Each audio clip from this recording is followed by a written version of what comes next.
Hello everyone, I am Tacit, and I hope all of you guys have been having a wonderful start of your week. So today we are going to be doing a little bit of a smaller stream. By that I mean like 6 or 7 hours, which I guess these days is considered smaller, given that we plan to do like 12 hours every single day pretty much for this game for a good while. But as far as today, one thing I kind of wanted to mess around with was doing combat in every single region for about an hour and just kind of see what we can get. I've been needing to do more combat anyways. I feel like we've really been slacking in the combat department, particularly in armor, since you can't craft it till next chapter. So I figured we just go through the chapters a little bit of a weird order. I figured I'd do it from 4 and work our way down. So we do 4, 3, 2, 1 rather than, you know, doing 1, 2, 3, 4. Oh no, I just figured we go that way and see how it ends up going. This isn't going to be any kind of scientific study, but I do kind of want to keep track of like how many 1-star, 2, 3, 4 kind of difference we end up getting, and just see how it ends up going. As far as the patch notes, this I think is like the first time a patch has happened when we weren't streaming. They did it a few hours ago. However, just briefly, oddly enough, they actually fixed some things with PvP, and they fixed one thing that I mentioned too, which is huge. Also, gosh, we're almost at 89 hours. That's insane. But make prepare for battle interface indicate the exact reward penalty for fighting low-level foes. So this is good, because I know I've definitely fought on some things that have given me less XP in combat. So if we ever see this, like if we go kill those green plants in the first zone and see, hey, we're getting minus X amount of XP, we will know ahead of time that, yeah, we probably shouldn't be killing them. And maybe we might want to move on to something else. I'm just killing them because, you know, we have a good cryo weapon or something. So that'll be interesting to see if we might end up utilizing that some already to stream. They've also slightly done some combat balancing so that fighting low-level foes are not so overpowered. This is huge. This is exactly what I mentioned when it came to new regions. That the only real issue I had with it is I felt like level 0s were just slightly too strong. And that is exactly what that sentence says. It probably works for even more than just level 0s, but it should make it so the first like 5 levels, 10 levels that you do in a region won't absolutely RNG kill you sometimes, where you go into a fight, die, and stuff like that. So this should be really good. Of course, we can't quite test this because we're already progressed enough. I guess we could on alt if we want to go move to the next area, but this should definitely help newer players as they're progressing through. But yeah, we're kind of already progressed in every region beyond probably the point where that would even help. But that's really good for, you know, everyone else. Make Crime Den, as well as our alts, I guess, later down the line. Make Crime Den... Oh, this one's actually huge for me. This almost makes me want to max out my manacles instead of my, what do I'm currently maxing? My pickaxe. I'm very tempted. They have now made crime dens require handcuffs. Technically during the animation you use handcuffs, so I thought already this was a thing. I didn't realize this wasn't already a thing, where you would use handcuffs and you wouldn't get extra XP, but apparently they fixed that. So now you actually do. This now makes handcuffs by far the most useful thing to end up upgrading in anything detective has, as I do feel like you use it the most out of any specific tool. Unless you really like doing those little investigation things with the hourglass, or not the hourglass, the magnifying glass or something. But yeah, I think for our gameplay style, because that also helps when you go and find thieves while doing merchant. So this is absolutely huge as far as being able to go and help just overall XP gain, especially for how I want to play the skill personally. So yeah, it'll be interesting to see how that pans out. Beyond that, oh, let me move this over. Beyond that, I think it was just a bunch of bug fixes. Yeah, just a bunch of bug fixes. Alright, that's pretty much all we have to go over. Beyond that, we have ourselves, I did not realize, Steam has a timer? I've never bothered using it. But yeah, we have a 1-hour timer. So we'll just 1-hour timer every single one of these and go from there. The first thing I want to go do, though, is, not that, though. But before I do, hello, everyone! Hope all you guys have been having a wonderful day. You know what, let's go click the 2 other accounts real quick as I'm going through chat. And go get our little bit of reward. Let's see if they do about the same. 17.3, 16.7. Interesting. Let's see, 17.3, 17.3. Let me remember this real quick. 17.3. And we go check the other one. Are you also 17.3? Or, you know, 17 point something? Okay. I don't think your weapon matters. I don't think your weapon or gear matters for this activity. Because this guy is way under geared and under weapon compared to the other account. And those are basically the exact same numbers, off by just like, you know, several seconds because, you know, one was logged in, I guess, a little longer. But yeah, your weapon and gear does not matter for those AFK activities, seemingly. Unless you have like a big margin or something. That's interesting. Anyways, hello everyone. Hello Isabel. Hello Fifto. Hello Genki. Oh yeah, Genki. I was mentioning it earlier. Genki, are you still here? Something really funny happened yesterday. But I'm pretty sure one of them already mentioned it to you. But if you're still here, hello Isabel. Hello Titus. Hello Fifto. Hello everyone. Hello Frank. Hello. Where am I up to? Hello Mark. Hello Frank. Hello X. How do I get the timer? I'll go show it in a second. Hello Reptile. Hello FCP Dev. Hello everyone else. Welcome, welcome, welcome. All right, so nice. That's our EXP. Also, I just bothered to do AFK Detective. I'm not sure why. I just felt like it. I kind of wanted to even out our two numbers. Is it worth it? Not really. But you know, it's better than nothing, I guess. But yeah, to get a timer, it's this clock right here. They also added recording not too long ago. I think this was in beta for a while. But it's way better to use OBS. We're using OBS right now. But they actually have some kind of recording software thingy that you can end up utilizing. I'm not sure if it's worth doing compared to OBS or other software, but I haven't actually given it a shot. But yeah, they have web browsers, they have everything. Honestly, I use like half of these. I actually do use these like little Steam plugins. But yeah, today we're going to use the 1 hour clock. The main game plan is to do 1 hour combat in every region. I will still be doing a few other things here and there, but that will be our main thing. Also, I do want to get to 43 detective. Maybe, I don't know, I think I'll AFK that. But I want that for my other passive activity. Because, oh, we still gotta wait for the brimstone. Oh. Alright, well, I'll be able to still show it right now. So one thing I wanted to go show at the beginning is I think someone was mentioning in chat earlier. Also, hello Duffel, hello Chi.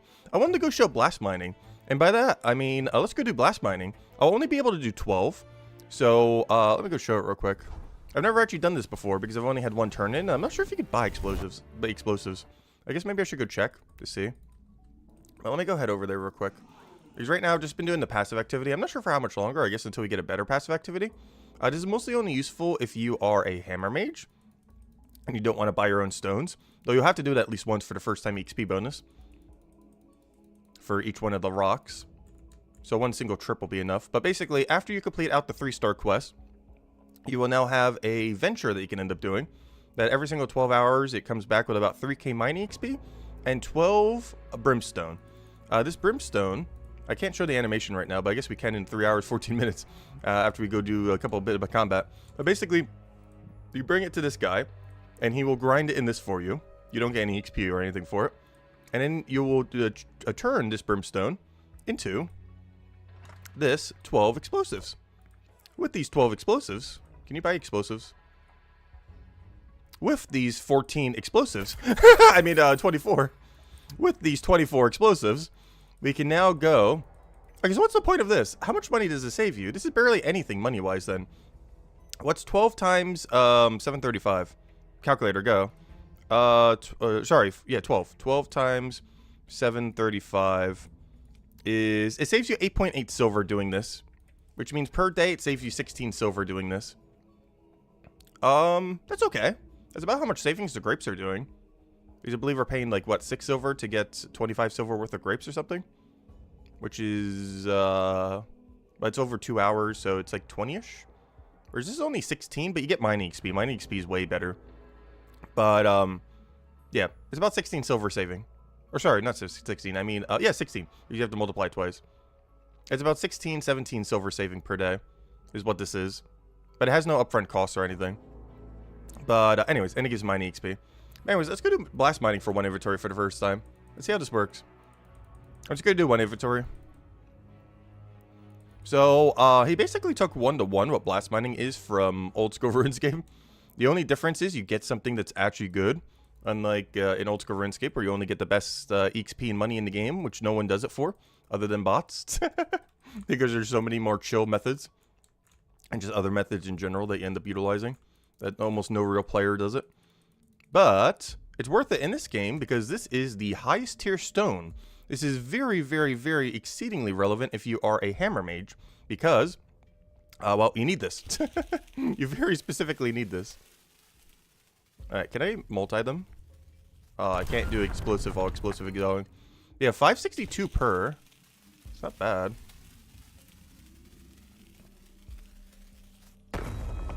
Oh, wait, sorry, that was first time bonus. 200 per. Oh, I was too close. Ooh. Interesting. They gotta be careful. Luckily, it can't actually kill us. But apparently 2 tiles away is too close. Oh, that's interesting. It even has the old AoE of blast mining. That's really funny. So, really obscure fact. But old school RuneScape's blast mining used to have a 2 damage radius, but now has a 1 damage radius. I believe they changed this last year with some scaling updates, but also updating some other things. And what's kind of funny is this still uses the old 2 space option, as if this was developed almost like before that change even happened. That's really funny though. Let me see. Is it 2? 1, 2. Whoops. Go do the thing. I'm gonna see. So are we safe here? Yeah, that's really funny. Blast mining uses the old 2 space radius of blast mining in old school RuneScape. Except now old school RuneScape is a 1 radius. Interesting. I highly doubt he bothered like copying it 1-to-1 like that. I just find that really funny. Because this is originally the damage range that old school RuneScape had for blast mining, but doesn't anymore. It's not that big a deal. The only problem is with these 2 rocks, due to how they're located. Oh, also I probably shouldn't move forward like that. Alright, let me grab the other guy. Yeah, we'll just do this for 1 inventory. And then we'll probably start getting around to combat, starting with the 4th region and working our way down. Also, hello, Crisp. Hello, Duffel. Welcome, welcome, welcome, welcome. Hope all you guys been having a wonderful start of your week. Let's see. Let me read through some of the chat. Also,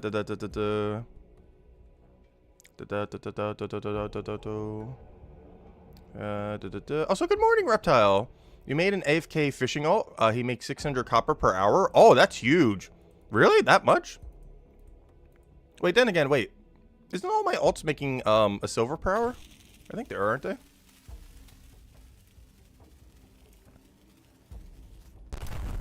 Is that worth it? I guess you get fishing XP though, which is a bit more important than oh, I don't know. Is fishing XP better than combat XP? I guess it depends what you're looking for.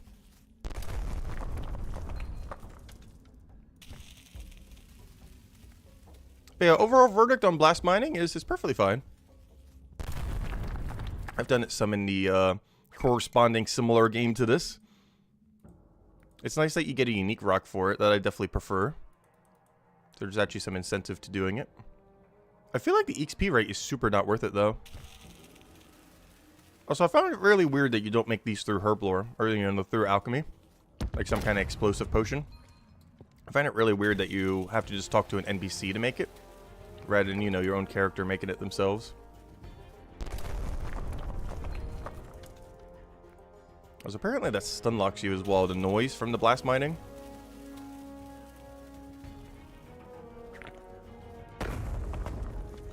Yeah, it stalls your movement. That's interesting. Oh yeah, I can grab it from below. That's also interesting. Oh wait, can I just walk across the bridge? Ooh, that might make that better then. I think we got a strategy here. I'm just doing the 1 inventory. I didn't plan to do a ton of them. I just kind of wanted to show it off at the beginning. I thought my thing would be ready too, but that's fine. We'll grab it in 3 minutes. I don't think I ever claimed this while on stream, but it's pretty much like any other venture. You just wait for timer to go down, claim it, get your reward, send it back out, rinse and repeat forever until you get a better venture or more venture slots. So I'm not sure if you can get more venture slots through any method. I would assume the answer to that is no currently, but it could be a 5-star quest, could be some other weird shenanigan, we don't really know. What's interesting is what the wording says. Locked, the slot cannot be used yet. That word yet is carrying a lot of weight right there. That's a big, big word right there. That's a big, small word. As far as the implications of what yet means in that context. Does that mean yet as in we don't have it unlocked? Or yet as in they haven't developed it yet?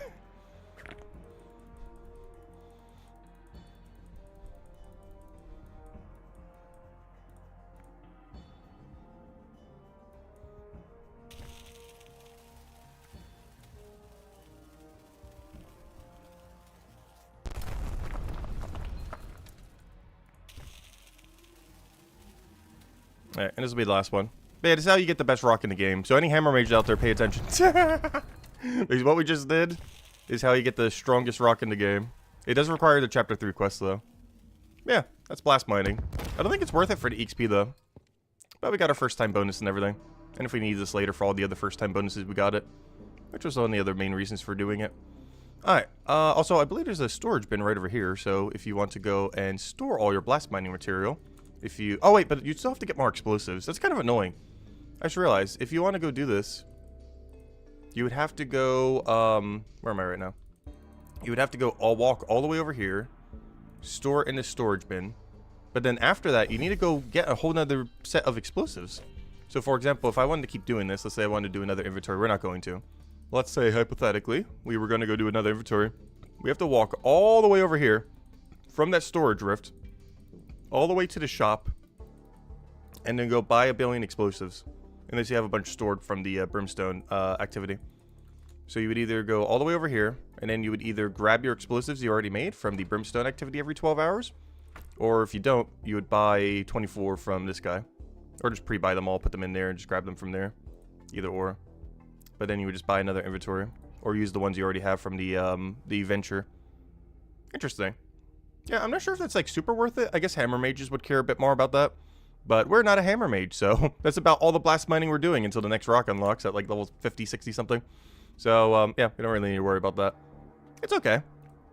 Not the best mining method out there, but, you know, it works. A little engaging compared to the normal stuff. I think the only big downside of it, particularly for me, is I'm upgrading my pickaxe.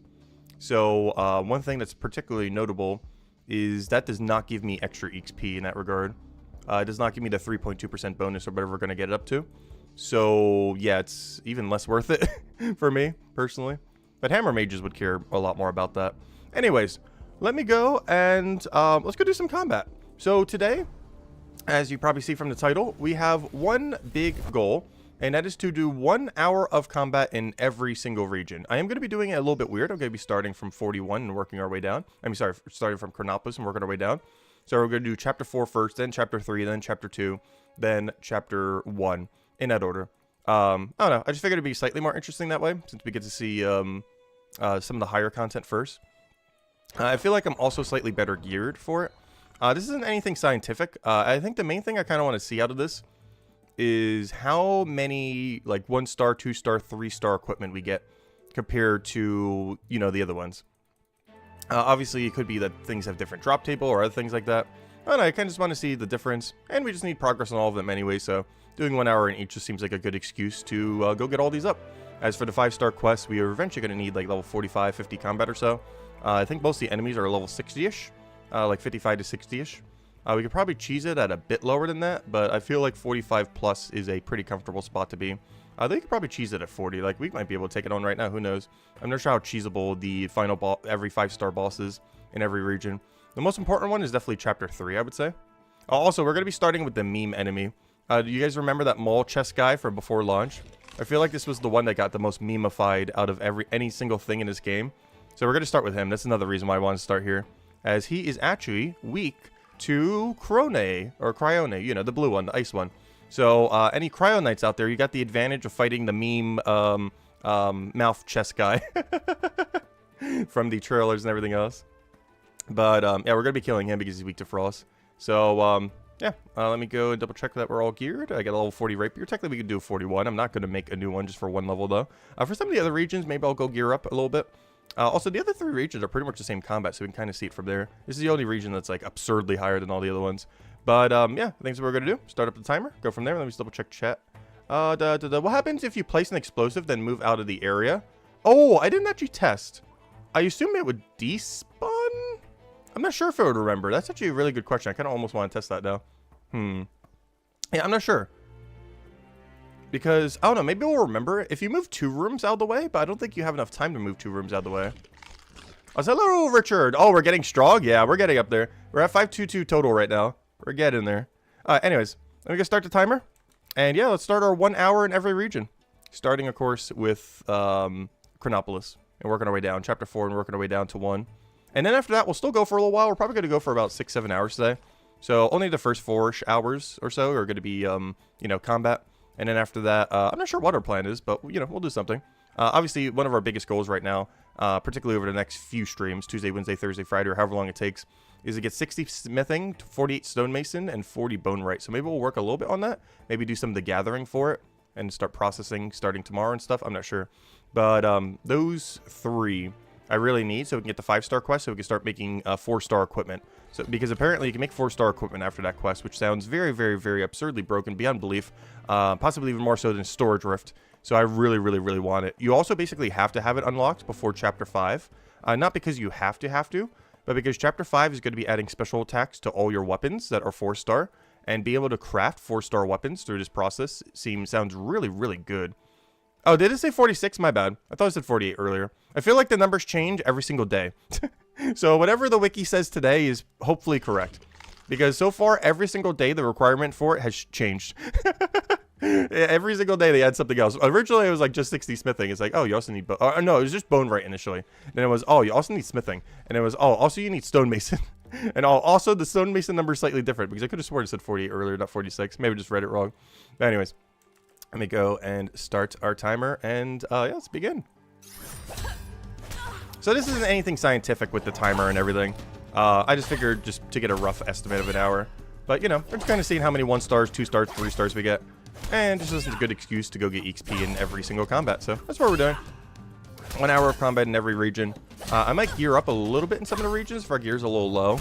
Our gear's already kind of good to go, I think, in this region and the next. But the other 2 might need a little bit of a buff compared to what we're currently using. So I might go craft them some better stuff real quick. But beyond that, that's pretty much our game plan. And after that, I'll probably do a little bit towards our grind for the next, like, forever. Because honestly, I kind of want to go finish the Chapter 3 grinds before we do, like, almost anything else. Obviously, we're doing this combat right now. It's because I feel we've been slacking on combat.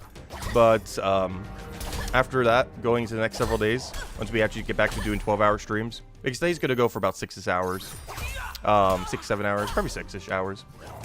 But yeah, we're definitely going to go all in on that so we can get better weapons for every single region and go from there. Where's the stone bank located? For which area? There's a couple stone banks in that zone. Right over here. Let me click on another enemy first. Let's see. But yeah, what stone bank are you looking for? He's got an Inferno Cape? Nice. I still actually haven't yet. I did on my first try. Oh, you mean this? Oh, I see what you mean. Yeah, actually, I haven't gotten an Inferno Cape in Old School RuneScape, mostly because my hardcore has, like, no good weapon. It basically have to kill it with a rune crossbow in long range, which sounds insufferable for a first-time attempt. I did do it on my first try ever in Leagues 4. So technically we did first try it, but you had, like, a free revive every 3 minutes. And you were able to practice triple jads before you went in. So it wasn't as hard. But I did get it first try during Leagues 4, having never actually done it before. But yeah, I haven't done it in the main game yet, but it's mostly because my main account, the Hardcore Iron Man, doesn't have a good range weapon to do it with. But I do want to do it eventually, but that's a later goal, especially with Brighter Shores, how much we're going to be playing it. Can't Whoa! He drops the leather. Interesting. Wait, that's really weird. What do I do with this? Like, I know what to do with it, but I mean, do I just trash it and throw it on the ground? Is there a storage rift nearby? Wait, I'm gonna double check something. Oh yeah, sorry. Let me go answer that one person's question. So if you're looking for a stone bank, I assume you're somewhere in the mines. There's a stone bank right here. Or building materials. Isn't that a stone bank? Wait, is building materials stone bank? Otherwise, you keep going south all the way over there. To the stone something. Yeah, there's definitely a bank over there. Oh, we got our first epic. Nice. I don't think I need that, but... for the pile. I prefer to be seeing that in armor. Does skill cape give you stats? No. Skill capes are purely cosmetic in this game. They are 100% cosmetic. They don't give any stats. They don't have any special effect. They are purely for the flex, and they look kind of cool. Because I trimmed all my armor to be burnt orange. So now we kind of have like trimmed armor that perfectly matches the cape, which I really like. Unfortunately, it doesn't have too much trim, but obviously better tier armor will have more elaborate design, which also has more area to be trimmed. But it's what the current trim looks like in like early mid-game armor. These are on like tier 1 armor right here, or tier 2. I'm not sure exactly which one this is. It's hard to tell until armor making gets added to the game in Chapter 5. But I'm pretty sure it's like the lowest tier armor, or the second tier of armor that we're wearing right now. But obviously it will get increasingly more elaborate as you make the higher tiers. But we're in pretty much early game when it comes to like armor tiers. Even weapons. Compared to how far it goes. Because I think there's like several variants. Almost 10 variants? Which I never checked. Do we actually know the total amount of variants? Let's see. Basic. So there's 1. Because I assume armor will go the same way. So I'm checking the weapons. Moderate. So 2. Man, I never bothered checking this earlier. Let me do it right now. How many tiers of visual upgrade is there? So 2. Then a fine. So 3. Strong. 4. So we're in really early game for these then. Because I'm at like tier 1, tier 2 stuff. So 4. Superior, which is 5. Then it goes up to perfect, which is 6. Which sounds like it doesn't go any higher than that, but you never know. Yeah. There are 6 tiers. Ooh, bone boots! No, it's guardian only! I finally get an armor piece, but it's the wrong class. Honestly, we're not doing too bad on rarity right now. Not bad, not bad. But yeah, there are 6 tiers of items in the game. We are on tier 1 and 2 visually right now. Out of the 6 that exist. Yeah, look at how much more elaborate this is. Look at that axe. Look at some of this gear. Like perfected throwing knives. Those things are so much cooler looking. Yeah, we got a cryo in here. Looks like he just got here because he's pretty undergeared. Oh, so hello, Lucas. Hello, Stefan. Hello, Lunar. Hello, Jonathan. Hello, Woozy. Let me catch back up on chat. The solo chambers grind does take a bit. Oh, yeah. I was doing some solo chambers. I did about 50 kills solo. And why is this room getting so populated? Oh, he died to his thing. Give me that. Yeah, I did about 50 kills solo and got the 2 scrolls and nothing else. I didn't get a single item. Just the 2 prayer scrolls. Well, technically 3 prayer scrolls. Do you craft your gear or farm it from combat? Both. Well, currently you can only craft your weapons. So we craft our weapons and then, you know, get all the drops from combat. But starting chapter 5, you'll be able to make your own armor. But it's currently not possible to make your own armor beyond your shield. You can currently only make things that you can wield at the moment. You currently cannot make anything that you wear. But that will change as of chapter 5. It isn't clear if it's going to be 1 skill or 3 skills, but based on the icon, it looks like it's only 1 skill. So unlike the weapons that are divided into 3, it does seem like, though it's not 100% confirmed, that armor in next chapter is going to only be 1 singular skill that makes armor for all 3 classes. And if that is the case, it's going to be nice because, you know, we only have to train 1 skill instead of 3. That also means they have more variety to add other skills. Because if they had 3 crafting skills, that's basically going to be every single skill in next chapter. Because obviously there's going to be a combat. And if they divide it into 3, that's going to be 3 of these. And that only leaves room for them to add 1 other one. So if they make armor only 1 skill, that leaves them room to add 2 to 3 other skills. Which I'm pretty sure is why they're going to make armor require only 1. Instead of how the triple weapon divide is. Otherwise, it will consume every single skill that they could possibly add for chapter 5. Which would make chapter 5 probably feel too samey to chapter 3. As it basically would be the same thing, just without minor, you'd have, you know, some other skill instead. Would be the only difference if they did it that way. So armor is very, very, very likely to only be 1 skill instead of 3. Though this hasn't been confirmed yet, I don't believe. But it seems like very likely. Let's see. Does skill capes have stats? No. What do you think of the rate of knowledge gain in combat? Skill versus merchant? Combat's okay knowledge. I believe it's like, what, 3% per kill or so? It's not bad. You can also use 5% potions pretty conveniently here, even though I'm not right now. But if you were to, this is like one of the few activities where you can actually get away with using 5% potions right now. You have to use them between combat. But it's because you don't really need your inventory space. Like, a lot of activities require 24 inventory spaces to be done very effectively. But this is an activity you can easily do with 23 inventory space. It won't affect you at all. Oh, there's the guy that died earlier. Also, I should probably go to one of the side rooms. Isn't there more of these? I mean, like the main front room. Wait, is this the only place to fight mall chests? Really? The other 2 have double rooms. But oh, no, sorry. There's 2 rooms. There's one to the left. Okay. It just didn't show that icon. Yeah, never mind. Yeah, there's 2 for each. There's 2 for the spectral, 2 for the sewer, and 2 for the mall chests. All right, let me maybe check the other room then. Oh, perfect. All right, I'll go to the overflow room. How are we so high a level? Right there. That is why we're such a high level. We are 90 hours in. Well, technically not all of that is in this account. A few of that is in the other accounts. Because that's my total in the game, not my total in this account. But yeah, we're at like at least 85 hours or something.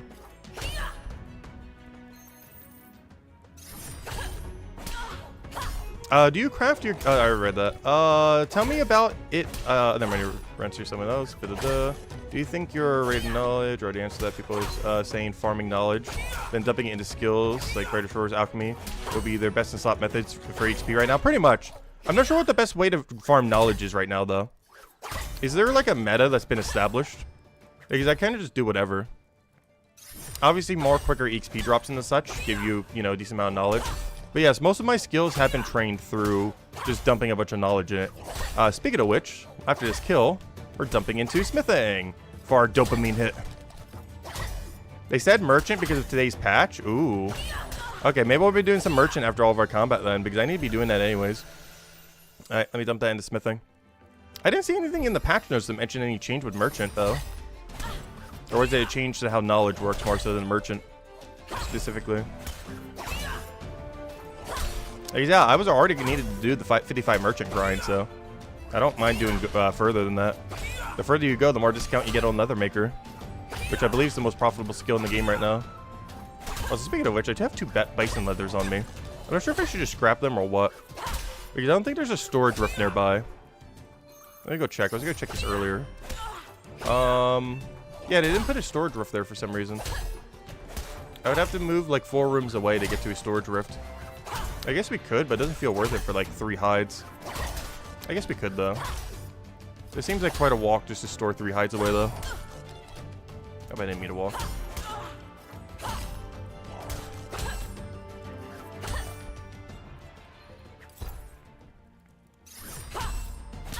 Is there any points to alts? Currently, no.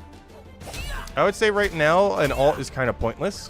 However, once trading comes into the game, you will in some way, shape, or form be able to trade over probably all the silver and such from your alts to your main. We don't know exactly how trading will work, or if you can even do it directly to your account. But worst comes to worst, you'll be able to middleman it, where you'll be able to trade it to someone and that person trades it to you. But hopefully there's a way just to trade it directly from account to account. It will require completion of the Chapter 4 quest. You get it like 80% through the main chapter quest. So to be able to claim any resources from your alt, you would have to go, well, obviously you would need to have membership, but you would also have to nearly complete the Chapter 4 storyline, like, you know, the main storyline in the quest tab. This is currently not possible. However, that will exist in the upcoming month, 2 months, whenever they end up getting implemented. But yeah, we don't know exactly how it'll work, but to some degree, you'll be able to go basically take over all your cash. Even if it's just like a trade limit, you can just trade it slowly over time. Like, let's say there's a trade limit where you can only do an unfair trade up to like 100 silver. You just trade it over like 100 silver per day or something. Which is not like a huge amount, but you know, 100 silver in like a few seconds isn't bad. For basically for free if you're just getting it automatically on your alt account. Basically be able to claim a free 100 silver from each, or however they end up doing it. Which has been my favorite skill. Oh, Merchant. Merchant has been my favorite skill. It's hard to tell because it's only level 34 compared to whatever on earth these other levels are. But Merchant and Detective are by far this game's most unique skills. And I absolutely love how they synergize together when you do the Merchant skill. It is just such a satisfying gameplay loop. That is my personal favorite in the entire game. I would also say it's the most skill-intense skill in the entire game, or profession, I should say, as it requires you to constantly think like where you need to go, how you need a route, and there's just a lot of strategy to it. And I feel like it drip feeds you content at a perfect ratio. Some other like activities, I feel like, you know, it's not quite often enough, or you don't really like learn anything from it. Like, you know, you just kill enemy, then you go kill next enemy.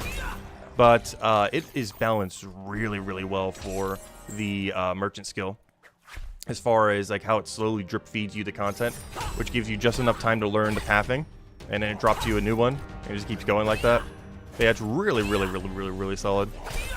And there's also things you can do with detective for free money. Like if you see someone stealing from a stall when you're going around, boom, free money and detective XP. If you want to use those raid dens for shortcuts, boom. No XP there, but you know, it's basically agility shortcuts that are locked behind your detective level. So it's pretty cool. I really like it.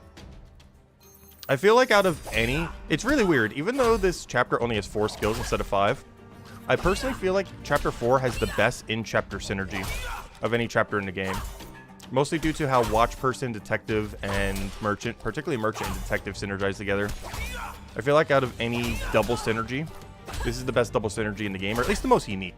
It's not something you're going to see in like a general game. Like mining and the smithing, you're going to see that in like every RPG ever that has, you know, either of them. Like, you know, that's like kind of to be expected.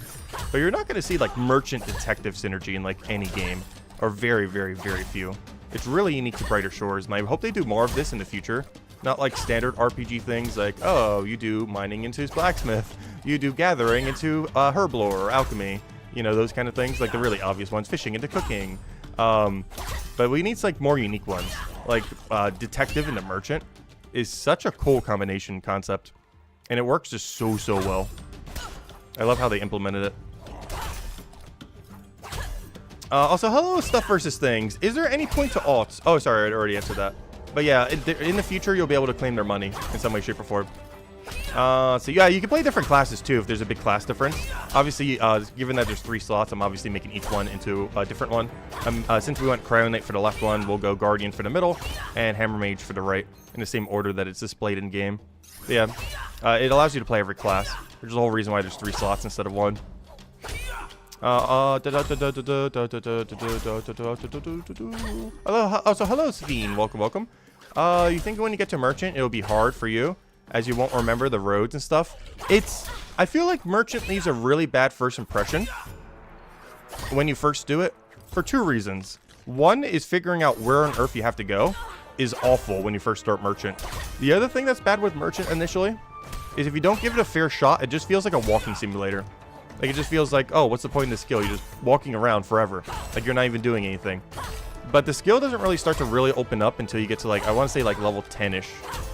And then you can start seeing, like, all the gameplay loops really start to get fleshed out for it. And you also have a bit more knowledge on, like, what on earth you're even doing with the merchant skill by that point. But yeah, it leaves a really bad first impression, but it does get good. He's got to get past, like, the first initial, like half an hour of it.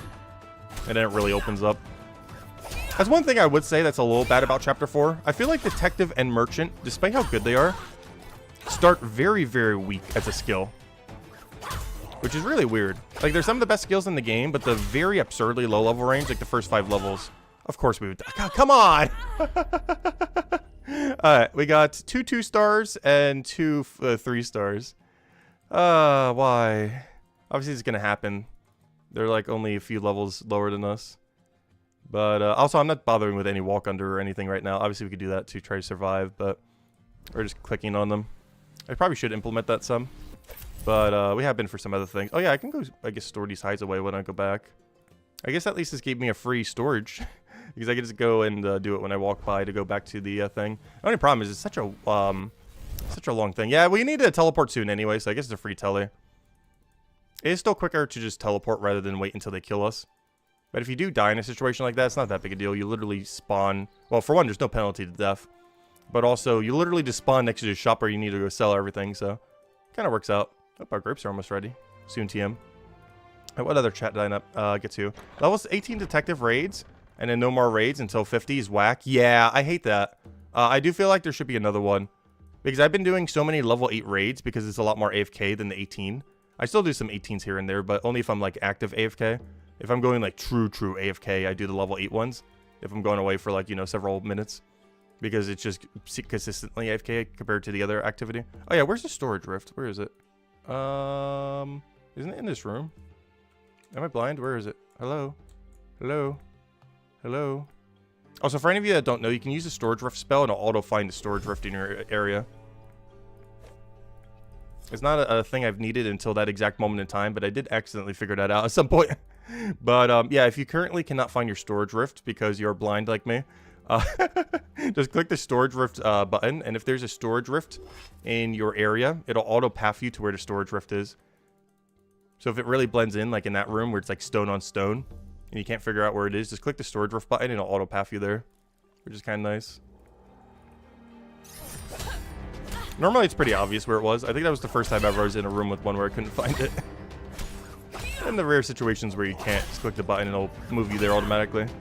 Can you make a guild in Discord on how to, or guide on in Discord to unlock each episode for future joiners? A guide in Discord on how to unlock each episode. I personally probably won't be covering too much in regard to quests. If we ever cover anything, it's going to be more so on like mechanics, strategy, and just general stuff like that. Because I am definitely not the person to go to for quest guides. I feel like I will confuse people more than I will help. Like, if you have a question about a quest, I can see if I can answer it, if any of you guys want to mention it in any stream. See if I can remember. But I'm really bad at retaining information like that. Like, if I tried making a quest guide for, like, any quest, it would take me, like, 5 attempts to even make the quest guide. Without many mistakes I would probably make, trying to figure everything out again. And just to make sure that's clean for, you know, like, a video. Just make sure, like, you know, it's all in order, organized, all that kind of stuff. But yeah, would be horrible at making a quest guide. Have you seen our current quest thing? It's literally just mash, click. Until we figure something out. Obviously, when you know everything, but still. But yeah, the quest guides isn't really a piece of content I really make. When we do start covering some videos, it's going to be more so on, like, very strategy, combat, you know, min-max stuff. Because we haven't really been going really into the min-max yet, but, you know, we will, we're kind of just still through the exploration phase for the first week or so. And, of course, our main goal right now, as many of you know, but for any of you that don't, our main goal is to get every single 5-star quest done. We're currently prioritizing, well, currently we're doing an hour of combat for every skill. We got about 40 minutes left for this one. So we're doing Chapter 4, then Chapter 3, then Chapter 2, then Chapter 1. But we're doing an hour of combat for each skill and seeing how many blues and, or, you know, how many of each star we get. Also, I should probably mark that down in chat. There we go. I'm not bothering to keep track of how many tier 1s we get. I'm just keeping track of 2-star, 3-star, and 4-star per hour. And so far, we're at 2 and 2. Obviously, this isn't like a scientific study. I just wanted to see for 1 hour each, just to kind of see where we get to. Oh, this guy's emoting at us. Wait, is that chat for other Duffel? MVP logged in. Thank you, Duffel. Greatly appreciated. Hope you've been having a wonderful start of your week. Also, I'm not messaging back just because I know you're already here. You can hear me. Welcome, welcome. Hello again, Tom. Welcome. Could you remind us what skills we need for the Lost and Found? Sure. Lost and Found. Where is it? The Lost and Found. So, let me just double check the wiki because I feel like the number changes every day. So I will give you the wiki numbers right now. The wiki currently says that the quest requires... Oh no! They added another requirement. Please, wiki, stop. Wiki, stop it. Oh no. I wonder if that's a hard requirement or what. Oh no. They keep doing this every day. This is so funny. So originally, Lost and Found required 40 bone right. Then it required 40 bone right, then 60 smithing. Then it required 40 bone right, 60 smithing, and 46 stonemason. Now it requires 40 bone right, 60 smithing, 46 stonemason, and 61 mine fighter. I'm not sure if that's a hard requirement or if they meant to mean there you have to kill a level 61 boss. But if that's a hard requirement of 61 mine fighter, that is that's a problem. that's a problem and a half. 61 mine fighter as a hard requirement? There's no way that could be true. It has to be like a 61 boss or something. Because that would be the first quest ever that has a combat requirement. Like, obviously there's combat in some quests, but that would be the first quest that definitively has, like, you have a hard level that you have to have.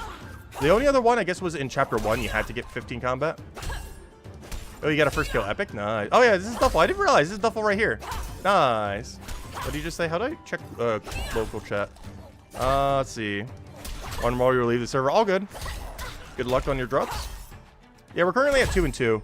Basically, what I'm doing is I'm doing an hour of combat in each region and seeing how many tier 2, 3s, and 4s we get.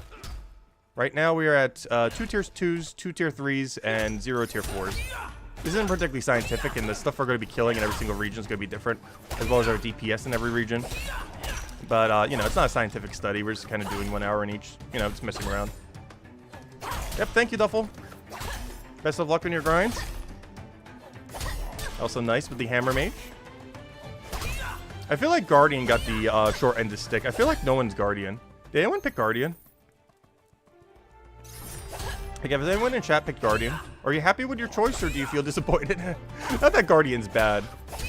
But I have heard some people have, because they didn't really realize, like, Bone Right and, like, some of the armor. I don't know. Most of them are pretty samey right now, so it's not too big a deal. But I have heard some people have been kind of disappointed with Guardian. But for now, at least right now, all of them seem pretty similar to each other. So it shouldn't be too big an issue. But yeah, I'm not sure why. Well, I guess I kind of know why. But Guardian is by far the least popular one in the entire game. So if, at least that's the advantage of picking Guardian these days. Is you will be the class that's least populated, which has its advantages when trading and a few other things come out. As well as, of course, they will have a completely different set of spec weapons. And there's a lot of Hammer Mages for you to kill. Because oddly enough, I think Hammer Mage is actually the most popular from what I've seen from some things. Though those were mostly just poll thingies, I think Cryo Knight is still picked more. Like, every poll I've ever seen shows Cryo Knight being more popular. I mean, sorry, shows Hammer Mage being slightly more popular. But I'm pretty sure Cryo Knight is picked slightly more often. Even though Hammer Mage looks like it might be slightly more popular. Is it Cryo by far? Alright, maybe it was just initial stuff. I think it was all the early people that were like, Hammer Mage seems fun, so let's do it. Also, thank you so much, Fifto, for the 10 gifted memberships. If any of you guys want to join, it's $2, or if you end up getting it right here. But yeah, it's $2 a month, kind of like what Twitch has. It doesn't stop ads, but you get a little icon next to your name and a bunch of emotes. Also, I will be updating the emotes very soon. I haven't had time to do so. I commissioned some the other month. And since we're doing a ton of Brighter Shores, if you guys have any suggestions for Brighter Shores icons we should add, let me know. I'm not really sure which ones we should add, like if we were to do specific ones. I guess maybe the 3 faction icons? I'm not sure. But, you know, we could add anything. I'm not sure how many slots we have with how many members. But the more members we have, the more icons we could add. So, greatly appreciated. And, of course, most of the money from it does go to me. I think it's like a 70% cut with how YouTube works.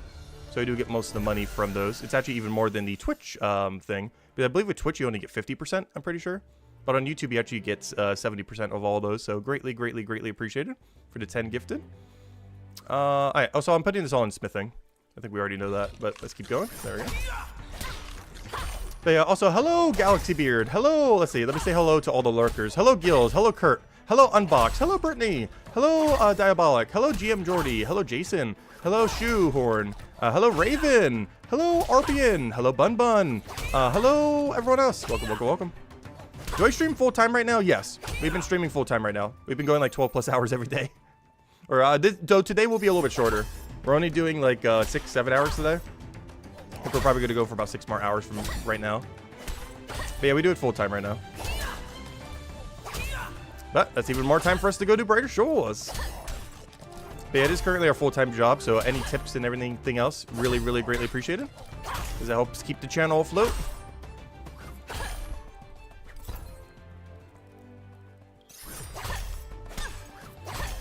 Yeah, we literally have to with how long we stream.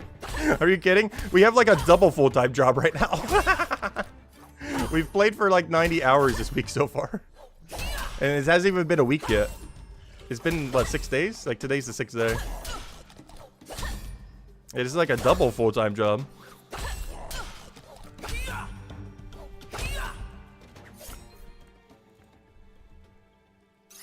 What's my PC specs? Oh gosh, which one did I end up getting? I ended up just getting a pre-built from MSI. Oh, I forget what it's called off the top of my head. I can check it later if you guys really want to know. I think it was about 2,000 bucks. And then I got a bunch of peripherals and everything for it. Or I think it was slightly under 2,000. I actually forget. I know I got a few $100 back with some kind of thing. Like some kind of rebate thing that I had. Which I used to buy the computer screen. But, yeah, I forget exactly what it's called. I would have to go check the invoice or the receipt thingy.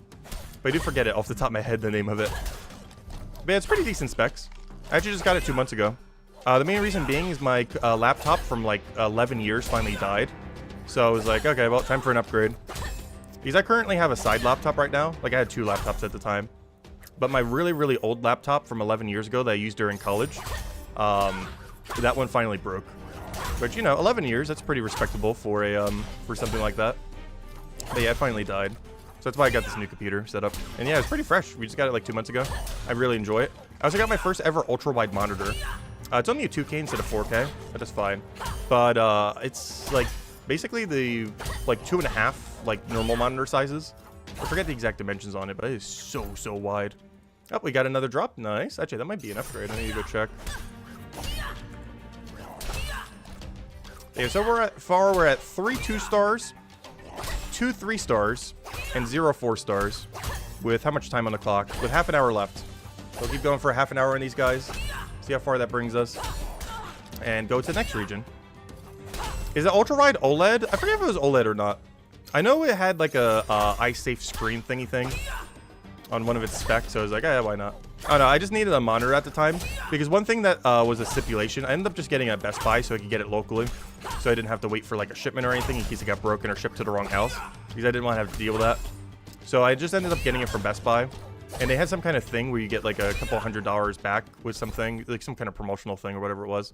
So I had to use that couple $100 there.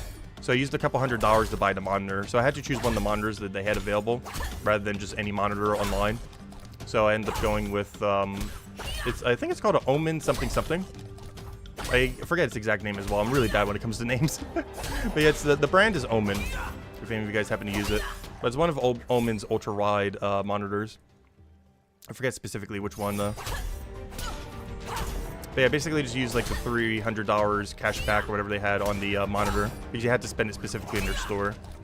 They wouldn't just give you cash, obviously. That was the stipulation with it.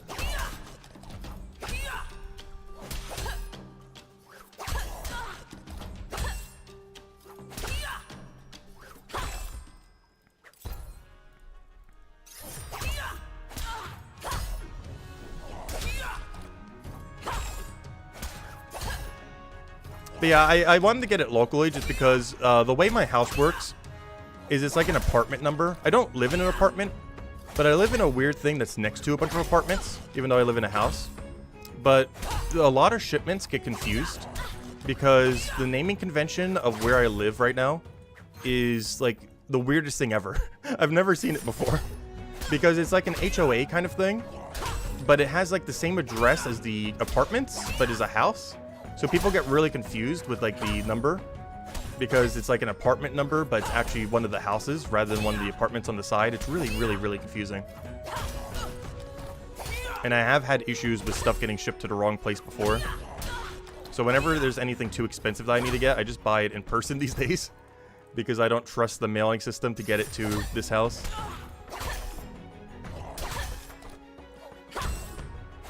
And obviously I didn't want to risk that with like a $2,000 computer.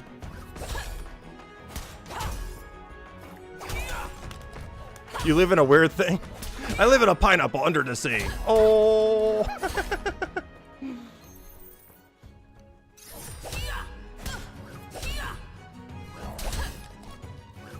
Yeah, it's a nightmare to try to receive packages here, yes. In all fairness, 98% of the time they get here successfully. The problem is the other 2%. But most of the time they do. It's more so when a mail carrier might be new or something.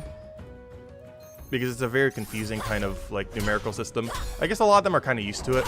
Because, you know, it's their job and they're kind of used to this area being weird. But some of them aren't. And hopefully you gotta hope one of those that aren't working on that given day. Alright, I feel like anytime I don't get a shipment is because it's someone who like just started the last week or something. Or aren't aware how this area works when it comes to addresses. But it's probably the weird... I've lived in like at least a dozen different places. And I don't think any place I've ever lived in has had a weirder address system than where I live right now. It's a little unfortunate, but it's fine. This place was pretty cheap. This place was under 100,000 for 2-bedroom. And while it doesn't have like a huge amount of space, you know, it has a comfortable amount. Kitchen's a little small. That's the only real big problem. Though it is 2 bathrooms. That's still nice. 2-bedroom, 2-bathroom. It was under 100K. This was several years ago, of course, not in modern day. These days, I'm pretty sure it's like 200-300K or something. I haven't actually checked the market recently. It's still not paid off, though, yet. I forgot how much still needs to be paid off on it, though. Oh, we'll slowly work it down. Stonemason cape looking really fire capey, does it? Ooh. Yeah, I really like how trimmed this looks. Like how much it's this like pops like the black into like the really high amount of like bright colors. But yeah, I think this has become like one of my favorite capes. After seeing like what several of the other designs are. It just really pops well. Especially once we get it a bit longer. And it's a skill we were going to need to train a lot anyway, so it works out perfectly. What state do we live in? South Carolina. Yeah, it's one of the slightly lower cost of living states. It's not the lowest cost of living. But I live in an area that has a bit lower cost of living compared to the rest of the state as well. There's like different areas that would definitely be slightly more expensive compared to others. But I'm not sure if it's top 10 cheapest in the entire country. But I know it's definitely on the cheaper end. But you also make way less money here, which is why we do things like YouTube and such. Because actual jobs here pay like almost nothing. Like the average like minimum wage job is like $8 or $9 an hour here. It's why whenever you go to like a fast food place, the service is awful. Because all people just being paid like way absurdly underpaid. Like a full-time job in this area is like 20K a year. Like 20, 30K a year. It is very, very, very low because wages are so low here. But cost of living is also really low here. Food costs and stuff like that is pretty similar.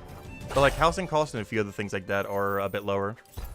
Also, taxes here are also pretty low compared to like New Jersey or something. Which is where I used to live.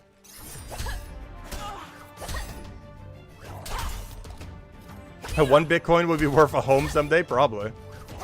It technically already is, isn't it? I have no clue what's at these days. I don't really bothered with Bitcoin personally. I do have some of my money invested, but it's been pretty safe investments.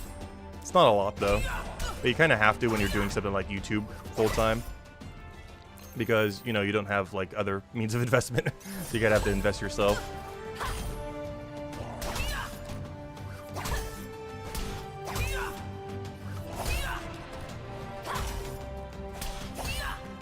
But yeah, I hate putting my money in anything volatile. I never want to see that number go down, only up. So I'd rather make slightly less, but have it be safe. Rather than make, like, a ton more, but have, like, the slight chance that it all just disappears or something. Or gets cut in half.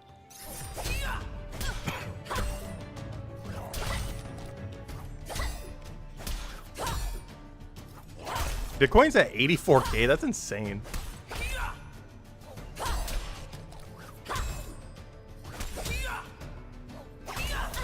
Actually, I remember when I was in Chicago one year seeing a friend.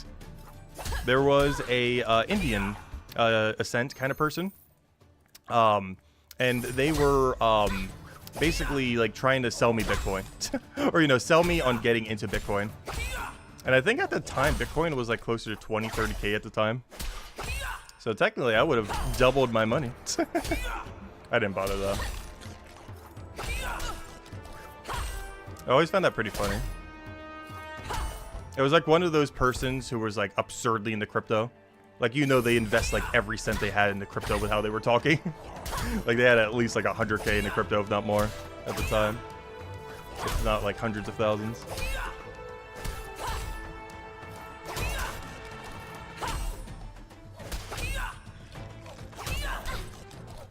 Yep, that's what we call crypto bros, pretty much, yeah. He was just doing Uber as a side hustle while investing like every cent probably into Bitcoin.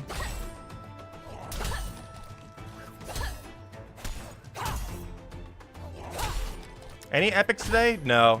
We're at 3, oh yeah, I don't have it on screen in any way, do I? But yeah, we're at 3, 2 stars. 2 3 stars. And 0 4 stars. We're currently doing 1 hour on each region.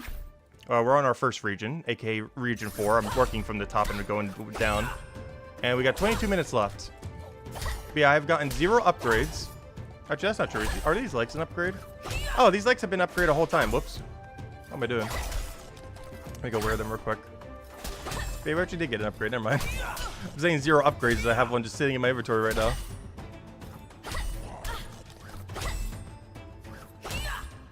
Actually, this is probably an upgrade too. Give me that.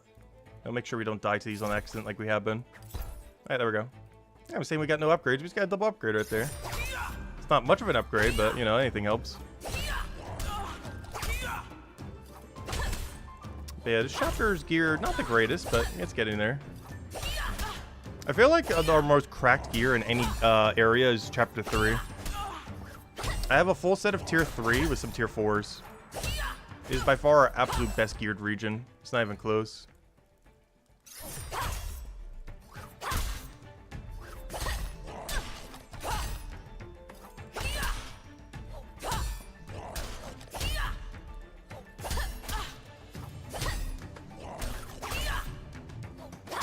You're literally renting a place for like 3K a month. Yeah, rent can get pretty expensive. My dad runs quite a few rentals in New Jersey. And I think the average one is over 2K because of how much higher cost of living is over there. But yeah, it gets really expensive. All right, let me go sell all this junk.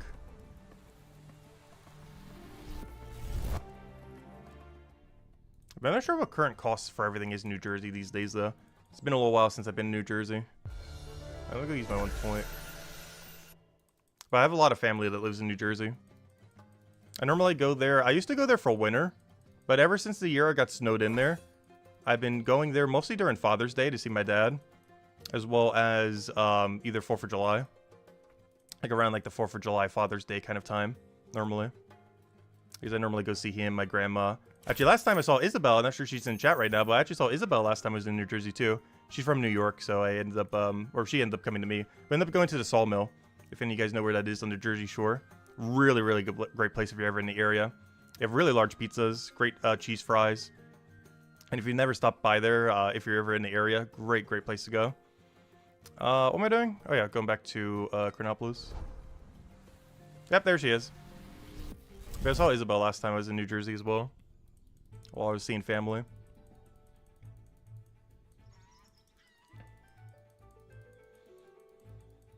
Yep, your cheese fries. Those are so good. I'm not sure what it is, but I feel like my area can never get cheese fries right. Yet an area like New Jersey, if you ever go to get like pizza anywheres or cheese fries or a few other dishes like Philly cheesesteaks and stuff like that, every place you ever go to is going to be amazing. But in my area, it is so hit or miss on if a place is going to be good or not.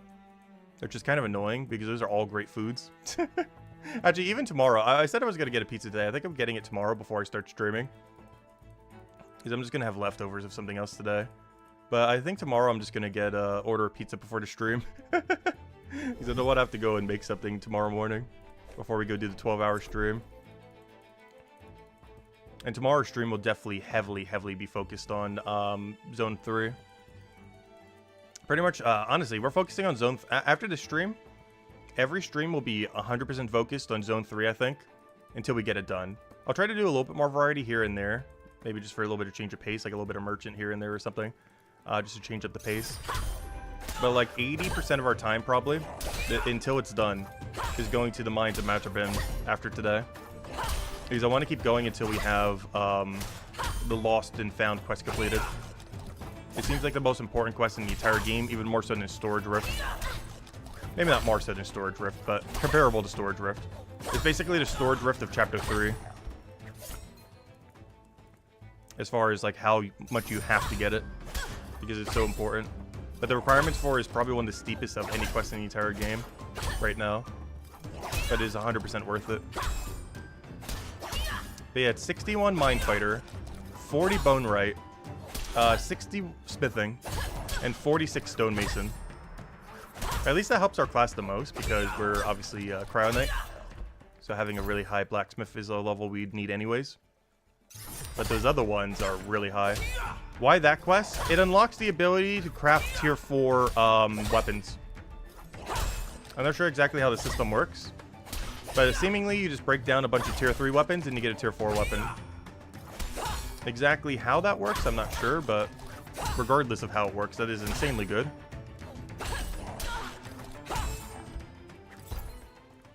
But it basically allows you to craft tier 4, something you normally can't do without the quest completed. Because the best you can craft is tier 3s. Oh yeah, the Mind Fighter is a boss? Okay, so the wiki's wrong again. Okay, never mind. We only need like level 50 Mind Fighter then. We can maybe even get away with 40 or 45. Hey, that's weird. Why did they say 61 Mind Fighter instead of a level 61 boss? I swear, that wiki literally changes the requirements for that quest every day. I have not looked at that quest requirement a single day and seen it be the same numbers. But it's fine. Obviously, there's not too many people working on the wiki right now, and it's still really early on in the game cycle. But literally, the game's been out for 6 days, and the 4 days I've checked it, the requirement has changed every day. Literally every day. Unfortunate. But yeah, it's probably a level 61 boss. I was gonna say, there isn't any chapter that has had like a 61 hard requirement, or you know, like a level hard requirement for your combat. So yeah, we can get away with like 45 at the lowest probably. Though with how good our gear is, we might be able to get away with level 40. I'm not sure. I'm not sure how strong any of the 5-star bosses are. But with maximum cheese, I think we can get away with it at 40. We just have to break out every cheese strat in the book.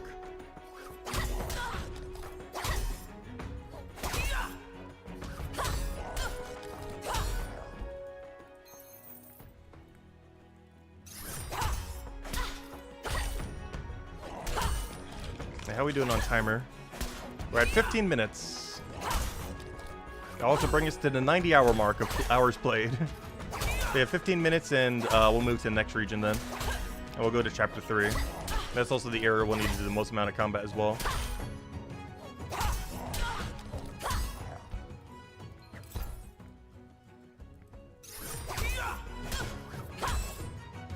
Think you could just craft low-tier iron gear for easy 3 stars? Sounds broken, almost if it didn't take so long to get the 3 stars. Yeah, 3 stars do take a little while. Well, I'm pretty sure it'll give it based on whatever tier you do. Like, if you put it in tier 1 level 50s, I'm pretty sure it'll spit out tier 1 level 50s. But I'm not 100% certain how it works. Like, I highly doubt it'll spit out like a tier 5 level 50 or something. It'll likely do it based on whatever you put in. But I have no clue how it works, so we'll have to wait and see in like a few days once we get unlocked.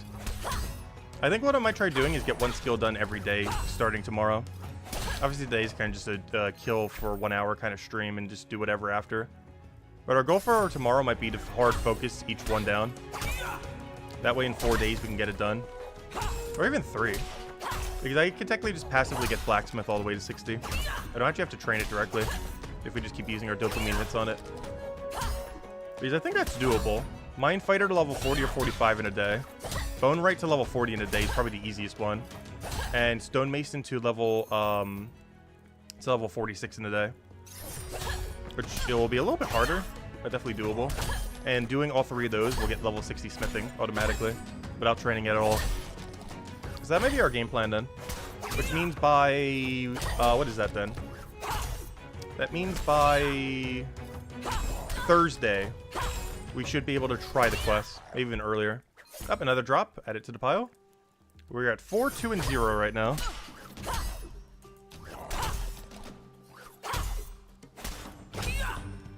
Also, good afternoon, Moondog. Welcome, welcome. Hope all's been well.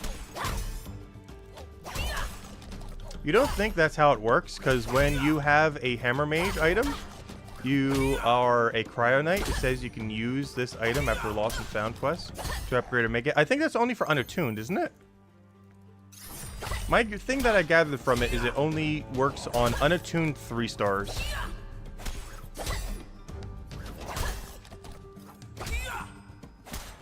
Is what I've gathered. Oh no, I don't have it unlocked. And I haven't really looked up what it does.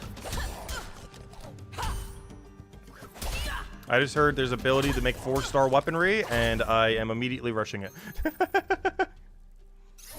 Because regardless of how it works, it is worth it.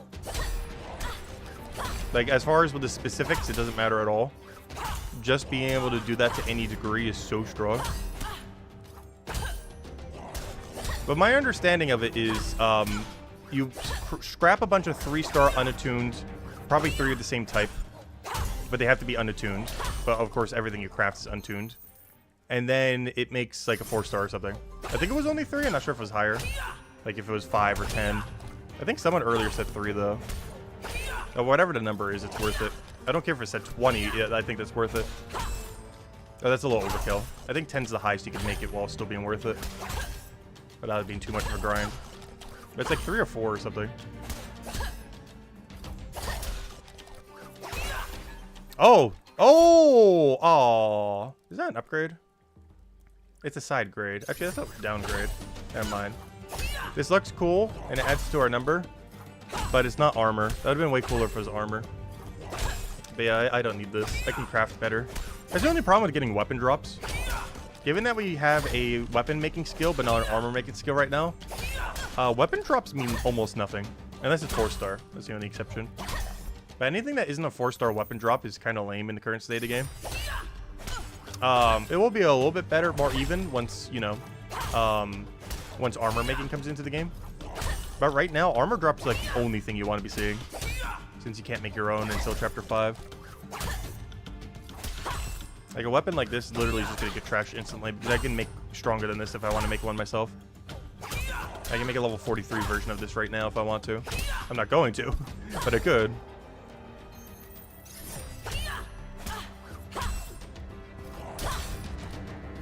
Also, let's see. Selfish request, but is it possible to decrease the sound effects just to hear? Oh, sorry, my bad. Yeah, I can lower it. Yeah, I actually upped it a little bit because I was rewatching part of the stream yesterday, and I thought it was slightly too quiet. But now I guess it's slightly too loud. My bad. How's that? Is that a little bit better? Is that too quiet now or anything? Let me know. But yeah, sorry about that. But yeah, I was just listening on the playback on my own end the other day, and it seemed like it was slightly too low, but I might have made it too much higher. Because I didn't actually like do like a test afterwards. But is that better, everyone? Can you hear the sound effects, but it's not too loud? Because I wanted to make sure that the music and everything still came through. Maybe that's what I should do. Maybe I should go up the music by 1. Because I felt like the music was getting drowned out compared to everything. Alright, let me make the music up 1. Hopefully that'll even it a bit more. But yeah, is it currently working now? Let me know. Oh, I just collapsed my chat. 1 second. There we go. Alright, sounds good. Alright, can you hear the music right now, by the way? Oh, so hello, Vanistol. Welcome, welcome. But can you guys hear the music at all? Or do you even want to hear the music? But honestly, the music in this game really solid. Like, if there is any one thing I think everyone agrees on, is the music in this game is really, really good for the atmosphere.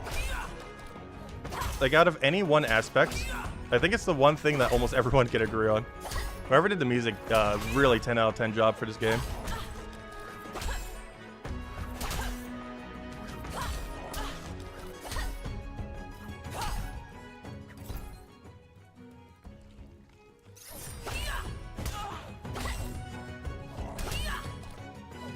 You can hear it, but you don't really care to hear it personally.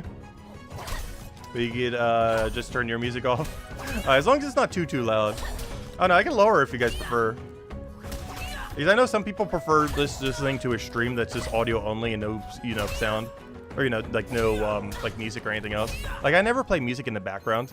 If there's ever music in anything I do, it's the game itself. Like, I will never play, like, extra music over top of anything. Just whatever the game has itself. Because I know I personally prefer that from streams, if I'm going to be watching something. I'm personally not a fan when there's like a random track playing like every few minutes. It just seems really distracting to me personally.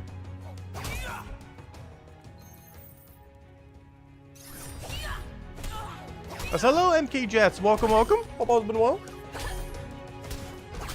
Yeah, I personally always play with all sounds on in every game. In Old School RuneScape in particular, that's really useful on a 1 life hardcore Iron Man as well. Because there's a lot of sound cues for things in the game that you really have to pay attention to. Because some of them are very lethal. You can use the sound cue if you miss the visual cue. This game doesn't really have too many sound cues though at the moment for anything. But, you know, as it gets developed more and they do actual bosses and stuff, it probably will. Because right now, you're not really hindered if you turn off, like, literally all combat noise. There's nothing in particular that you're really looking out for. At least at the moment.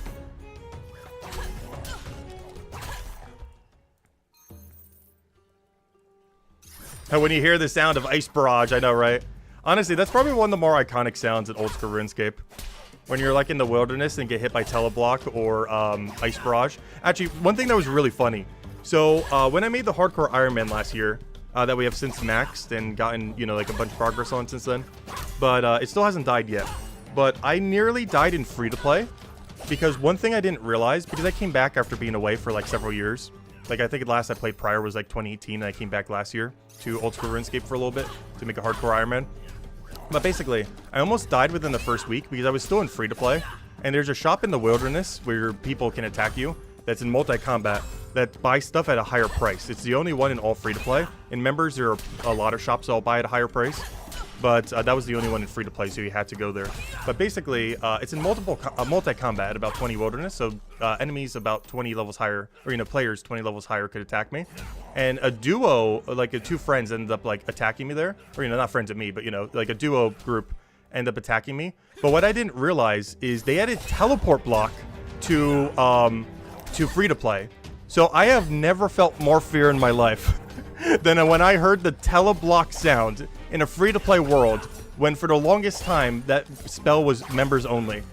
And because I was expecting I could just walk down 2 wilderness levels and then teleport to safety, because it's in 22 wilderness, so normally you'd be able to go to 20 wilderness and then teleport to Varrock. So that's what I was gonna do, but I didn't realize they added teleport block to free-to-play. I survived with like 10 HP, but the only reason my hardcore is still a hardcore that is now maxed and like actually top 100 in the game almost. Like, it's the top few 100 out of the millions that's been made. And the only reason it's still alive is because we didn't die that day. That is the closest the account has ever got to death. But yeah, hearing an ice barrage, or particularly a teleblock in that wilderness there, is like, it's such an iconic noise in Old School RuneScape.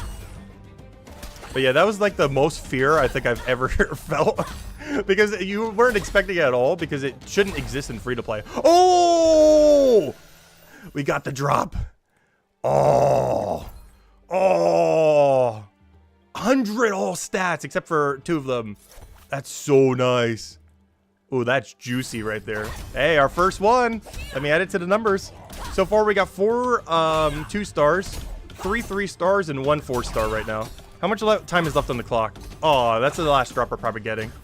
But hey, at least it ended strong. That ended so strong. But yeah, let me go look at that. Ooh, that's juicy right there. That is really solid. Even once armor making gets released, that's going to be still my body that I'll probably be using. Oh, that is nice. Yeah, that's a huge, huge shoot. Oh, I need to go retrim it, though. The only problem with getting upgrades in this area is now my trim is off of it. So I got to go retrim my body. But yeah, that's a big drop. Oh, so our first 4 star in this chapter, right? Oh, no, I have a ranged weapon, but my other ranged weapon outpaces it.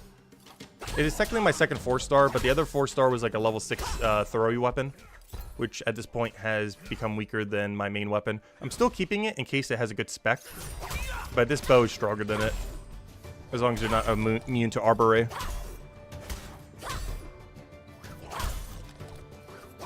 Yeah, that's a nice drop. What is this cape? Also, hello, Surlius. This is the... Oh, yeah, this cape looks amazing. I love how clean this cape looks. It's the level 50 smithing cape. And, of course, it gets longer and more elaborate as you get it up. But yeah, this cape looks really, really clean. And the best part is you can trim your armor to a burnt orange, which is the perfect color for what this outfit is. Unfortunately, I need to go retrim my plate body because I got a plate body upgrade. But honestly, I need to go do that right now. Or, you know, as soon as we finish this hour. Which I think we have, what, 3 minutes left? Yeah, 3 minutes left. In 3 minutes, I'll go trim it. Just so our whole appearance is trimmed again. Because that looks clean. And it will look even better on higher tier armor. But for now, it'll work. You think it is Inferno cape? Honestly, this has quickly become like my favorite cape in the whole game. I want to get this cape upgraded more than I want the Watch Person cape now. The biggest issue with the Watch Person cape is while it's a cool dragon that's on the cape, you need level 500 to get the full dragon, which I can assure you is not happening anytime remotely soon or ever. Obviously will happen eventually, but you know, no time soon at all.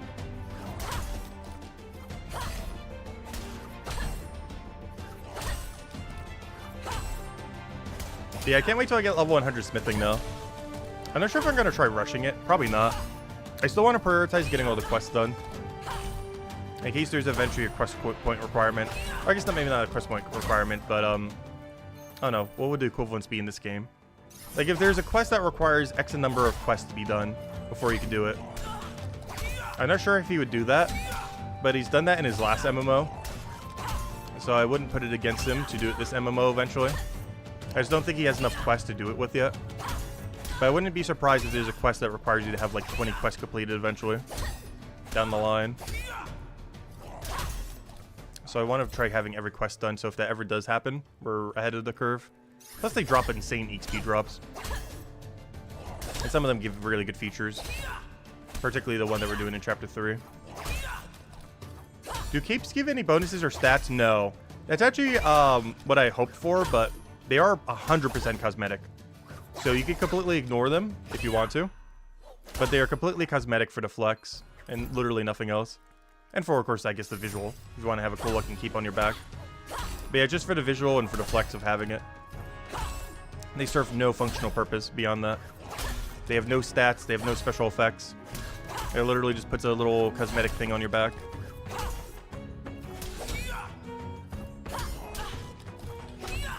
Silly question? There's no silly questions. Feel free to ask anything. I'll answer them all. But where's the gnome forges? Oh, you have to go further in the quest in Chapter 3. So, the part that you might be at right now, though I'm not sure exactly. But, you have to go to the other side of the river. So you're likely somewhere's over in this area. Go a little bit southwest so that you can get to the other side of the river. Either through that side or this side. Actually, can you go this side? Never mind, you can't go through this side. So go southwest on this side right here. When you first walk in, go to like the left south path. Go down. Get around to the other side. Up, timer done. Alright, let me go stop it. There we go. Good job, timer. Alright, that's our last kill. Perfect timing, actually. And let me keep explaining this. But yeah, from the entrance, go pure south. Down here. Oh wait, I'm in the wrong map. Pure south from... Though, this isn't part of our count, but I'm just going to keep killing them, I guess, while I'm talking. This isn't going to count towards a count, though. Anyways. You go south from here. You go around. You go around. And now that you're on the other side of the river, just keep following it up. And you want to get right there. There's going to be like a ladder that you need to interact with. And then I think it brings you to the moth portion where you have to go over there. Like something along those lines. But yeah, you have to find some NPC kind of thing. I forget exactly what point you are in the quest though, so you might have to do something slightly different. Alright, let me go sell all this stuff. There we go. 1 hour of killing these things. And the final verdict is we got 5 2-stars, 3 3-stars, coincidentally. 3 3s. And 1 single 4-star, which was our really cool plate body. And I absolutely have to go trim this. It's a little bit of a waste of time to go all the way over there. But I can't not trim our legendary plate body. Alright, let me go sell this junk. Sell. And then we'll go move to Region 3. Sell all. Boom, boom, boom. That should be everything. Alright, let's go head over to Region 3. Teleport. Not Region 3. Let me go to Region 4 so I can go trim this thing. Free armor trimmings. I do find it funny that he added a joke as a mechanic in this game. Because you can literally just trim your armor for free. They even have the gold that you would have in RuneScape as well. Like that gold trim. Though we're going for burnt orange. It matches the cape better. Oh wait, dies right here. Alright, I gotta take it off, I believe. And equip. Alright. But here's actually just to look at it real quick. Let me see what it looks like. I haven't actually used it yet. Does it actually look like gold trim from RuneScape? Let me see.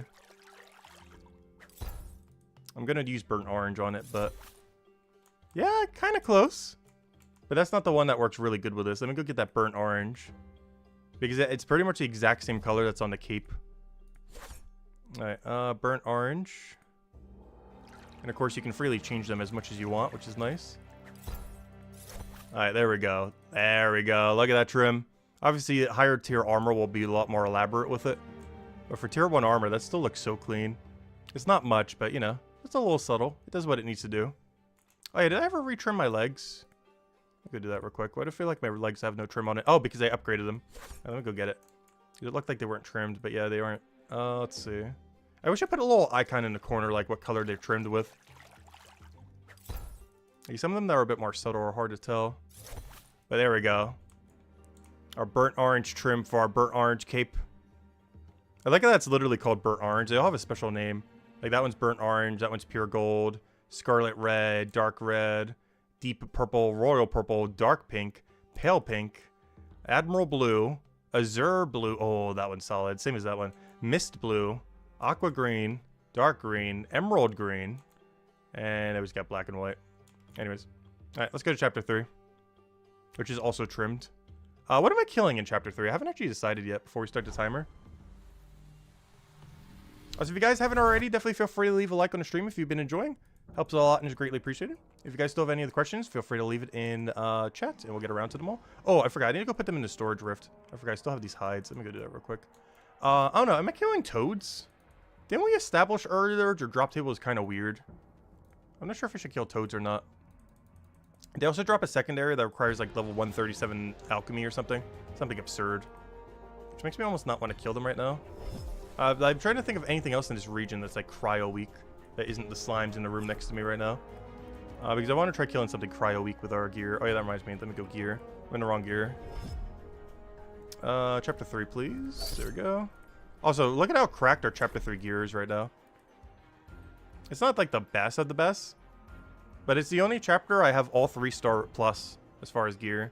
The level range is definitely could be better. But yeah, all 3-star plus.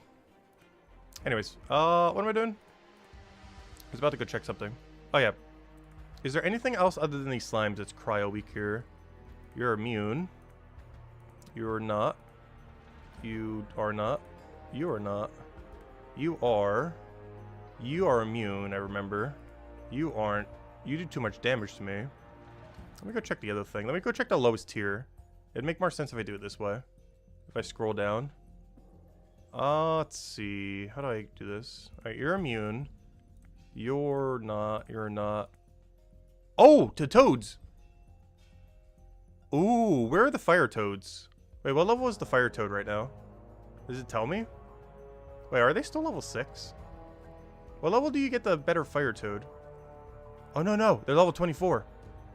Ooh, where are the fire toads? Wait. How do I check map on the fire toad thingy? Oh, I never remember where it is. Answer my own question. I remember now. It's in that one corridor next to skeletons in the middle of nowhere. Yeah, let me go kill a bunch of fire toads from the trailer. Actually, I guess this is just a trailer run at this point. I'm killing literally all the things that were like announced before the thing in various trailers. Like first we were doing the meme of the mall face ones. Now we're doing the fire toads. I don't think chapter 2 or 1 really had an iconic one though. Oh, these were two pretty heavily used in like before like promotional stuff. Before the game came out. Yeah, let me kill a bunch of fire toads. It's either that or the other thing. Also, didn't the patch notes mention they'd fix something with fire toads? So perfect timing as well. I'm pretty sure the patch notes we just read earlier mentioned they fixed something with the drop table. So hopefully it's working properly now. Which is perfect timing because we're about to go slaughter them for an hour. How convenient. They literally did the patch a few hours ago and I was going to do this regardless if they fixed them or not. Oh, it's not this room. It's right over here. Yeah, that's kind of funny. They literally fixed this just for my stream. Obviously not. But very convenient. But yeah, honestly, Andrew Gower and his team has been on it with updates. They have been doing so good. With like just making sure everything gets fixed and everything. Oh, oops, I went the wrong way. Really? Okay, I went to... Okay, I got to teleport back. I thought I knew where it was. Apparently I made a wrong turn and now we're in the middle of nowhere. And it's actually more efficient just to go back all the way. Whoops. Yeah, I made a wrong turn somewheres. Oh, so hello, Riot. Yeah, you just ended up mentioning that? Yeah. They're actually fixed now, so... Hey, this will be a 1-hour test of their fixed drop table, I guess. Loot from 10 hours of killing fire toads. No. I'm not sure if I would ever make a video like that. I know that's a video type that does exist in you know, normal RuneScape and such. Like 10 hours of killing this one enemy, or 1,000 kills of this enemy. I feel like maybe after beta I would do that. I just feel like a lot of things are going to be tweaked before then and then. So it's kind of pointless to do it now. Also, a lot of drop tables just seem really samey. Ooh, they're level 29. Ew. How badly could this possibly go? There's no way we get obliterated, right? Okay, 1 hour of dying to fire. Actually, let me see if I can kill one first before we commit to this. What's our attack ratio?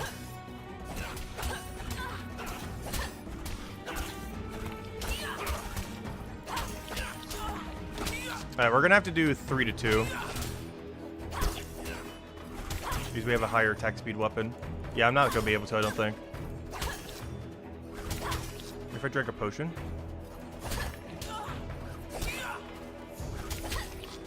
Ah, we're not gonna make it.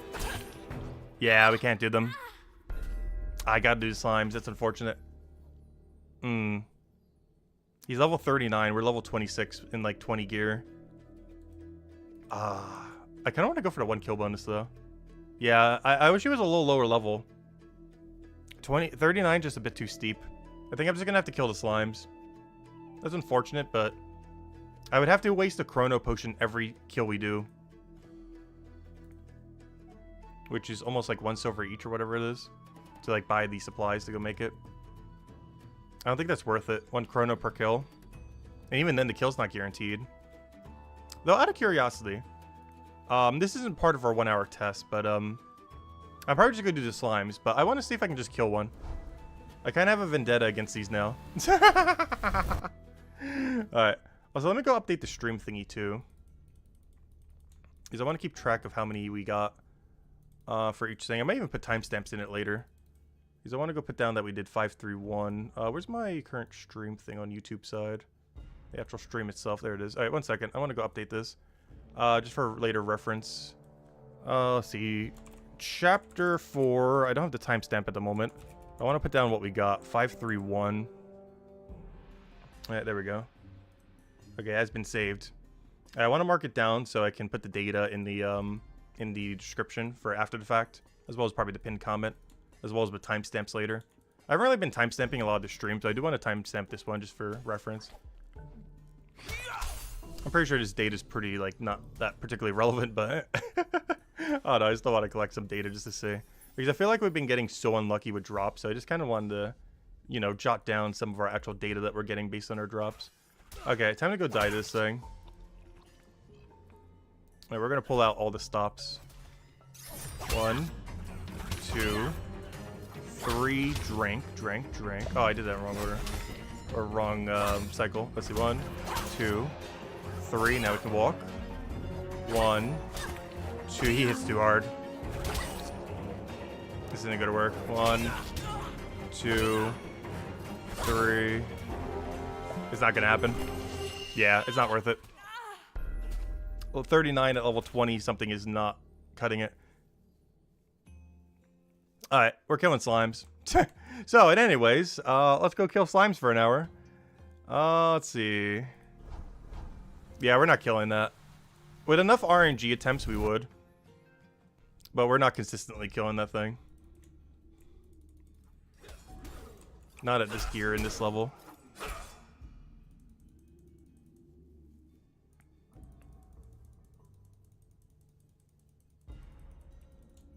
Hey, get good. Yes, get good with a battle that is 90% gear check. Alright, let's go start the 1 hour timer. There we go. Alright, we'll kill 1 hour of one-eyed blobs. Worst comes to worst, we'll have 1 billion of this crafting XP down the line. The only thing that might be a little bit weird with this enemy is I'm not sure if its crafting material blocks its gear drops. Because we don't know what the drop table is for as far as percents. So there's a chance that this guy actually drops less gear per hour because he drops a secondary ingredient sometimes. No, you lose nothing when you die. Dying is actually helpful sometimes because it allows you to sell all your gear that you got while during combat. So there's no downside and sometimes it's upside. Yeah, level 49 watch person? Nice, huge. 1 more level. You can get the first tier of the cape.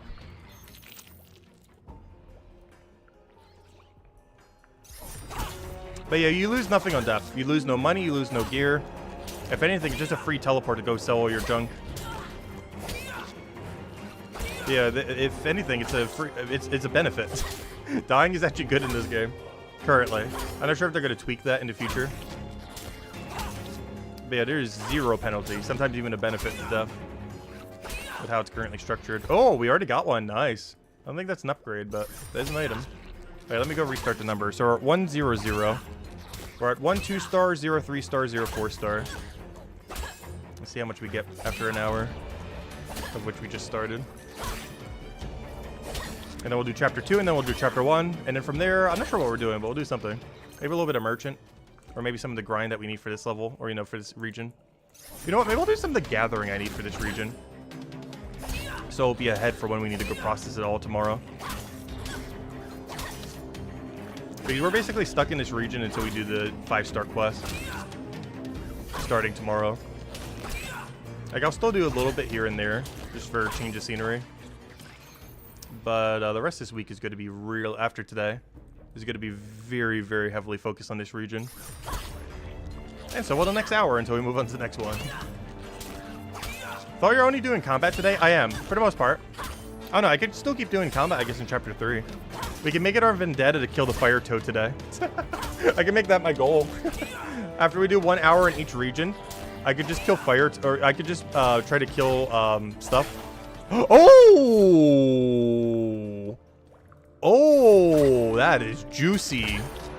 That's a good start right there. Actually, that's my best in slot weapon. Oh, it has Tempest damage on it too. Ooh. So that's good if we do a mace. You know what this is really good on? The shades in the other room. But I'm still going to keep doing the slime because my main hand weapon's better on these. Yep, it is stronger in every way. Give me that. Nice. Unfortunately, it's a weapon. But, it's an upgrade. Also, I almost have all 4-star weapons right now. All I need to do is somehow find a really good rapier that is somehow 4-star. Or craft it after we finish that quest. Which is likely the way we're actually going to get it. Unfortunately, there isn't really much of a need to use this drop. One tech that you can do is, if something is melee only, you can hit them with a range hit or two before they hit you. The problem with that is these things will range you the second you aggro them.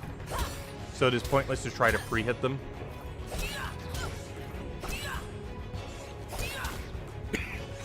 They're just going to stab them to death.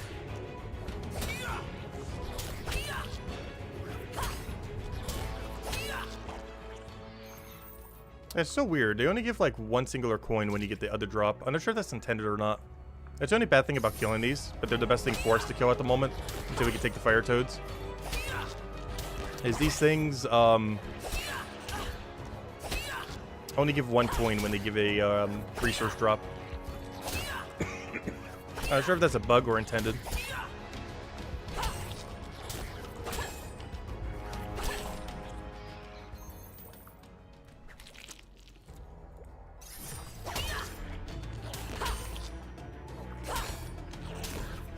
Asylum Slide PH, have you seen the raid nerf? Oh no, did they nerf raids? How did they nerf them? Are you trying to tell me I can't do raids anymore and we actually have to do real combat and real detective? How did they nerf it? Or did they just nerf the EXP for lower range? They didn't nerf it? Okay. That's good to hear. They buffed it? Wait. They both can't be true. Someone's saying they nerfed it, someone said they buffed it. And to my understanding, nothing changed. I'm really confused. Which one is it? Because my understanding, nothing changed with it today. There's an item you can change. Oh yeah, it gives more EXP based on manacles now. So yeah, that would be a buff to how much. Actually, I was saying that earlier to stream. I went over the patch notes right at the beginning of the stream, and I was actually considering, instead of upgrading my pickaxe, to start upgrading my manacles for detective. These things. Because these things are used when you do merchant skill. Whenever you apprehend someone stealing from a stall, this is the one that it checks. It also checks it when you do raids now, which is something they fixed a couple hours ago with the update. So I'm actually considering upgrading my manacle all the way instead of pickaxe. I think it's still worthwhile for us to finish getting like 10 levels on a pickaxe for 4% extra XP. But after that, I might go all in on manacles to help us with the level 500 detective grind at some point. I don't want to go all the way to 500, but I do want to get pretty high to get like all the shortcuts that are in town. Because it helps with merchant. At bare minimum, I want at least like 83 so we can get the other really good shortcut that I don't have access to at the moment. There's a few others as well, but that one seems like one of the more useful ones, as it opens up the soap route so you can actually run soap. Also, I believe the requirement for 55 Merchant unlocks another shortcut as well. The one that, the 5-star quest from the region. So that would also be very, very helpful. Like, having both those 2 shortcuts seem like they're pretty important, because it allows you to do the soap runs. It also allows you to get to the farm a bit easier.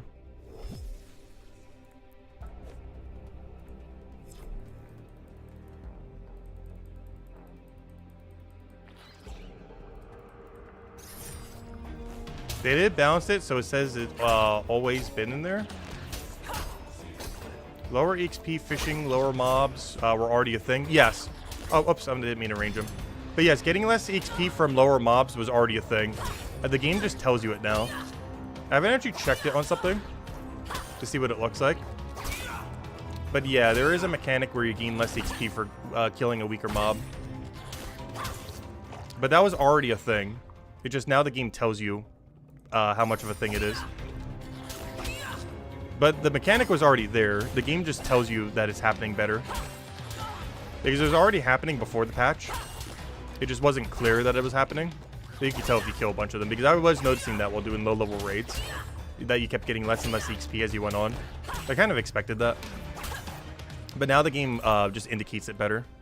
Is all they changed today. They didn't actually make it worse. It just made the information easier to see in-game.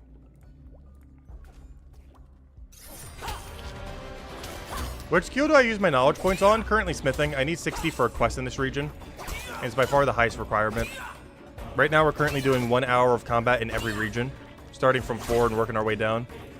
And we're currently on zone 3. Then we'll do zone 2, then we'll do zone 1. And after that, oh, nice! Plate legs, is that an upgrade? Ooh. I guess it's worth it. It's less physical defense, but it's higher for everything else. I'll take it. Anyone have an amulet yet? I believe they don't exist. Oh yeah, let me go update the number. That is our first epic, or our first purple. So we have now gotten 1 blue. Oh, sorry, 2 blues. I didn't count the shield. Whoops. We're now at 2 blues, 1 purple, and 1 orange. I know there's 2 purple in my inventory, but one of them got replaced with the weapon. So yeah, we're at 2-1-1 right now. 2 2s, 1 3, and 1 4. So far, we're about at rate as the other area. Wait, both are true? Wait, to what? Did they nerfed it, but it's also better XP? Wait, did they actually nerf it? I didn't see anything in the patches that, like, nerfed it. I thought it was just indicating that the number better. But I'm not sure. I haven't actually done it at all since the patch today. We literally logged in after our AFK activity, so I haven't gotten the chance to test it.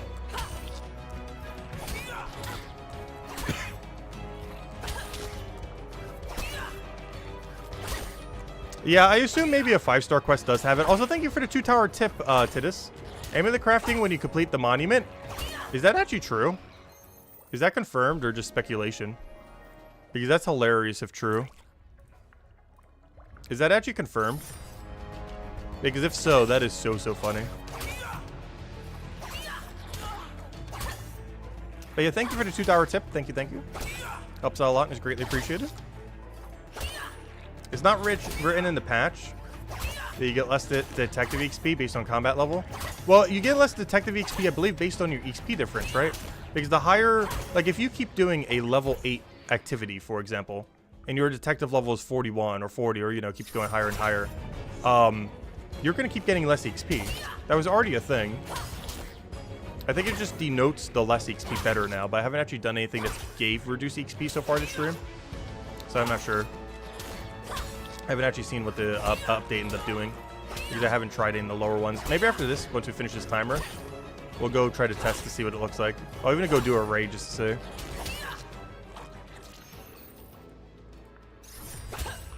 Only combat lowers it? Interesting.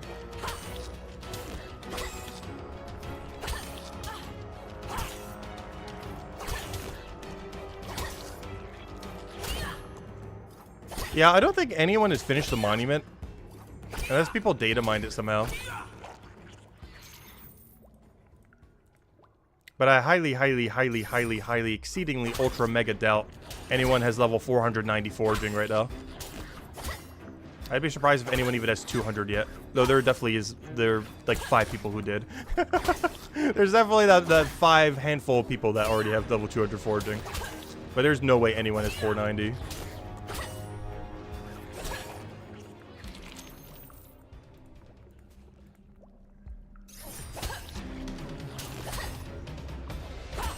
Yeah, episode 4 is definitely the best overall. Honestly, I don't mind episode 3. I've actually enjoyed episode 3. I feel like its chapter layout as well has been the best so far. Like as far as like the main storyline quests and everything. But all the skills in it are perfectly fine as well. I feel like the processing time on some of them was a little slow, but it's not that big a deal.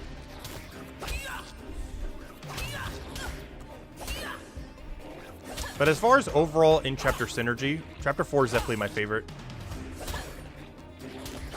My least favorite is probably Chapter 2.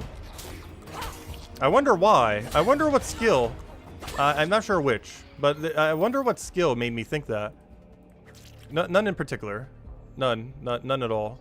There's not a single skill in Chapter 2 that made me think that. Not a single one.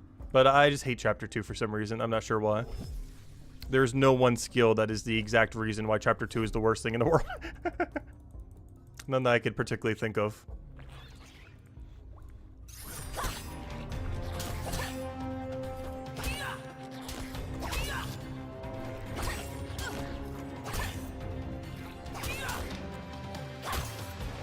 You find the smithing worked in carpentry? Really? I actually really enjoy smithing. I really love the mining into smithing process. I find it really relaxing. Way better than like wood cutting into carpentry personally.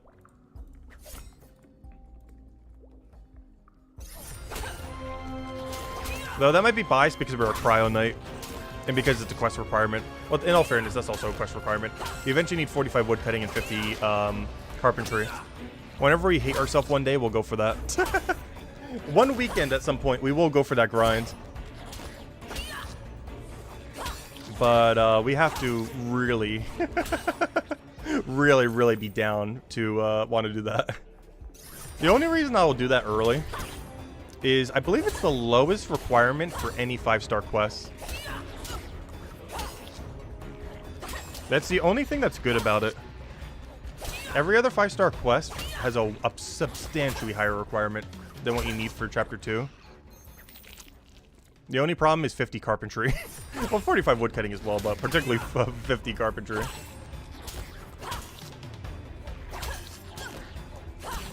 I don't know. I have like a unfounded vendetta against carpentry for some reason.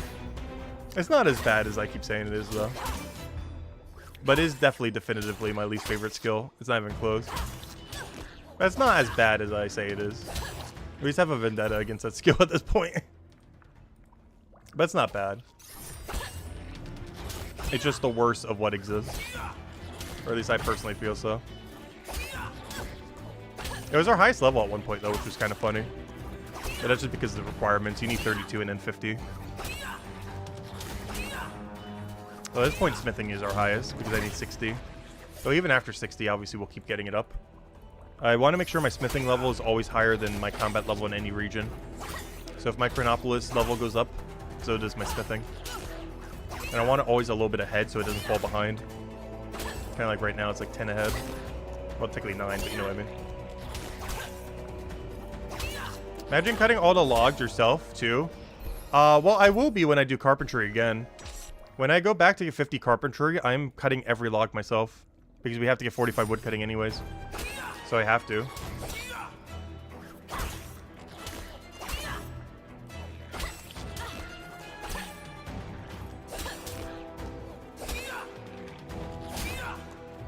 Yeah, that's definitely going to be a grind. I think we can get it done in 2 days, though. Maybe even a day if we really just only focus on it. Oh, maybe not. 45 wood cutting takes a while. Like, I feel like it'd be quick, but that's not quick at all. I feel like wood cutting XP is slower than mining XP. But I haven't actually tested, like, a full hour to really, like, check. It's also hard to tell because my mining XP level is higher and I have the extra bonus. But I do feel like you get more mining XP per hour than woodcutting. Or at least for me, it feels like it goes quicker.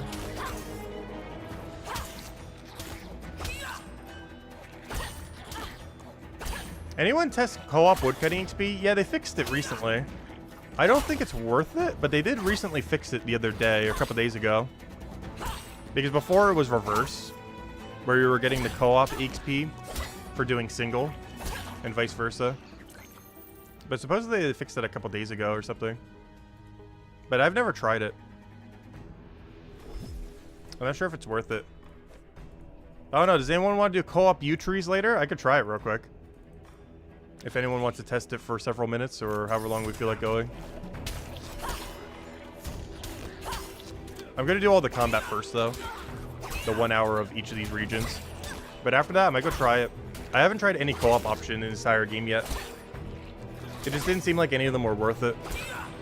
Like the coordination you would need with another person to bother doing it. But I wouldn't mind trying it if any of you guys want to see it. I just need one person who would help me. In about 2 hours from now. Or 2.5 hours from now.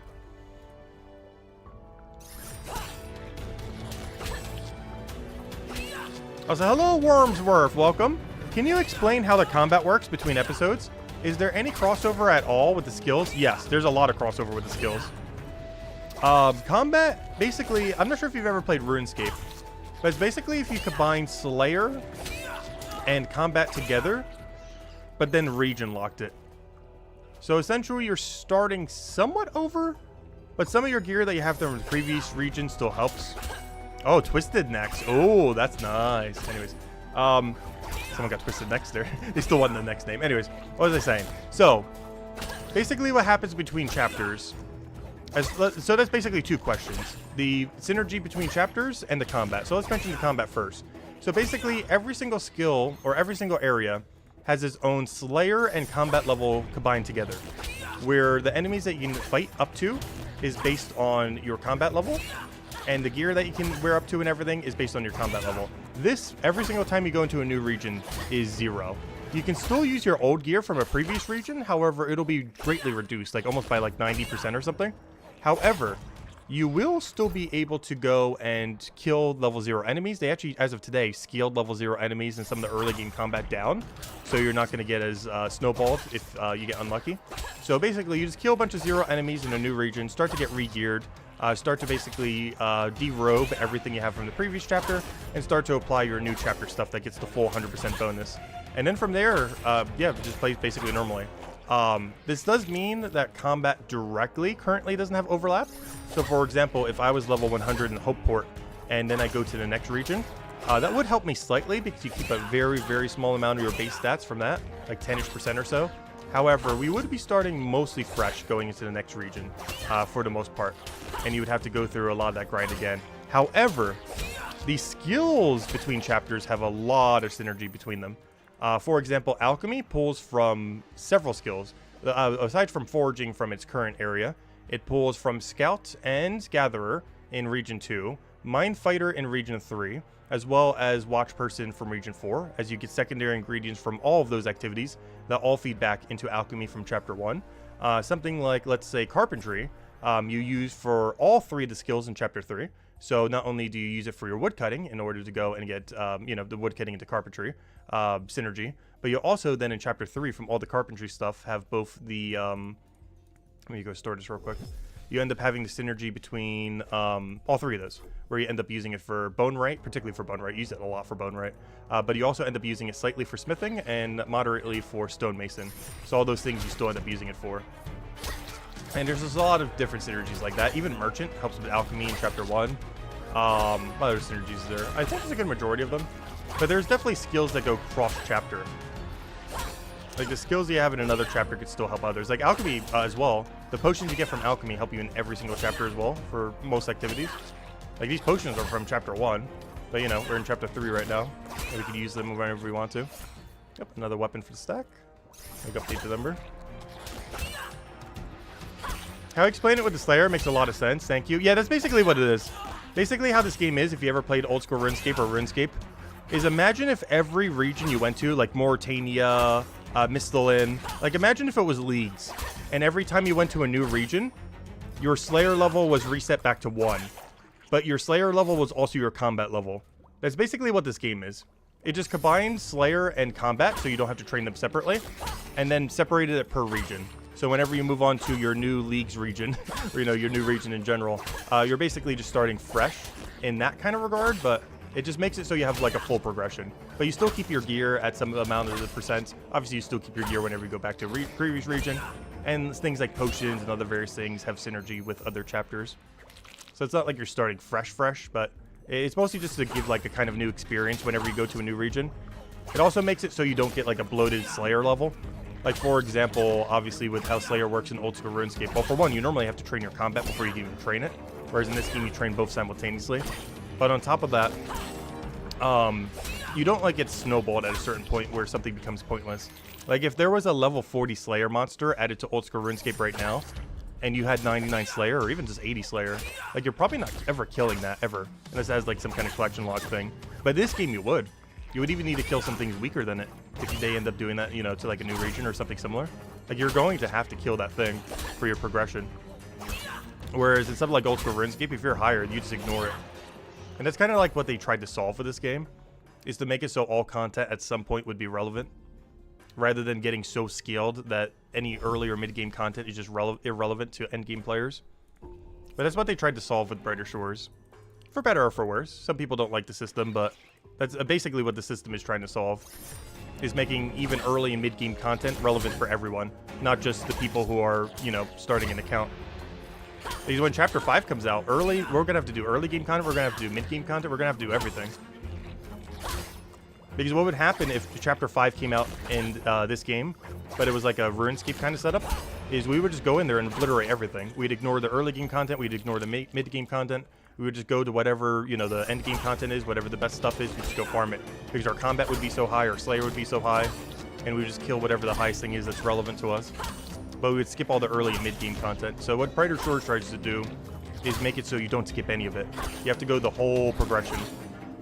And I personally like that. So you can't just just go into new content just completely obliterating it. You actually have to engage with the full system instead of just skipping right to the end.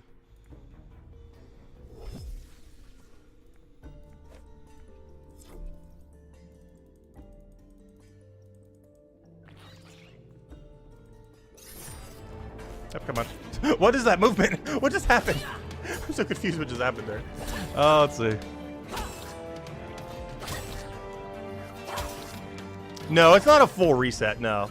Nothing ever gets reset in this game. And all progress from the beta that's currently going on right now, or, it's an open beta, you download it right now. But everything from right now does go into the main game as well.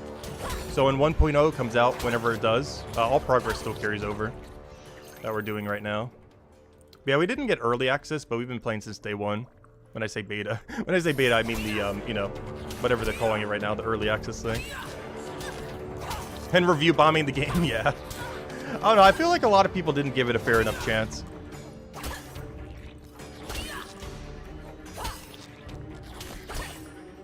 But of course, this game definitely isn't for everyone.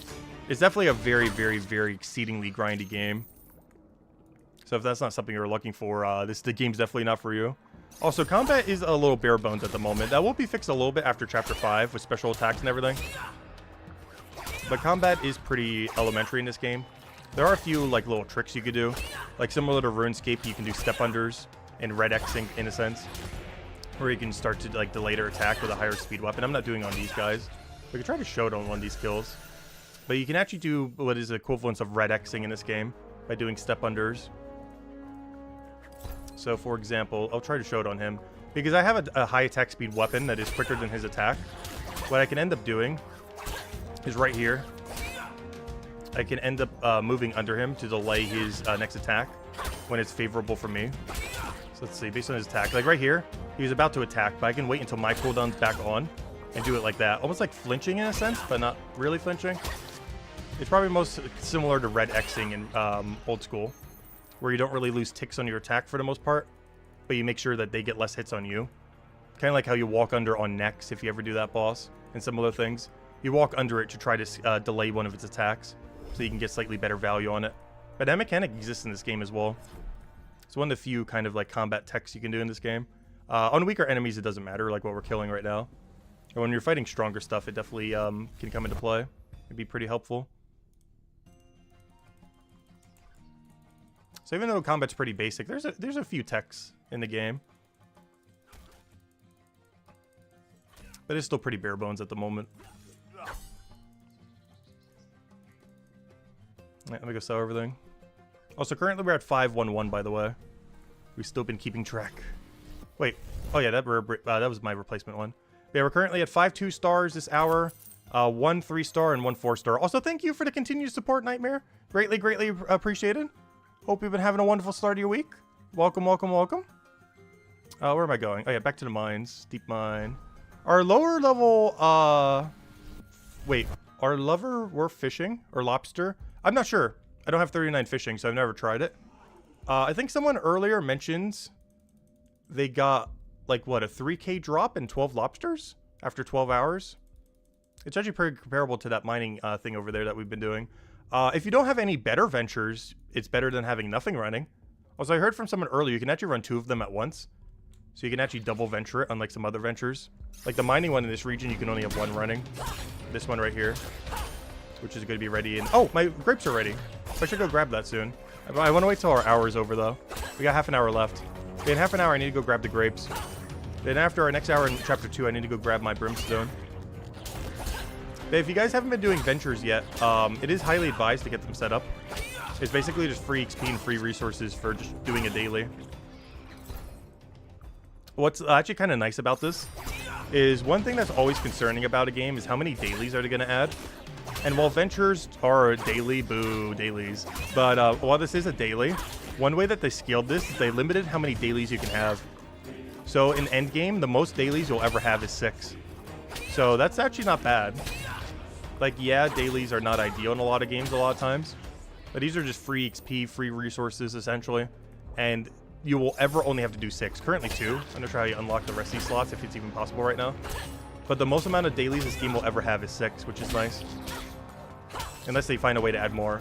But this basically adds a hard cap of 6 dailies you could ever have to do. So you're never going to have to do like 20 dailies in a day or something. Which I think this is a nice middle ground. And you get to choose what dailies you prioritize, which is kind of cool.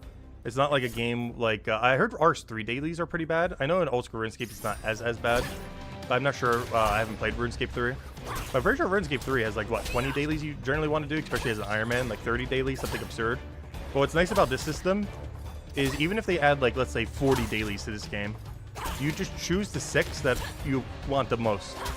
So you don't have to do them all. You will be limited to the 6 that you find most favorable. Like right now I want some mining XP, so I want to do the mining daily. This one I'm just doing because I don't have a better one. But I'm doing this because I want free mining XP. So I actually kind of like this daily system.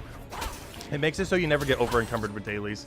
If they ever add like 100 dailies to the game or something, you only ever have to do 6 at max. And you just pick whatever 6 you prioritize the most based on what you need or what you want, either XP or resource wise. I think it's a nice in-between system, personally. And actually, a pretty underrated one. Because dailies get really, really intimidating in some games. And this is a good way to make sure it never overscales to a degree that's annoying. As at max, you'll only ever have to do 6. Regardless of how many they ever add. It's an interesting way to balance them.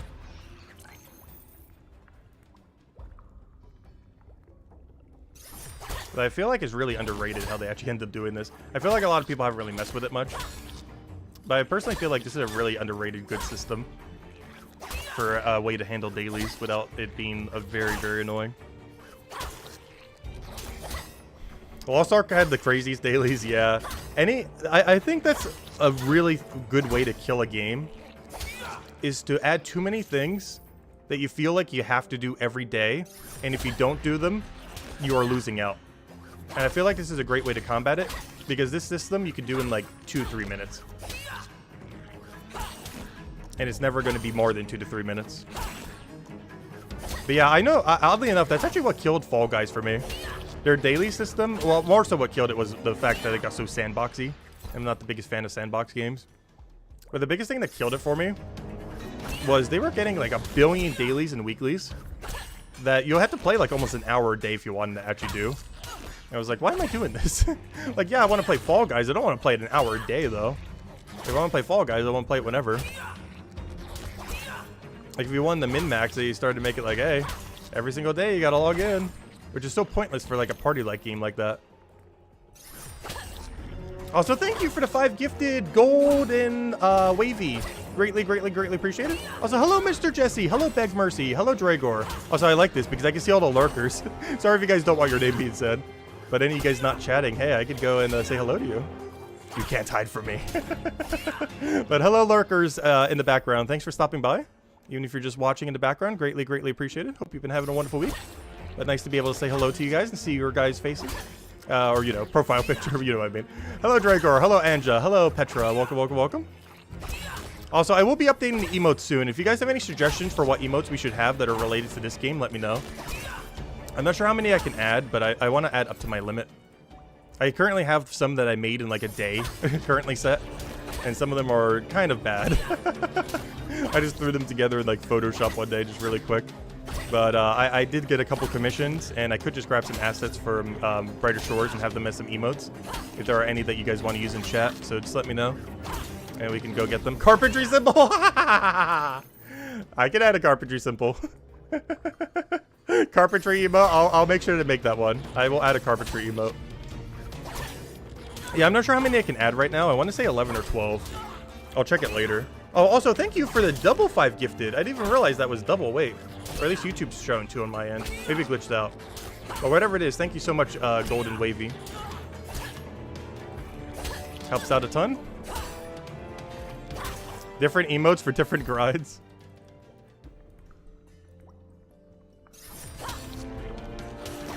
Do you think we will get a bank? I really hope. I was mentioning this feature yesterday, which currently doesn't exist. You know what this game really needs? It needs a way, either through a spell or something else, where you can see every single bank or every single resource at once. One thing that's really annoying is, let's say right now, I want to both look at how much alchemy supplies I have, but I also want to look at how many ores I have. To do that, I would have to go all the way to the alchemy location, then teleport all the way to the mining location to see my ore. There's currently no one interface where I can check all my ore, all my wood cutting supplies, all my, you know, cooking supplies, all my alchemy supplies. It's a feature they really, really, really need. Oh, our second 3-star this hour. Nice, nice. I want to go add that to the total. You know what? Maybe our luck hasn't been bad. Because based on the data I'm getting right now, we're getting about the same RNG as the first hour. So that's interesting, because we're currently at 3 2-stars, 2 3-stars, and 1 4-star. Which is pretty comparable to what we did last hour. Do keep in mind, we are killing these slightly quicker. Let me see. What is our... yeah, we still got 25 minutes. That's the only other thing that's kind of hard to tell in what we're testing right now. Is we're actually fighting a weaker enemy compared to in Chapter 4 right now. But the gear we were getting from Chapter 4 was more useful because it's higher level. Also, hello, Sean, and thank you for the support. Greatly, greatly appreciated. But yeah, and if any of you guys want to join, it is $2 a month. It puts an icon next to your name, which is basically just the logo of the channel, as well as all the emotes that we have. You'll be able to go and use here in the channel. I'm not sure if you're allowed to use it in other YouTube channels as well. Obviously, it works in ours. But yeah, it's only $2 a month, so greatly appreciated. I end up getting 70% of it. Unlike Twitch, where you only get 50% of subs, you actually get 70% on YouTube, which is really nice. So greatly appreciated, any of you guys that go for it. And I will be adding more emotes as well as some Brighter Shores emotes soon. I just haven't had the time to do it because we keep playing Brighter Shores too much. But maybe later today I'll try setting that up. And make half of them like Brighter Shores and half of them some of the ones I commissioned earlier. Also, thank you, Golden Wavy, for even more memberships. Greatly, greatly appreciated. Thank you so much, everyone, for the generosity. It means a lot. And helps the channel stay afloat, as we do this full time at the moment. So if you ever want to stop by for Brighter Shores content, feel free to subscribe to the channel, as we will be doing 12 hours basically every single day. We're going a little bit shorter today because it's Mondays. Mondays will basically be, I'll still stream most Mondays, but Monday's generally my catch-up day every single week, where if I have any errands I need to run or anything else, I get it done on Monday. So I actually kind of forgot, it's actually a holiday this week. So I wasn't able to do some of the things that I wanted to do today because I forgot there's a bunch of places closed in America right now. Because I believe it's Veterans Day, I think, today. So it's a national holiday. Some things I was meant to do are actually closed. But I'll just have to do it tomorrow morning. But it's not going to take that long what I need to go do. Also, thank you, Sean, for the 10 gifted memberships. Thank you so much. Also, hello, Dylan. Hello, David. Hello, Stode. Hello, Sushi Ninja. Hey, Sushi Ninja's here. Welcome, welcome. It's nice to see that Gems of War people are lurking. But yeah, thank you guys for giving Brighter Shores a chance and watching in the background. I know this isn't Gems of War. We've been a Gems of War channel for like a decade now, or for like the last 8 years. But I do appreciate all you guys from Gems of War giving the game a chance, or just watching in the background and just kind of chilling with us. Thank you, thank you. But hello, Frank. Hello, Chi. Hello, Laura. Hello, DEM. Hello, Analyst. Hello, Bill Warhammer. Even Bill Warhammer is here too. Actually, quite a few Gems of War people. Half those are Gems of War people. Thank you for stopping by. Welcome, welcome. What's Gems of War? It's basically a mobile free-to-play game. But yeah, it's one of those like super mobile-esque games. It has a pretty good free-to-play model. It's basically a match 3 RPG. A friend ended up getting me into the game, and it had a really good community. So he's just been part of the community for like the last decade. And I've been doing a channel based on it for the last 8 years. Obviously, we cover a lot of things on the channel. Just basically whatever game we feel like playing.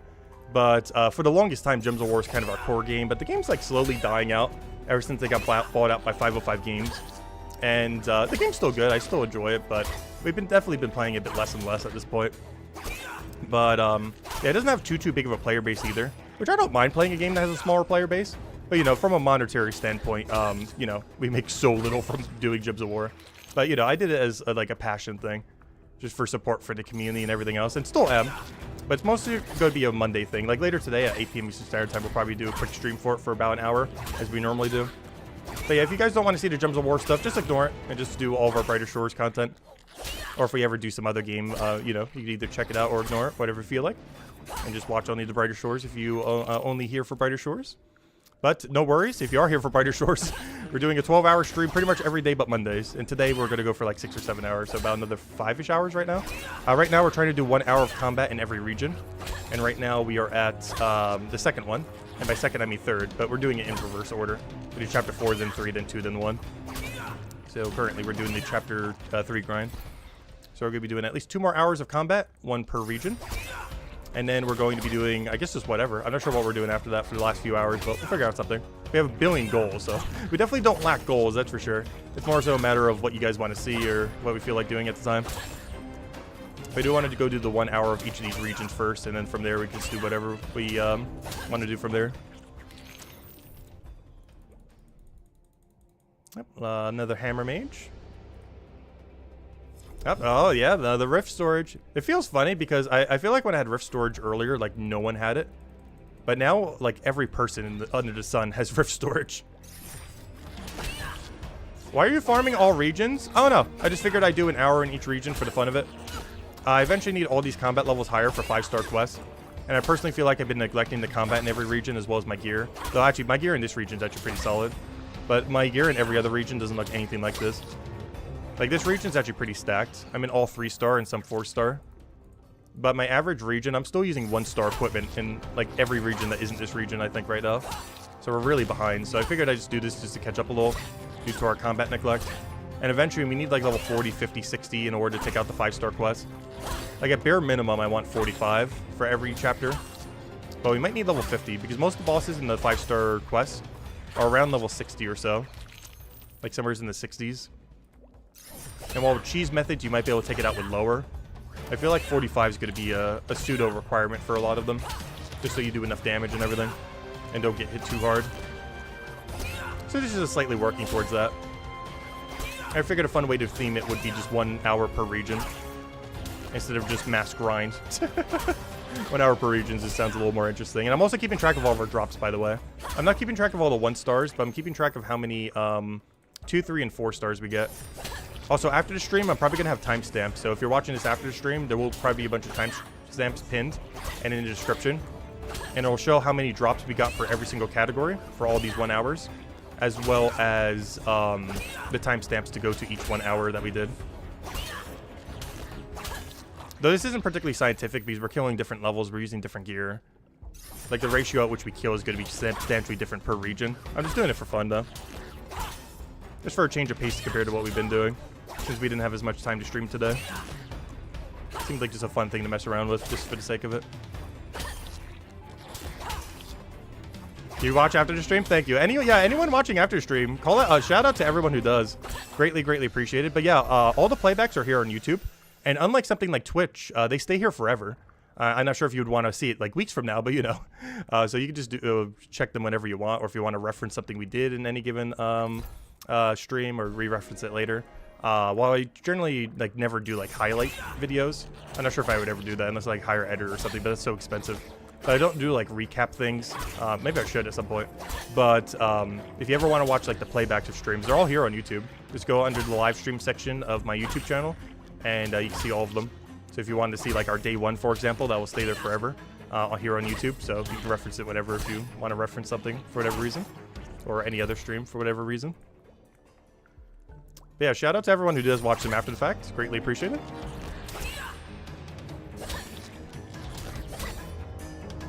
I always forget to say hello to those people. I know some people like to watch like long streams as like background noise before they go to bed to help them sleep or something similar. Also, hello Redrig. Hello. Hope that's hello too. Hello 78% official. Let me catch back up on chat. I feel like I'm neglecting reading. Where'd I go? You're also curious what kind of stream Jobs of War is? We'll be streaming it later tonight if you guys want to check it out. We'll be doing it at 8 p.m. Eastern Standard Time, which is about 6 hours from now. It's definitely a game that's not for everyone. And it definitely has some like slight pay-to-win aspects. But the free-to-play economy for the game is really generous. It's actually a free-to-play game that you can earn all the premium currency by just doing gameplay, which is kind of cool. If you guys want to check it out, we'll be doing it later tonight at about 6 hours from now. And if you guys don't care about it, just ignore it whenever we do a stream for it. All good. But that's going to be a Monday thing now. I normally cover a Monday recap video for that every single Monday, as well as a stream every single Monday now.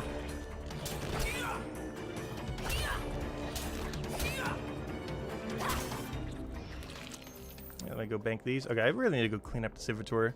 That's the only problem with these slimes is they keep putting these like weird slimes in your inventory. And you have to keep banking them, but your inventory keeps getting smaller and smaller, so you keep having to bank more often. A little annoying. But at least the rift is like right here, so it's not that big a deal. Yeah, there's definitely a lot of stuff we could be clipping. I don't know, I've never really been big on doing like super short form content. I've definitely been more of a long form content kind of person. For better or for worse.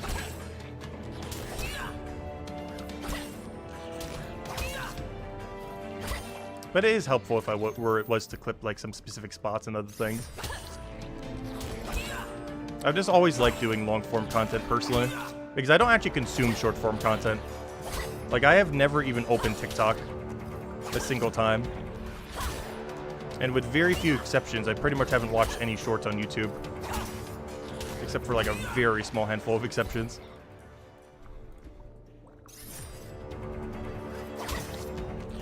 Yeah, not necessarily short form, but more so like clipping a section. Yeah, I understand what you mean. Do you think they will ban the people who exploited the detective skill? Didn't they roll back them? I could have sworn they rolled back them. Because they're able to track everyone who did it. Yeah, so far, almost all my detective XP's from AFK raids. It's stacked up to be quite a bit at this point. What happened? Basically, there was some kind of weird exploit when you did detective bounties. I believe it was specifically with the when you found the clue.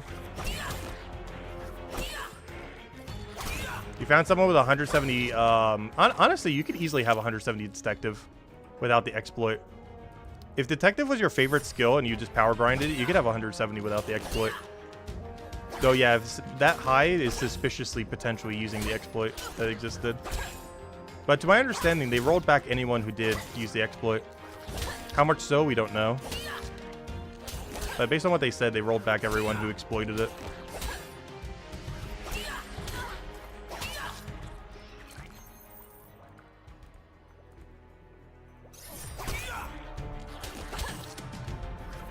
Gotta avoid the brain rot.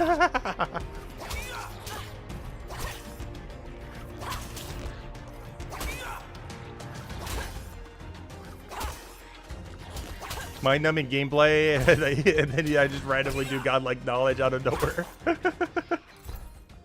Greatly appreciated.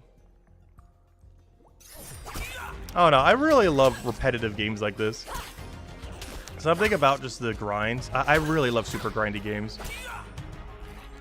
It's just something about it that's just really satisfying to me. So like Brighter Shores is like just dopamine hits like crazy with how it's set up. I know it's definitely not for everyone, but gosh, I absolutely love these kind of like mega grind games. It's like my favorite genre of game. Is anything that's like set up kind of like how Brighter Shores is, or similarly. I personally find it really engaging. It's definitely not for everyone. Yeah, it's very addicting. Let's see, how many hours are we at? 91 hours. Very addicting. Also 12 minutes left on the clock. And then we'll move on to the next region. I think I'm killing bears in the next region. They're weak to Chrono, and they're level 22, and I'm level 26, so it should work out pretty well. The only problem is my armor, I believe, is like paper in that region. So there's a small chance I might die to a bear, and it's like a mile away from a teleport. Hopefully we don't, though. I might just have to do some step unders or something. Oh yeah, also, if anyone wants to add me, our name is Tacet in game. Same as your channel name, T-A-C-E-T. If you guys want to add me, we have like 100 slots left, or about 90 left. I'm not sure what we're going to do once it's full. But yeah, if anyone of you guys want to add me, Tacet in game. If there's ever co-op, or if you guys want some free Cryo Knight gear down the line. Because smithing seems like it's going to be our highest skill for a while. So if any of you Cryo Knights out there need some weapons or something down the line, which trading exists, obviously, I'll probably hand some out for free down the line. Same as other processing skills, but obviously smithing will be our highest by far. I kind of want to get the level 100 smithing keep as well. Hope another drop to add to the pile. But I'll add all you guys in a moment. There's a weird delay when you, there's a weird delay when you do it in combat and everything. So I'll get you guys in a moment. Soon TM, I know, right? Soon TM has been a big joke on this channel for a lot of things. I actually got a special emote for it. I'm not sure how it's going to look and so small. We're definitely going to test drive them. Hopefully maybe later tonight or something. I need to go do that. Probably into tomorrow's stream. Test drive some of the emotes. I got to remember where we even change it. For whatever reason, YouTube's backend is like so weird. Trying to find some stuff. I have completely forget where you even change your emotes in the back end of YouTube. You have to go through like 5 different menus in the middle of nowhere to get to there. It is so buried. I'll go add everyone after this kill. Because it stalls you when you're in combat. Dirty bird. Alright, I gotta go store these anyways. Another thing that's annoying is it even stalls your moving. Look at this. When I go add a person, notice our guy stopped moving. I really hope they fix that. But every single time you add someone, it actually interrupts your in-game action, which makes no sense. Like if I start moving over here and I add someone, look, it's going to stop me before I even get to the tile. It's really annoying. I hope they fix that. Ah, Herbivore! Hey, did you get the Herbivore pet? I'm at like half the drop rate and haven't gotten it yet. I do eventually need to grind for it in old school, though. Eventually. I already have 99 Hunter and Herblore, though, so I don't have as much of a need to, unless I just want the potions. But the pet is kind of cool that you get from it. Alright, there we go. Everyone has been added. Deposit. Good morning, new guy, Roy! Welcome, welcome. Hope you've been doing well. Hope your start of week has been nice. Never had the Herbie pet yet? No. Great pet. Yeah, it is a great pet. Oh, you know what pet is really nice? If any of you guys have played RuneScape recently, or old school RuneScape, they added a really cool bird when they added Varlamore region back in March of this year. And it's among one of my favorite pets in the entire game. It like flies behind you and everything. And it has smart pathing. All newer pets have smart pathing. So it actually follows you properly, unlike all the older pets. It's really, really cool. But you get it from doing hunter contracts, which are basically like bounties in this game, but for hunter. Like basically imagine a bounty board for like any of the things like cooking in this game, or detective, or merchant. It's kind of like that, but for hunter. Where you go to an area, you get a task, and then you just go do that task, and then rinse and repeat, and eventually you get a cool bird and a bunch of other resources.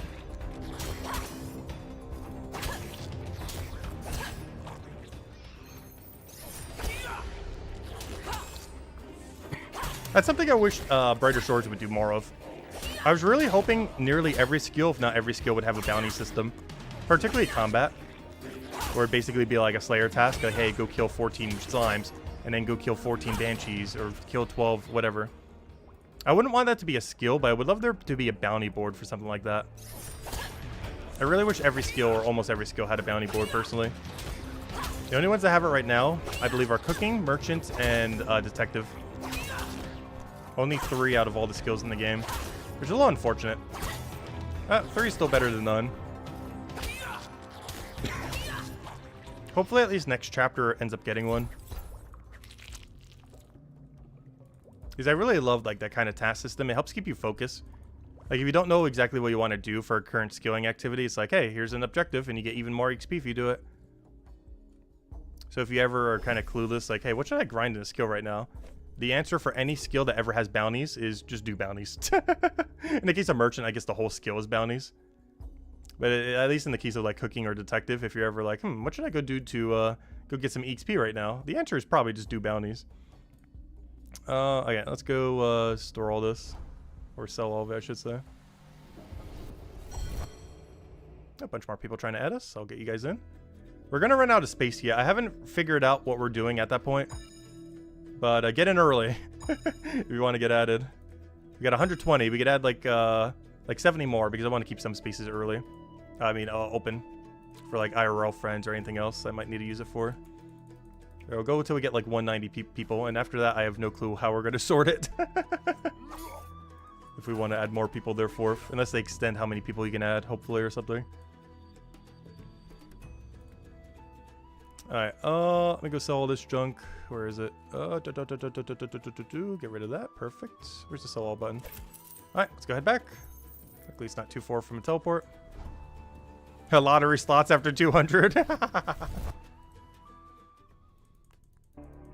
The giveaway for being added. The way I'll likely do it is if we're doing some kind of activity, let's say in the future that requires, I don't know, 4 or 5 people. I'm not sure what they could add that would do that. But let's say hypothetically there's an activity they add in the future where we want to have like 4 people in a group to do it. But my list is currently full. I would just drop some people and then, you know, just add some other people or something. And if those people want to be re-added, we just, you know, re-add them again. And just kind of shuffle it or something. I don't know. We'll figure out some system. We'll figure out something.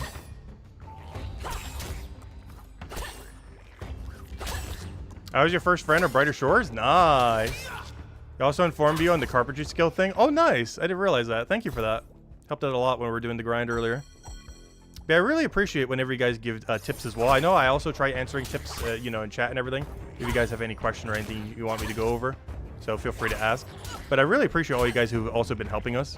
Because honestly, I put it in the title, and I mean it. I don't mind backseating. You can backseat as hard as you want. I'm actually kind of weird that way. I know there's some people who have like an absolute vendetta against backseating. But honestly, backseat all you want. Like if I'm doing something inefficient, and you know it, call me out on it. I actually love being backseated. As much as I love answering questions, I actually love being backseated. Which sounds kind of weird because I'm pretty sure that's like the opposite of like 90+% of people. But I actually really love people who backseat. So feel free.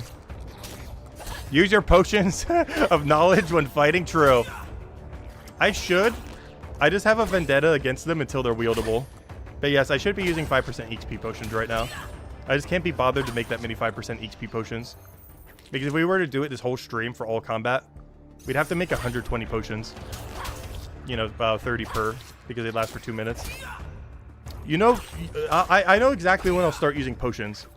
There's 2 stipulations for when I will start using the HP potions. One is they got to be wieldable. So we need 3 slots here, not 2. So we have 3, 3, 3. There needs to be a 3rd slot where you can wield it. But the other thing is it has to have auto reuse. Oh, only do it when you do the dopamine hit? True. That is true. Especially since I'm in this region right now. You know what? I could do that real quick. That makes a lot of sense when we're doing combat in this region specifically. Because I'm currently dopamine hitting smithing. That's actually really true. Yeah. Yeah, we'll do that. Let me go get some. I'll go do that right now. Is there a way to pause this timer? There is. Oh, it's only 4 minutes. Let me just finish in 4 minutes. Never mind. Scratch that. But I will when I do combat later. How about that? When I come back and start doing the grind that we need for like level 40, 50 or something, whatever we need, I will go get them and start using them here. I'm not going to bother when we do the other 2 grinds right here though. But when I come back here and power grind to 40, 50 combat, whatever we need to do the 5-star quest, I will, every single time when we do the smithing XP thing, use our potion so we get more XP.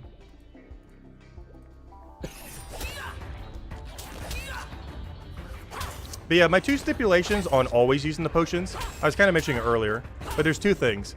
We need a 3rd potion slot where you can wield it, and we need auto-use potion. There needs to be a right-click option for the potion here that auto-uses it when it goes down. Because that way, fear potions, whenever you do it, will auto-redo it.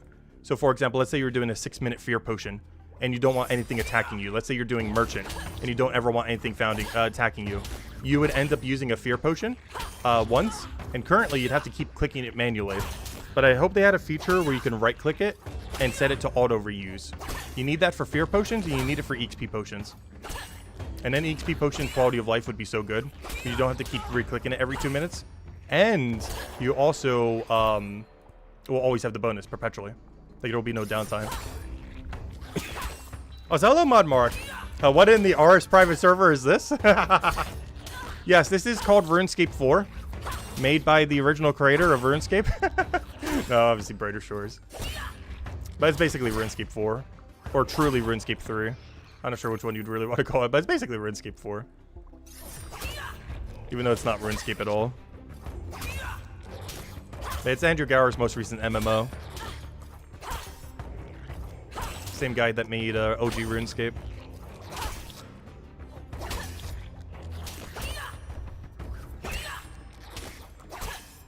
Back in the glory days. When RuneScape was actually good. No, RuneScape's still good. Honestly, I never have given RuneScape 3 a fair chance. I've never played it since Evolution of Combat and everything else. So I've personally never given it a fair chance. And old school RuneScape, while I have my problems with it, I also have like tens of thousands of hours in it, so I have a problem.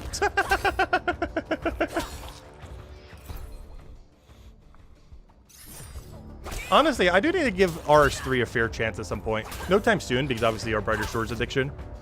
But at some point on the channel, I will try RuneScape 3. It'll be a while from now, like we're talking sometime next year. But I do eventually want to try RuneScape 3. Because I've personally never given it a fair shot. And I want to at some point.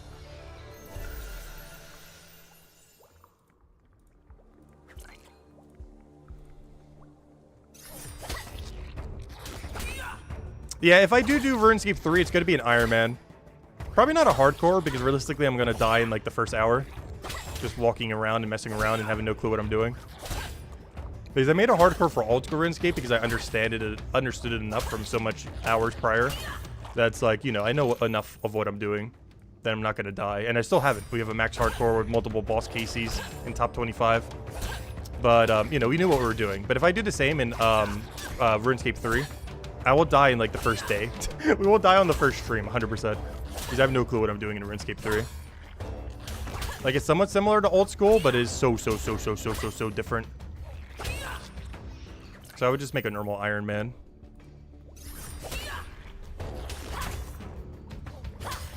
I might start as a hardcore just in case, but I'm not going to try to survive.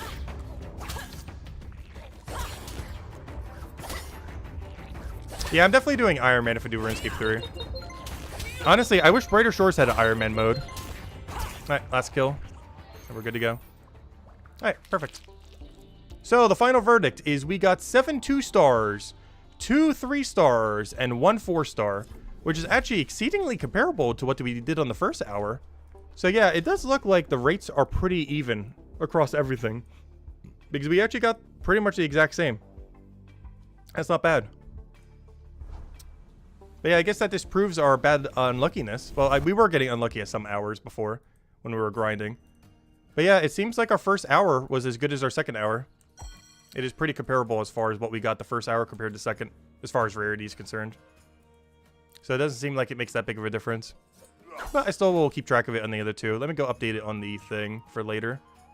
So on the first one, we got 531. And in chapter 3, We got whatever numbers I just said. Where were we? Where even is it? Where are you? There it is. 721. So I got one less 3-star, but I got 2 more 2-stars. So yeah, it was pretty comparable. And we got 1 4-star both times. The orange border one. Alright, nice. Alright, well, let's go do the next region. Oh wait, is my brimstone ready? I think my brimstone's ready. Wait, let me go claim it. I've actually never claimed it on stream. There's nothing fancy, but the drill just comes back and you send it back out. Wait, let me go show it real quick. I guess I could have done that while I was there. I forgot about it. Oh wait, never mind. It was the grapes that were ready. Never mind. The brimstone is ready in the next hour. Let me go grab the grapes then. False alarm. Wrong one. Alright, let me go grab my grapes. And this gives us a merchant XP drop and some cheaper grapes. About 70% off. I feel like the grapes are the first one I'm going to replace. But for now, I don't have anything better. Or anything to replace it with at all. So for now, I will just grab grapes. Yep, 1 set of grapes, please. Thank you.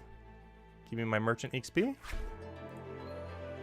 And I would like to send you again. Alright, there we go. And hopefully that's the last time we ever have to do grapes, because by then I should have another passive activity, hopefully. Alright, there we go. Anyways, let's go bank these and then go head to our next region. Actually, I can just head to my next region now. Hope Forest, let's go. Alright, see how we do in this next one. Gotta do it for an hour like we have been.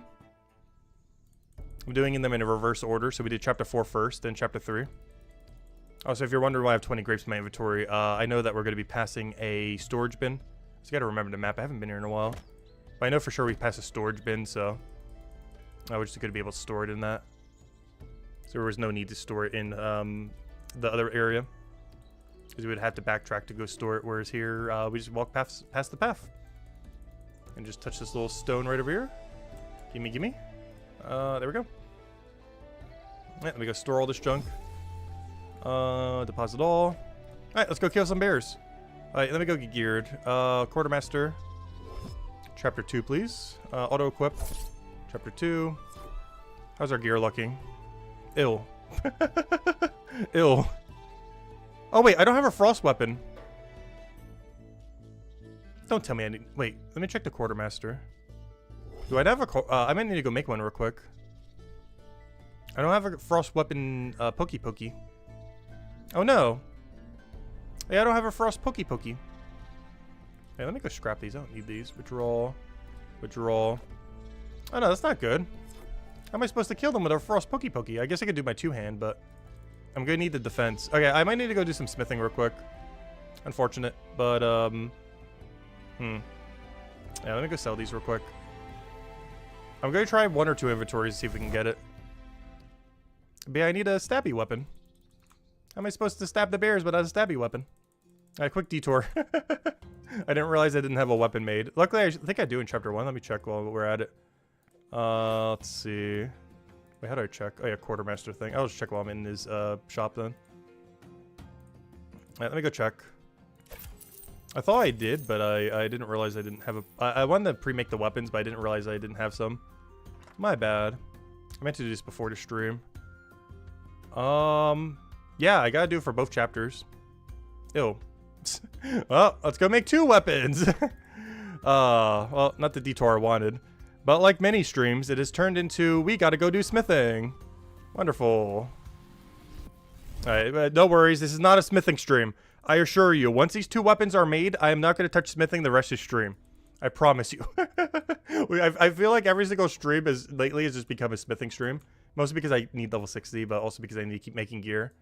But I am going to try my best after I make these 2 weapons to not smith for the rest of this stream. Because we've been doing so much smithing lately. It's actually my highest skill too. And I'm trying not to, but the game keeps making me smith more. I'll catch you later, Riot. Hope you have a good day. Catch you later. We're going to be going for about another 4-ish hours, so... If you happen to be around then, we'll be here still chilling. A little bit of a shorter stream today, but we'll be back to 12 hours for the rest of the week. Which is Monday streams will be a little bit shorter. You know, still going for like 6-7 hours today. So, you know, not that much shorter. Shorter compared to 12 hours. Oh, I did the wrong one. Wait, what? What did I buy? Oh, no! I thought that was iron. What a waste. No, I thought that was iron. Oh, let's go back. I hate this. Can't believe I bought the wrong ore. That's the first time I've ever done that. It's not too big a deal. We'll be able to process it for something down the line, probably. But I think that is the first time ever I've accidentally bought the wrong ore. Or the wrong anything from a shop. A little unfortunate. Alright, let's try this again. Buy iron. Iron. No, that's not iron. Iron. Double check. Iron ore. There. Confirmed. Alright. We 100% got the right one this time. We did not mess up. Am I going for 61 Minefighter requirement? Someone said earlier that that's actually not a requirement. Someone said earlier this is the level of the boss. I never know what to believe with this quest because I keep joking, but I don't think it's actually a joke. I believe the requirement for this quest has changed literally every day on the wiki. So I'm not sure what to believe at this point. Every single day it has changed. Originally it was 40 bone right, then it was 40 bone right and 60 smithing. Then it was 40 bone right, 60 smithing, and 48 stonemason. Then it was 46 stonemason. And then it's saying I need 61 minefighter, but someone earlier said you just need to fight a level 61 boss. You don't actually need 61 minefighter. So I'm not sure if it's a hard 61 requirement or if you just fight a boss that's level 61. I have no clue at this point. Because it keeps changing every day. All I know is we need high combat and those other skills that are on the wiki right now. Which is 60 smithing, 40 bone right, and 46 stonemason. We're going to be working on that in the next few days. I'm not doing that right now, even though I'm literally doing that right now. I'm trying to make a weapon for the hour battles we're doing. I meant to do this before the stream, but I didn't have the time. Because I was catching up on sleep. Because I haven't been letting Brighter Shores get into my sleep schedule. That is one thing. Health comes first. I've been getting an adequate amount of sleep every single day. We've been completely no-lifing it during the day, but I haven't been letting it get into my sleep schedule.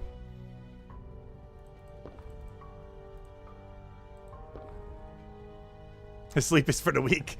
You can sleep when you're dead.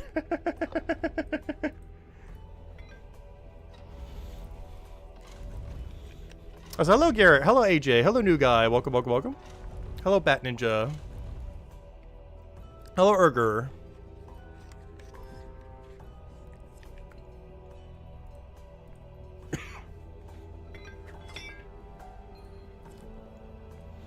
What if someone donating you a large amount for no sleep challenge? Well, we went 24-hour day one. So maybe we'll try another 24-hour day sometime soon.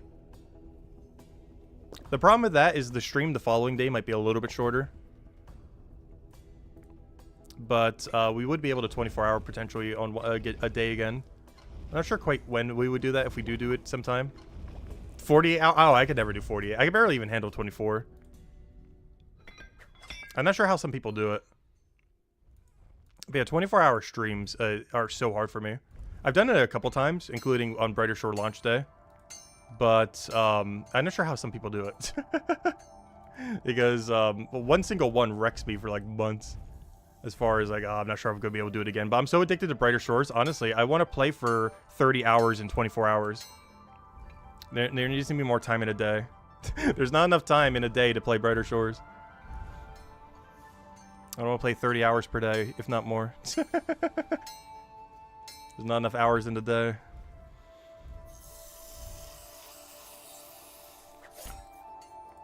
But our solution so far is like 12 to 6 a day.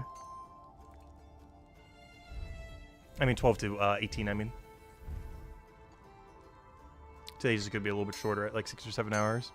How soon is now? What a name.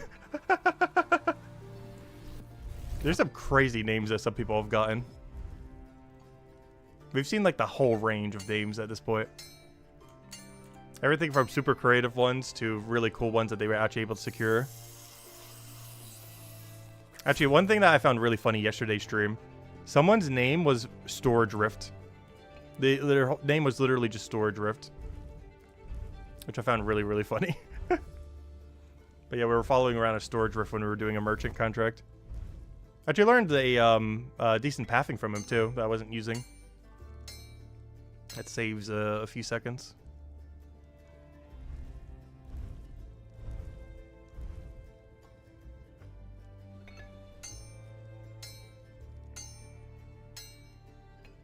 Have 48 hours for sure? No. I could barely even do a 24-hour stream. Even when we do, we still have to separate it into 2 streams due to how YouTube works. YouTube has a weird mechanic where if you stream longer for than 12 hours, it starts to delete the stream on the playback. It actually happened to us, I think, 2 nights ago, where I streamed for a few seconds longer than 12 hours, and it deleted the last 5 minutes for some reason. If you go even a second over 12 hours, YouTube breaks when it comes to live streams. It's really weird. I'm surprised they haven't fixed that yet. It doesn't affect the stream itself when it's going, but it affects the playback for people who watch it after the fact. And the worst part is if you go too far over, like let's say you do a 15-hour stream, it starts like overwriting the start of the stream. Some guy's dancing here, which is really annoying, even more annoying, which is why I always make sure to stop right before the 12-hour mark. Is I feel like that's really inconvenient for people watching after the fact. If it starts like 10 minutes in randomly and just deletes like the first 10 minutes. Got it. Alright, let's see if I can get lucky.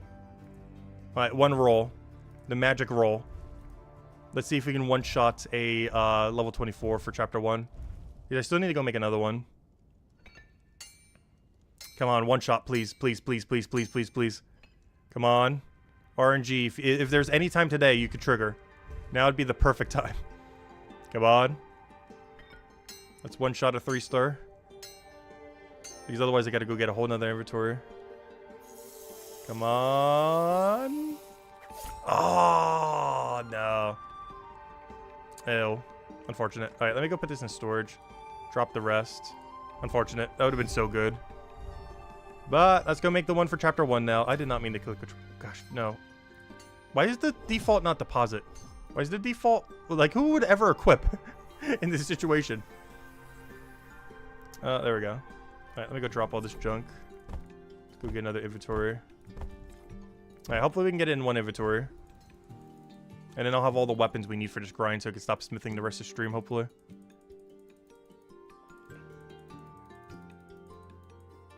Should you keep all your purples?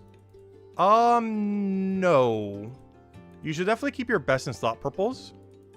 The only other thing you might want to keep for purples is, maybe different elements. Like if you want to keep 1 purple for every elemental damage type. But generally, you just want to wear the best purple use you have. You don't really want to keep spears necessarily. There is a mechanic technically in at the end of chapter 3 with the 5-star quest that we're trying to work towards. But I'm pretty sure they have to be like the same tier kind of thing. I'm not sure exactly how the system works. But I'm pretty sure it's just best to just trash them all, especially if they're weapons. Purple weapons are not too useful because you can just eventually craft like what we're doing right now. You just craft better ones. Purple armor is relevant. So maybe if you have 2 different purple armors, but one is more resistant to something than the other, maybe keep both. So you can change it out based on what you're fighting, potentially. But that's only because armor making doesn't exist. Once armor making exists, you probably don't keep any purple unless you're combining them into 4 stars going forward.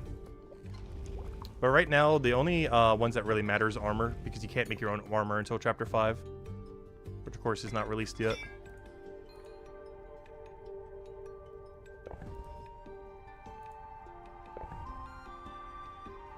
Yeah, you can transform 3 oranges into a 4-star.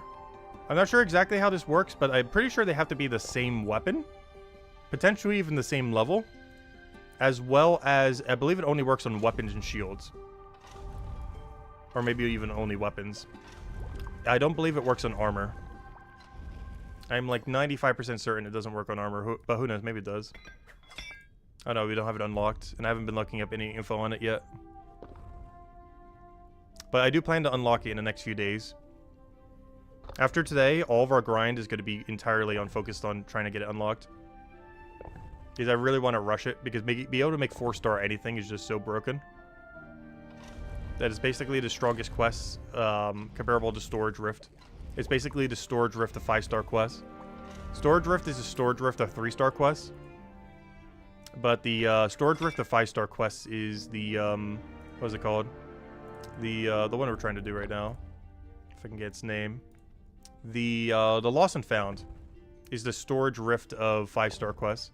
Not in that it does the same thing, but how absurdly broken it is and fundamental to even playing the game.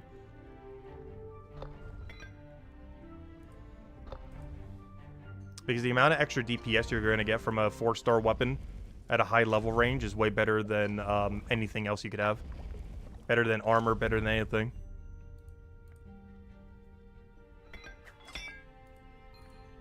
Oh, we got it. Okay. Let's go make our weapons. Oh yeah, I gotta remember. I gotta make this level 24. I gotta not forget to do that. Like we have in the past. I don't want to pull what we did a few days ago. Where we finally got the drop, but it was the wrong level because I forgot to adjust it. That hurt so much. I will never forget to change the level again. That was so painful. Because I was trying to get a specific level for a specific chapter. And I finally got the 3-star, but it was, I accidentally made it max level, so I couldn't wield it. So it was kind of pointless.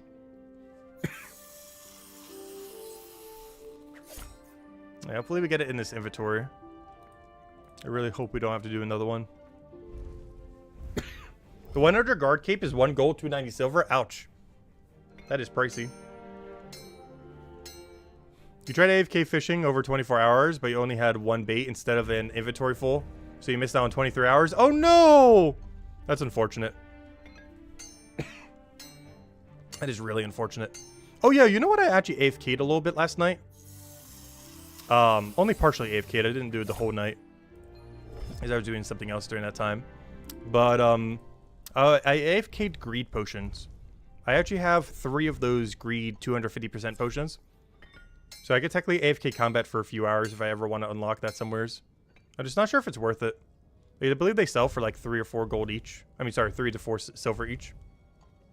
And I'm not sure if it's worth it to cash them in for 250% at my level range. At some level range, it definitely would be. I'm just not sure if this low down it is. Got it. We're done. Alright, that wasn't too painful.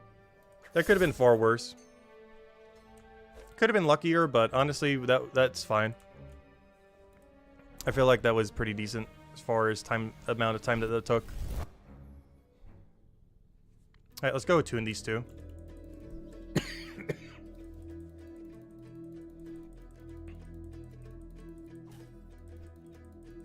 Just so I don't accidentally tune the wrong one, I'm going to tune them one at a time. I'll do the 24 first because we're already here. Alright, let me go sell to this guy. Alright, there we go. Alright, let's go tune it. What are your issues with old school RuneScape? Me or someone else? My biggest issues with old school RuneScape would probably have to be the third-party client being required, basically. You know, basically having to use RuneLite because it's so overpowered. I'm not a fan of it in that regard. It has a lot of quality of life and everything. But I'm really glad that Andrew Gower is just anti-third-party plugin and client. I know some people are not a fan that he's like that. But honestly, I am really glad that he is. Aside from that, I hate that pretty much all your gear that you get in Old School RuneScape, you have to fight bosses for. Like, it's not like Brighter Shores, where we just went through a whole process to make our effectively best-in-slot weapon we can use right now. Or, you know, at least for where we're currently at. Like, our current best-in-slot, essentially. Not obviously, not actual best-in-slot, but current best-in-slot for what we can realistically have right now. So, you wouldn't do that in, like, Old School RuneScape. Like, if you want your current best-in-slot, you would just go kill some boss for, like, dozens upon dozens of hours. And I really like the satisfaction of crafting something and then immediately being able to go and use it. And aside from that, I don't know, what else do I have against Old School RuneScape? Overall, it's pretty good. I don't know, do I have another complaint? Other than, like, the botting and everything? I think they overly cater to Iron Man. I feel like is an issue it's had in recent times. Which is beneficial to me because I play a hardcore Iron Man. But one of the reasons I even played a hardcore Iron Man when I came back was mostly because I was looking at the updates that the game's been doing. And I was just trying to go through, like, you know, some of the new content they added. And it was like, Iron Man update, Iron Man update, Iron Man update, Iron Man update. And occasionally you would see, like, a little bit of other stuff. Like, hey, there's one PvP update every 3 years or something. And stuff like that. But it was, like, 90% Iron Man update. So it's like, I guess I'm starting a hardcore Iron Man now. And that's what we've been doing, like, the last year or so on Old School. But I feel like they overly catered to Iron Man. As a maxed hardcore Iron Man, they definitely overly catered to Iron Man. The game has just become so free now for Iron Man. It's basically like playing a main with extra steps. But it's basically the same thing now, just without a grand exchange. And you can't partake in PvP, other than minigames. Alright, let me go attune this other one. We should be good to go. Alright, let's go over there. Though with that being said, I personally wish trading would not be enabled in Brighter Shores. Which is a very controversial take, probably. But I wish Brighter Shores always stayed exactly how it is exactly right now. I personally wish trading would never, ever, ever be added. Even though they're going to, obviously. But I would love if Brighter Shores never enabled it. And it just stayed exactly how gameplay is right now.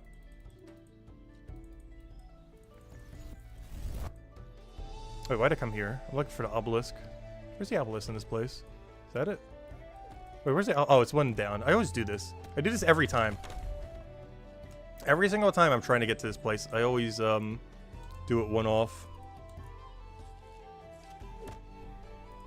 What if it's like Black Desert Online trading? I've never played an MMO, so I'm not sure how that works. I don't mind trading in a game, but you gotta cap it. You can't just let someone infinitely trade like anything at like no cost to the other person with an infinite limit per day. Like you can't have fully unrestricted trading. It's just too broken. There's no way. Okay, good. He can't get across. I was gonna say you better not be able to cross that. All right, where's my Quartermaster spell? Quartermaster. Where is it? I put it somewhere in here. Wait, where did I put it? Oh, this is it. Yeah, let me get that. Withdrawal. Ooh, I even got our 26 shield. Huge. I'm not sure what I was going to use it for, but I guess right now. Doesn't matter. I'm using it right now. All right, let me see. How convenient. Oh, I already have a... Oh, I already have a 24. Okay, I'm not going to bother tuning this then. Never mind. Wait, go back, go back. The weapon I will. But there's no point in upgrading one level on her shield. It's kind of a waste. I'd rather use that for Chapter 1 because I don't think I have a good shield for Chapter 1. I can't use it yet in Chapter 1, but that's a later issue. Okay, I will keep this weapon and the other thing, so let me put both these back in storage. Alright, we don't need you. Oh, no, not equip. I hate that that breaks the menu as well. Let me try that again. I hate that default is equip. Why is it not deposit? Alright, there we go. Alright, are we geared in the right gear? About to find out. Alright, now we should be. Alright, let's go kill some bears. Stabby, stabby time. Let me just double check what we have. Alright, we're good to go. We got a nice solid weapon. With a nice ice chance that they're weak to. Got an okay range weapon. Alright, let's go get some gear. Let me go start the timer as soon as we get there. By the way, for blacksmithing, are you all just dropping this stuff that isn't useful? No, you should be selling it to the quartermaster. But you can drop it and then pick it back up later. Basically, drop it to the ground. And then pick it up at a later point. Oh, wait, I went the wrong way. Whoops. Because it stays on the ground for like 5-10 minutes or something. I'm not sure the exact timer. It's a little bit longer than RuneScape's drop timer. But other people can't see it and pick it up currently. So you can safely drop it to the ground. Get a full inventory. Process that. Pick up everything that you originally dropped. It's a little bit inconvenient. The other thing that you do is if it's all untuned stuff and you don't have anything important and you're untuned, you can use the Quartermaster spell to deposit all your untunes. And I forget how much storage you get, but it's like, what, 20 or something? But you can store like about 20-ish, wait, 1, 2, 3, 4. You can store 16 untuned items. So if you don't have anything too important that you're keeping here, or and if you're able to identify whatever you have that's junk, you could just send all your untuned stuff here, up to 16 items, which is also nice if you don't want to do like the whole drop thing.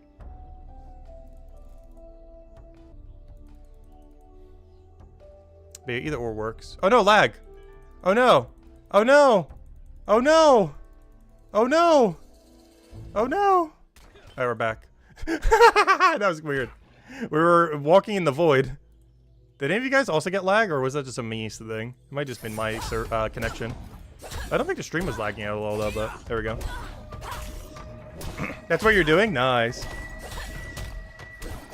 Yeah, honestly, Iron Man in this game would be so free. Because everyone is an Iron Man right now. Like, if you're playing Brighter Shores right now, you're playing Iron Man mode. Congrats. Like, everyone's an Iron Man right now. And honestly, I kind of wanted to stay like this. I'm just concerned what trading might do to the economy.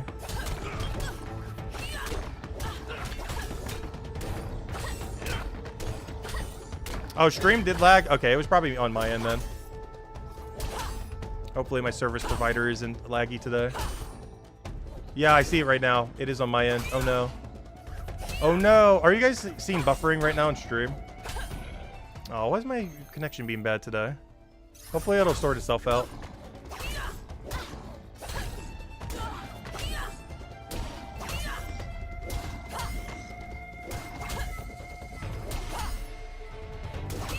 Let me go check what it says. Keyframe frequency of 4 seconds or less. Currently, keyframes are not being sent often enough. That's weird. How do I change that? Open a widget. Error. Please use a keyframe frequency. I am. What? I'm so confused. But yeah, let me know if the stream lags at all. If you guys could call it out in chat, it'd be greatly appreciated. If you see any lag at all. I'm not sure how to fix that though. But hopefully it shouldn't be an issue. Oh, but the message just went away. Okay, fix itself. Good. Good job, YouTube. There we go. Whatever the problem was, it just fixed itself. Yeah, hopefully that won't happen again. Oh yeah, I forgot to start this. Let me start the 1 hour. Ignore this one item in my inventory. Alright, let me go start the timer. Where is it?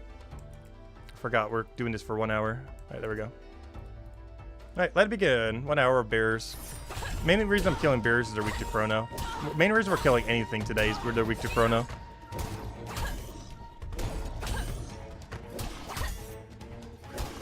Stream seems fine on your side. Okay, the error message came up again on my side just now. I think it might be YouTube end again. Yeah, it happened again. I'm not sure. This is the only day it's been happening. I'm almost guaranteed this is YouTube end though, because none of my settings are any different or anything. My connection's pretty stable right now, I feel like. But maybe not, because it also is brighter short at lag, so. I think it's just my service provider. Because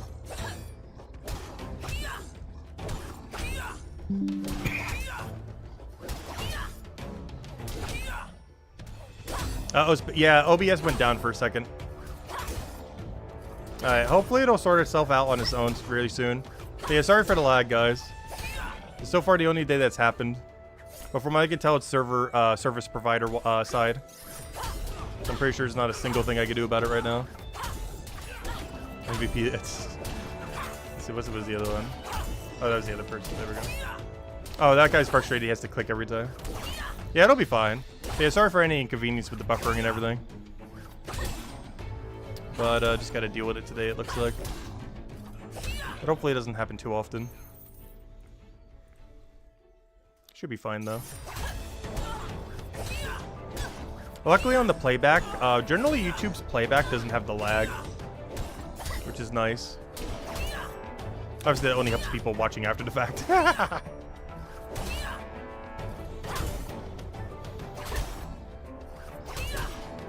Smack the router. I don't think that's gonna help.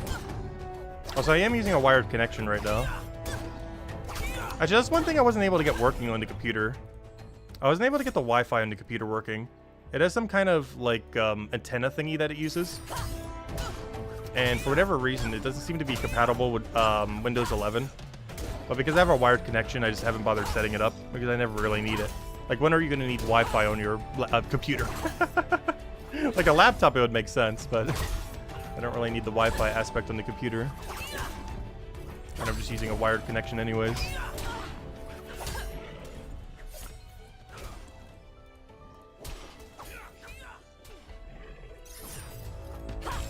Has Starlink backup? How much does that even cost? That must be outrageous. I know what you're referring to, I think.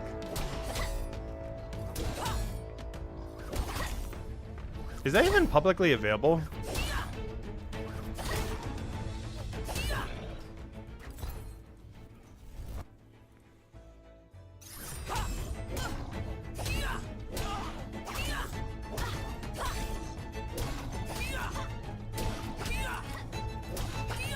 It is, but only in some areas.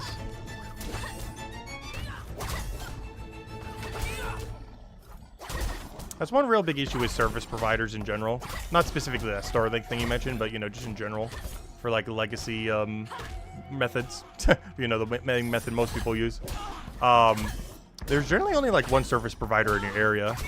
And if they're horrible, you just don't have an alternative. It's really annoying. I honestly forget which one is in my area.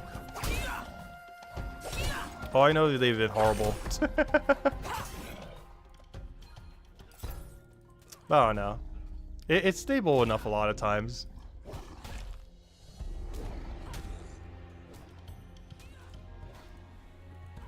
It definitely was worse in past years. I feel like the last few years they've actually been pretty good about it. A local service provider.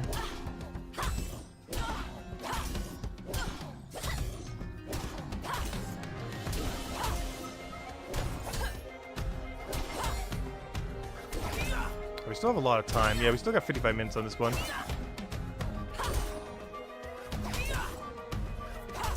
Gotta get that fiber internet.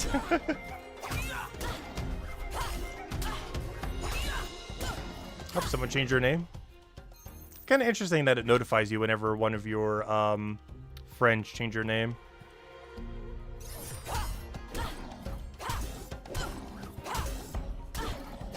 I'm still not using potions while fighting, but that's because I'm doing it to a different chapter. I'm using XP for chapter 3 while I'm in chapter 2. I will go do it later, but I have to be in chapter 3 for it to matter. So I can use it on my smithing boost. Yeah, I know, you can still use it in this chapter, but I want to double dip. I don't want to use it just for the overflow XP. I want to use it for both, the combat and the thing we're actually dopamine hitting. But no worries, when we do some combat later in the Mine of Mantabomb, I will go make some XP potions. But only then. I'm not going to do it for chapter 2 and 1. But when I go back to chapter 3 and do combat at some point, either today or any other day, I will go and make the XP potions and make sure to use them specifically before we do every dopamine hit. So we can get that little bit of extra boost. I might even do it to help get Black Stonesmith up as well. I was going to say Blacksmith, but Stonemason. Because once we get 60 smithing, I'm going to start boosting Stonemason. I do want to train it manually to like 60. I mean, sorry, just to like 30. But once it's at 30, I do need to get to 46. So once we get to about 30, I'll start dopamine hitting it. Which by then, hopefully, I'll have 60 smithing. Which XP pots are for knowledge and XP gain? Whatever one is for your region. There's a separate potion per region. But what Titus was mentioning earlier is since this is a region 3 skill, I can drink a potion in order to get 5% for when I knowledge my smithing. So for example, right here, if I had a 5% boost for chapter 3, I would get extra smithing XP from that, 5% extra. Speaking of smithing, we got a new cool fire sword. Not sure if it's worth using, but we got a burning sword now. Oops, I'm not gonna be able to get this one, am I? He's gonna get before me. Honestly, I should go up to the overflow room. Hopefully the overflow room isn't crowded. The only problem is I need these, keep banking these berries. Oh, speaking of which, I think this is for the 5% HP potion for this region. You need this and one other ingredient. I forget what the other ingredient is. But yeah, it's used for the 5% Hope Forest XP. Also, we're still at all zeros right now. It's kind of unfortunate. Apples? Oh, okay. Oh, I'm just gonna buy them then. Apples are too low of a resource to bother gathering. Even at our low level.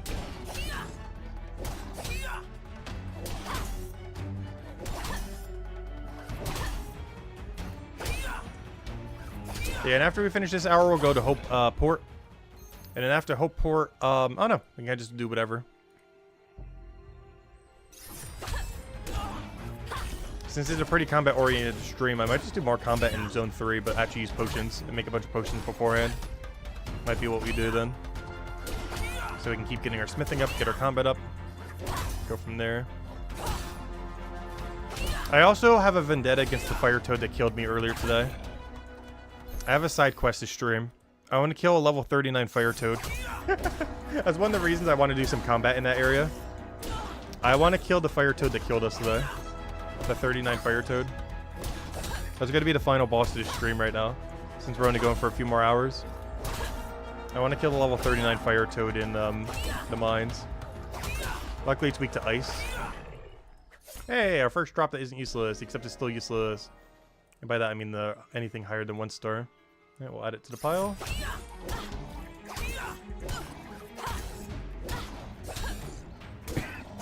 Has anyone found good mobs without dropping them in other zones?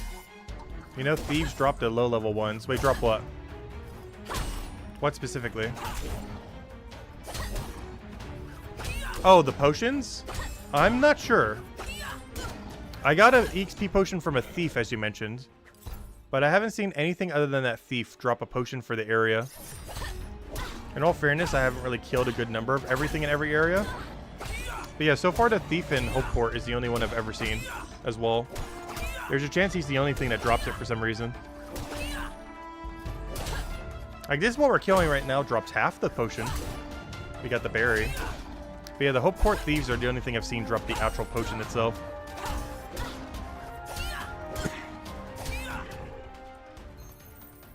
Which I guess is thematic because they stole it from someone. They stole the EXP pot. And we don't really have a thief equivalent in other regions for the most part.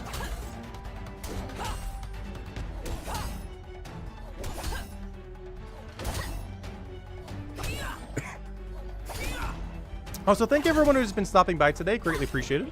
Hope you guys have been having a wonderful start of your week. If you guys wouldn't mind, if you do enjoy the stream, feel free to leave a like on the stream if you haven't already. Helps a lot and is greatly, greatly appreciated. Helps people find the channel. And it appeases the RuneScape, the YouTube RNG gods. They will be pleased. But thank you. If you guys have any questions, feel free to leave them. And if you enjoy Brighter Shores content, we will be streaming for 12 hours pretty much every single day. Monday streams will be a little bit shorter, like today. We're going to go for a few more hours. But we will be streaming 12 hours pretty much every single day this week, so aside from Monday. So if you want to stop by at any point, feel free to do so.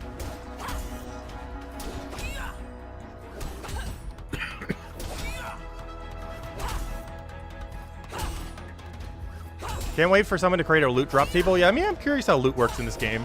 That's one of the reasons I even wanted to do this today.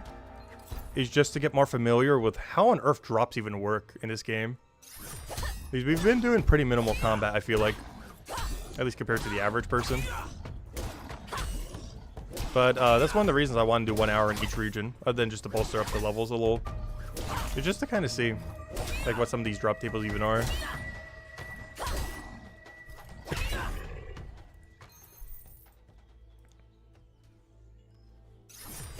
So rushing all quests before a grind, a skill, yes. I would, this is currently my path that I've been doing. It's definitely not required.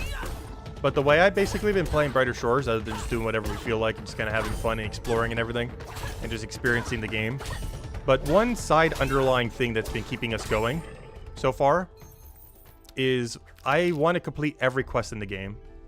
And the way that we did that is we completed the main storyline and the 1-star quests. Then we did all the 3-star quests, and of course now we're working on all the 5-star quests. Even what I'm doing right now is working on that.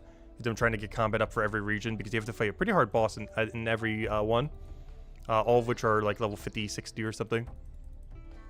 So what we're doing now is also helping towards that in the long term. But, where's I going with this? I was trying to make some kind of point. But yeah, questing. I'm prioritizing all quests.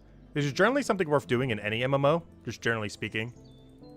But you generally want to get every quest done because of the unlocks that it gets, the XP drops that it gives, you know, unique aspects that you might be only from completing a quest. So that's kind of been my goal since pretty much day one. Even though we've been doing a ton of other things, every single thing has underlying been just get every quest done. And every goal that I have for like the next week is also that. But now we get to the hard part because they're all 5-star quests that have really high requirements. But yeah, that's pretty much been every goal for every second we've been playing. Even if it hasn't looked like that.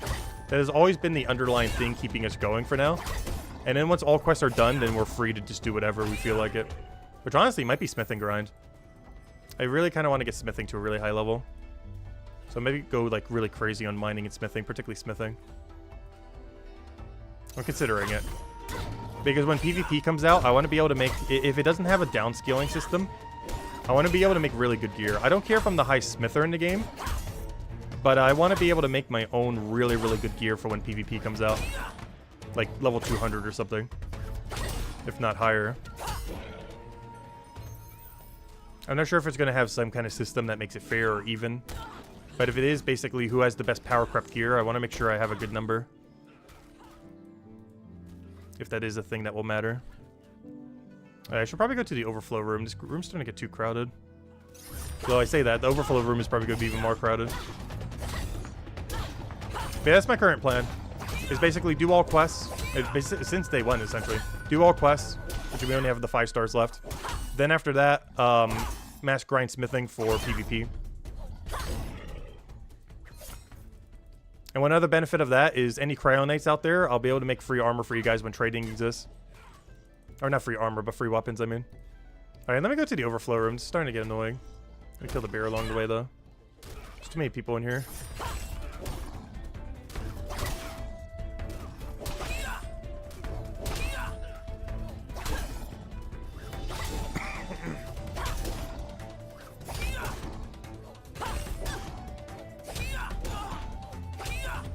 Yeah, honestly, I do personally feel like of the 3 crafting skills, smithing is the most straightforward compared to what you have to do for both stone and bone rate. It's one of the other reasons I picked Cryonite. Because I personally felt like the other ones are going to be too annoying. No! This is even more crowded. Ew. Yeah, that's not ideal.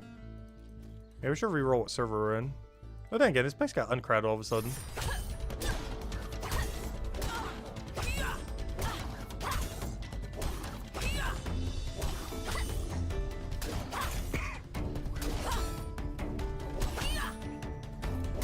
Geo just made you laugh.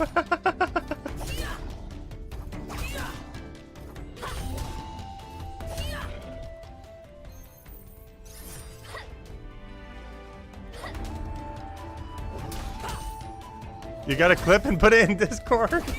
Nice. Oh yeah, I forgot. You can clip on YouTube now, can't you? That's been a feature for a couple years now, I think. People ill, I know, right? What is this, an MMO? What's the M supposed to stand for? My space? That no one else is allowed to be in? But yeah, I definitely play MMOs almost like a solo game. Obviously, once stuff comes out, we'll definitely do co-op and, you know, like groups the content with the stream and everything. So whenever that comes out, if you guys ever want groups or anything, we will definitely do it on stream and like try to cycle people. There's technically some co-op right now, but I feel like all the co-op skilling that exists right now isn't worth it. Hopefully it'll rescale it in a way where it's worth doing, but not the only method worth doing, hopefully. Because I want them to make it worth it, but I don't want them to make it so worth it that you feel like you have to do it. I do kind of want to try co-op woodcutting today if anyone wanted to do that in like an hour and a half from now. Because we were mentioning it earlier, but after this timer goes down and we do 1 hour in the next region, the thing I kind of want to do in like 2 hours from now is co-op woodcutting just to try it, now that they fixed the XP and everything. So if anyone wants to do that in like 2 hours from now, let me know. Obviously we could only do 1 person though, but I guess other people could come and, you know, you maybe try to group up with someone else. But I kind of want to try it. I'm not sure if it's worth it. But I need woodcutting XP eventually anyways, and it's just fun to see it. Whoever I do it with does need to have remote storage though, as well as 16 woodcutting to do use. As long as you have 16 woodcutting and use, you'll be able to try it. But yeah, we'll try that in about 2 hours if we can get someone.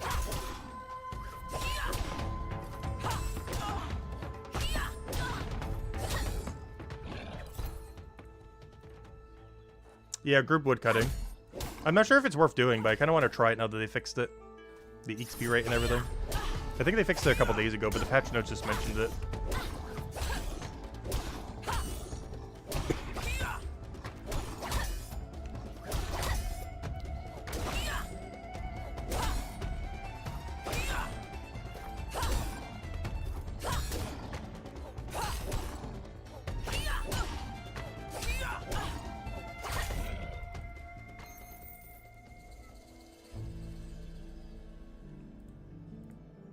But yeah, we'll do that in about 2 hours.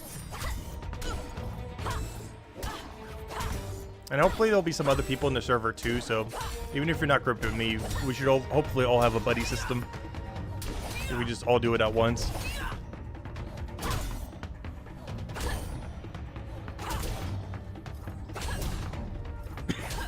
So of course there's a limit to how many we can have in the server, but you know. Actually, as long as I have you added, when we get auto-grouped, and you can just switch to the server. Okay, that'll work out perfectly. But yeah, anyone who wants to do the woodcutting thing, add Tacit if you haven't already. As well as if you just want to add me for any reason. Like, especially the people who want to try the woodcutting thing.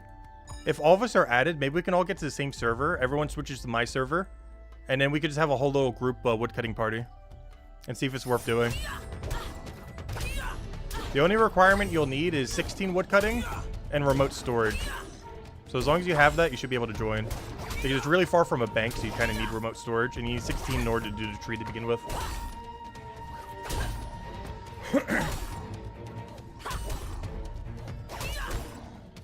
Let's erode the forest. It's like Animal Crossing New Horizons all over again. So what I end up doing in Animal Crossing New Horizons at launch is, Isabel knows pretty well. I end up planting a tree on nearly every tile because they had fruit trees in that game. So because I was playing without time travel, I was trying to min-max how much money you could get per day. And before I started breeding like all the better flowers that were better money per space, I basically made my entire island into nothing but fruit trees. And eventually I had to deforest the entire thing because there's eventually a 5-star mission that you need to do for like maxing out your island. And you need to have like a certain number of trees. And I think it was like 200. But the problem is I had over 1,000 trees. Like I think you had to have like 50 to 200, but I had 1,000. So I did an entire stream all day long where I chopped down like 800 to 900 trees. It took forever. It literally took a whole day. I will never forget that. Anytime anyone mentions like deforestation, I cannot stop thinking about that moment where we spent a whole day just cutting an entire forest down during the pandemic, back when that game came out. That was a fun stream. That was a memorable. That was a very memorable stream.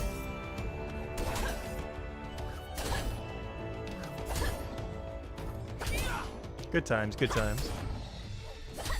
Is this bear about to kill me? That's actually insane. Though, in all fairness, I do need to teleport, so the bear's trying to help us.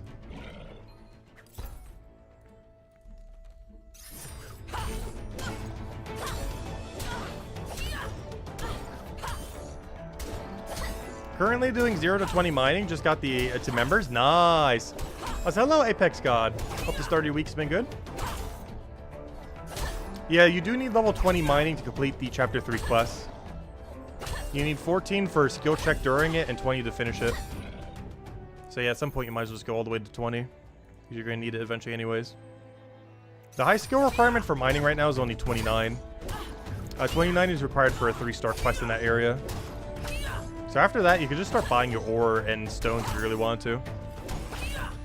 As even though I do plan to do my own mining, there's currently no need to have level higher than level 29 in the current state of the game. If you don't mind buying all your own ore.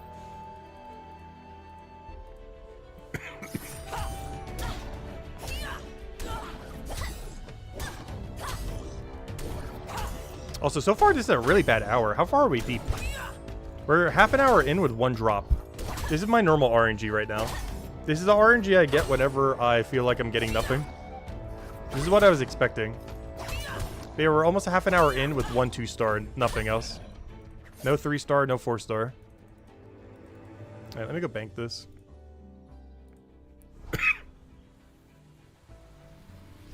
Yeah, you can craft 4-star gear after the 5-star quest. I'm still not fully sure how it works, but yeah, I have heard that. I haven't looked into it much. All I know is I need to grind it like crazy. The only reason we're not grinding it right now is I wanted to do 1 hour of combat in each region just for the sake of it. It seemed like a fun concept to do today just for a change of pace. Mostly because the next few days are going to be us doing nothing but grinding out those mines.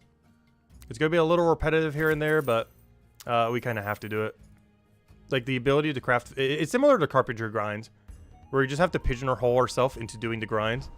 Because the benefit for doing it is just so good. The only problem with that is it has a way higher requirement. We need 60 smithing, 46 stonemason, 40 bonerite, and decent combat in the area. At least level 40, if not 50. Like bare minimum 40. Even then, that's probably going to be too low. Probably going to need to go even higher than that.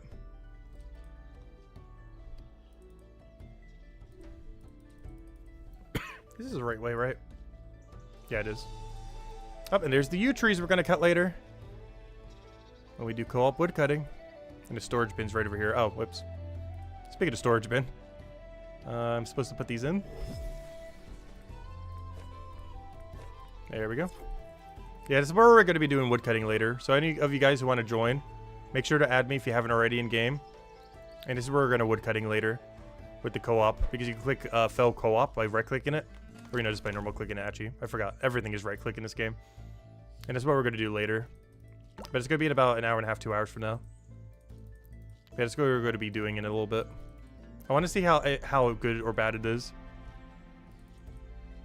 Well, basically, all you guys got to do is add me. And then we'll all get in the same server, and then we'll just all do co-op woodcutting. We just click on a tree, click co-op, and hopefully it'll just auto-group us. And see if the XP rate is worth it. It should be quicker than any woodcutting we could do at this level range. So if you're around level like 16 to 25, it's probably your best bet.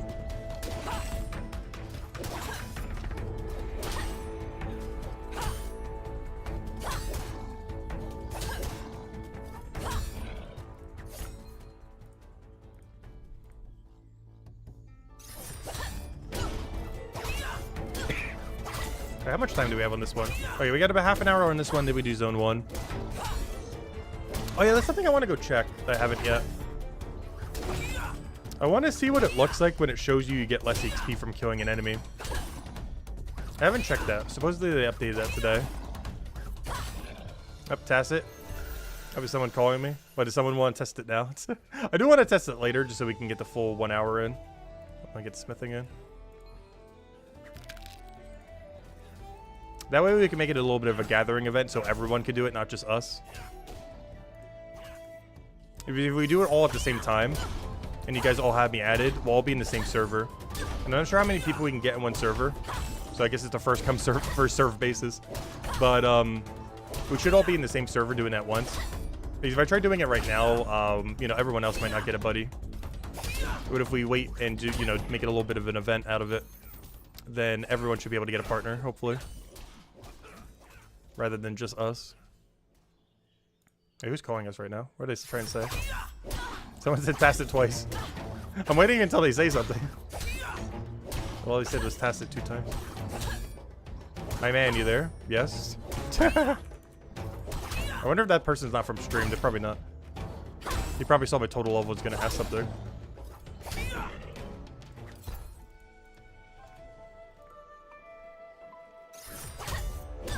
They'll say minus 5%, etc. Interesting. Maybe I should go downgrade one of these beers just to check. I want to see what it looks like.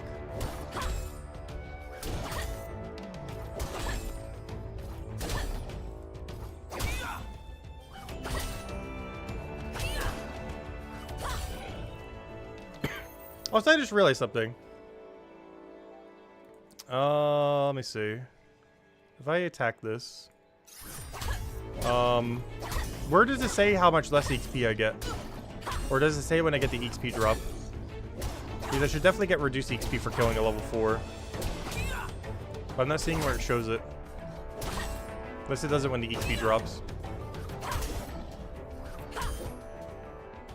Alright, weird. Minus 17%? Where do you see that? I'm so confused. Let me try it again. Oh, yeah. Minus 17%. I see. Alright. Never mind. Found it. Alright. Yeah, it's all the way at the top. Oh, no. I was looking for it on the card, but yeah, I see where it is now. Wait, what was the other guy asking? What's your scout level? What is my scout level? 27.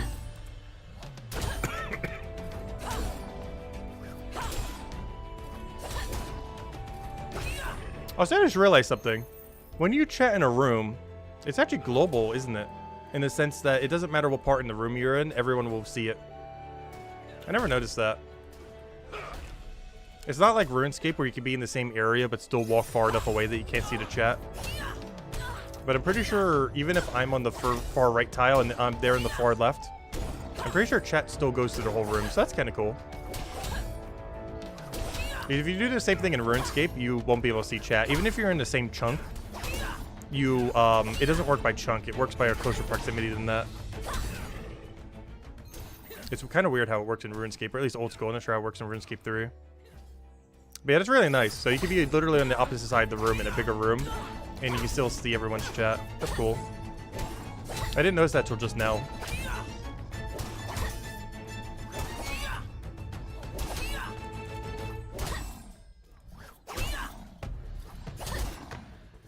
pretty cool feature. Though in all fairness, you'd kind of expect it to work like that. It'd be kind of weird if it didn't. Let's see.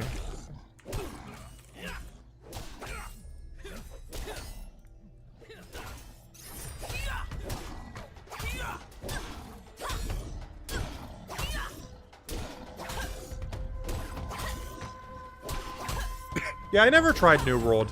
I'm not sure what it was about New World, but it never really appealed to me. That's something actually I've been looking for a very long time that Brighter Shores has finally done. I've been looking for a new MMO to just go all in on for a long while. And Albion Online didn't do that for me, though I did enjoy my time with it. New World didn't do it for me. I didn't even bother trying it. A few others that came out in that time. I even tried something like Palia, which is like a cozy MMO kind of thing. And while I had fun with that with some friends that wanted to play with it, I know, it didn't really hook me. But Brighter Shores is like the one for me. We are going to be doing this game for years. Like, as long as Andrew Gower is still developing and keeping the servers up, we will be playing this for that entire duration. If that's 5 years, 10 years, forever. However long it is. We're here for the long haul. But I've been waiting for a game like this for so long. And it's finally here. Which is why I've been going crazy on it so far.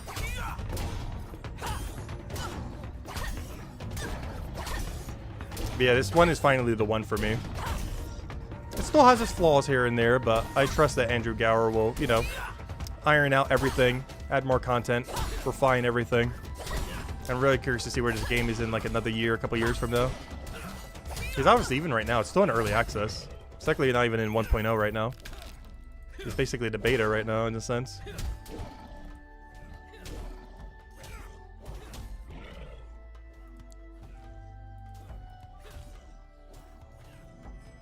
Oh, I'm gonna go kill the other bear. Ah, I took it now!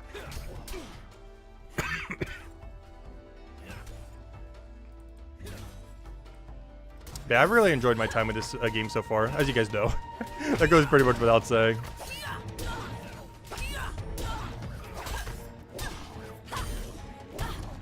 Also, hello, Anthony, if I didn't already say hi earlier. Welcome, welcome.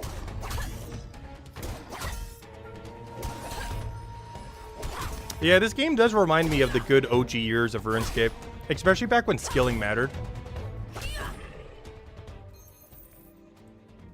Which current RuneScape of both versions are far from that point. Skilling is nearly dead, at least in old school. I'm not sure how much it is dead in RS3. But I know in old school RuneScape, skilling is so dead. Other than as a number go up simulator. As far as actually using it for anything, it's so dead.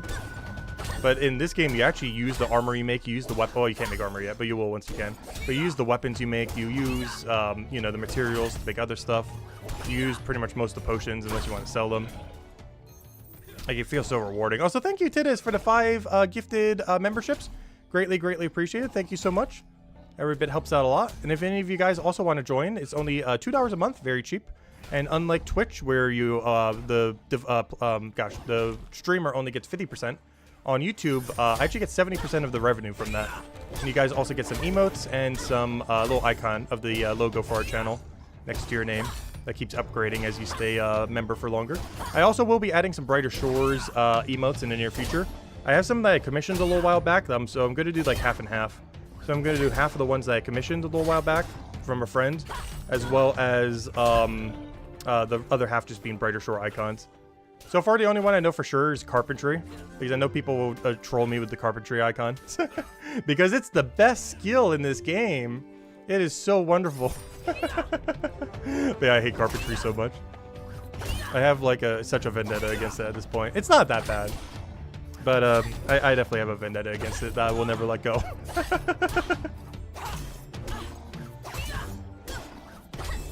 Also, hello Supernova, hello Lethal, hello Samash, hello Niall, hello John. Thanks for stopping by. Hope you guys have been having a wonderful day. And congrats on now being a member to the channel. Or whatever the thing is called, join member, I have no clue what to call it. I think I call it something different constantly. Oh no, he took my thing, gosh. Like, I'm starting to have an issue with these bears. Why is there so many people doing these? Hard to kill a few bears. Why are there so many non-cryo knights killing these is the problem. Like, it makes sense why the cryo knights are here. Why is anyone but a cryo knight here right now? Yeah, you need to get 32 carpentry, and then after that, if you enjoyed the 32 carpentry grind, guess what? You gotta get 50 carpentry for the 5-star quest. So yeah, you need 50 carpentry. You only need 32 for storage rift, though. The 50 is for the 5-star quest. But yeah, you eventually need to get 50 at some point. And then you can ignore it forever unless you need it for crafting material for chapter 3. You'd rather get a Ruka now?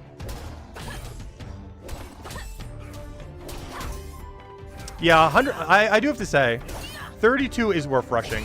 I did it myself, and as much as I hated rushing it, it is 100% worth it. I just feel like the biggest issue with it is it's placed really weirdly in the game. Like, the point that you reach that grind, relative to how important it is, relative to every grind you've done prior up to that point, is so poorly skilled. And I really hope in the future they lower the requirements to like 25 or something for that specific quest. Not any of the other one, just that one very specific quest. Make it so you only need 25 carpentry to make the shield instead of 32. That'd be some really huge quality of life. I think that's a fair in-between number.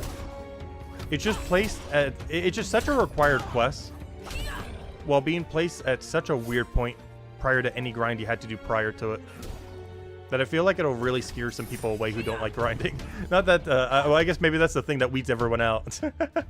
That's the quest that truly weeds everyone. The true grinders. But I do feel like they should lower it to like 25 to make the shield. You still need to go to get 50 regardless, long term.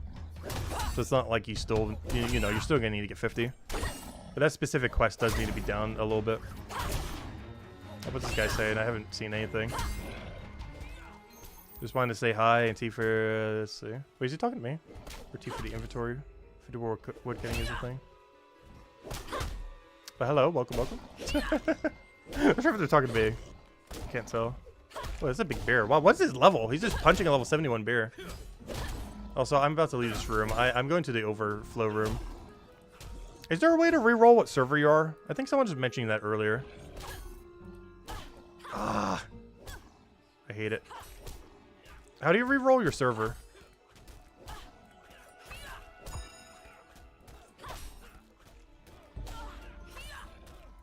I'm about to steal someone's thing.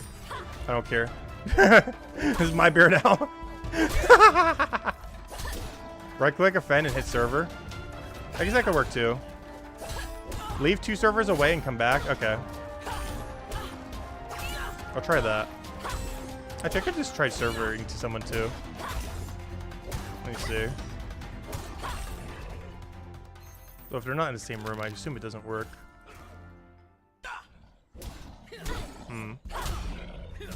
That's a problem.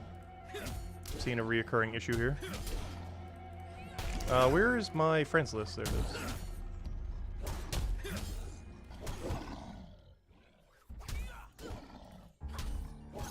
Found one. Alright, this is good enough, I guess.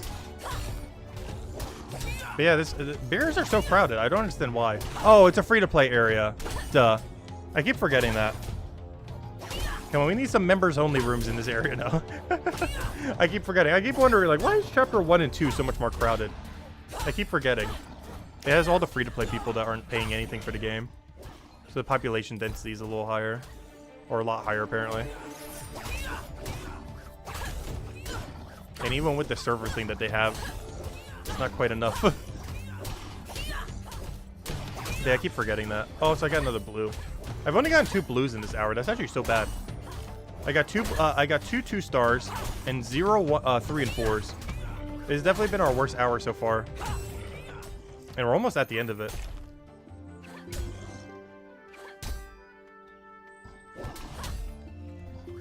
Oh yeah, this guy's definitely free to play. Tagging a level 71 beer while only being that level. That's some strong free-to-play energy right there. All good, though. There's a lot you can do in this game for free-to-play. I don't know, are any of you guys going the free-to-play route? Are any of you playing free-to-play instead of buying membership? And planning to actually just stay free-to-play? Because there's a lot you can do in free-to-play still. Like, I think it took me almost like, because everything we were doing, I think it took us like, what, 10, 20 hours? Before we really even bothered getting to member content? These were just doing stuff in the first 2 chapters.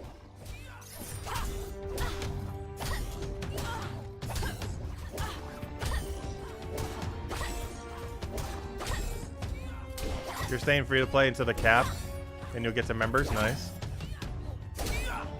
Yeah, there's a lot of free content in this game if you really wanted to grind it. And the interesting thing is you get the same XP rate. He's stealing his beer. I don't even care. He's probably gonna flame me, but oh well. I'm not against crashing people, by the way. I try not to, but I'm not beyond doing it. We have morals, but that's a gray line that I'm not against doing. I'm not completely against crashing someone. I really shouldn't, but I'm definitely not against it. And if they crash me back, then okay, fair.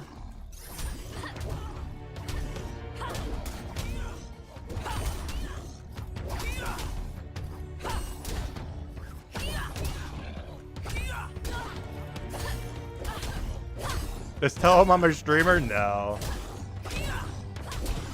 I'm not going to use streamer privilege on him. He has just a right to these beers as we do.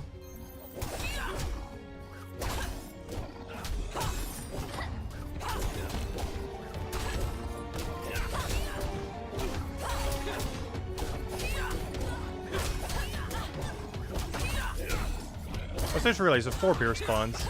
So with 3 people, this could work. There's like 1 extra beer that wouldn't be sniping someone then. Streamer privilege as if it's a thing. I don't know, somewhat is. Some people got early access to this game with the beta. The main reason I didn't sign up for it was because I was sick at the time. But I probably could have gotten it if I really wanted to. But it felt like it put me at like such an unfair advantage that I wanted to be fresh day 1 with everyone else. So even if I wasn't sick, I probably still wouldn't have ended up getting the beta access. But I would have probably been able to if I tried to. But I kind of wanted to start fresh with everyone on day 1, which is what we did. Hey, let me go bank these things.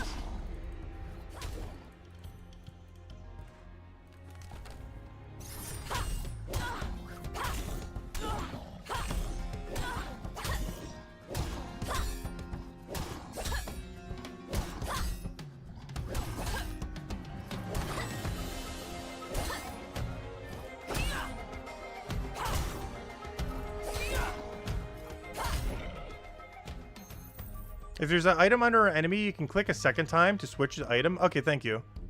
Yeah, I was wondering that earlier. Thank you for that. Yeah, it's actually huge. Because that's actually kind of annoying, but I didn't realize you could double click like that. I was sure it's a right click option.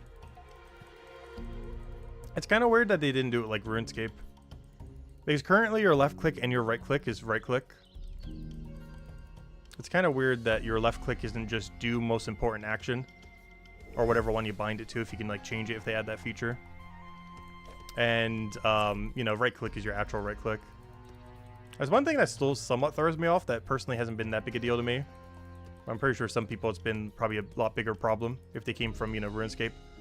Is basically both your left and right click are right click in a sense, for the most part.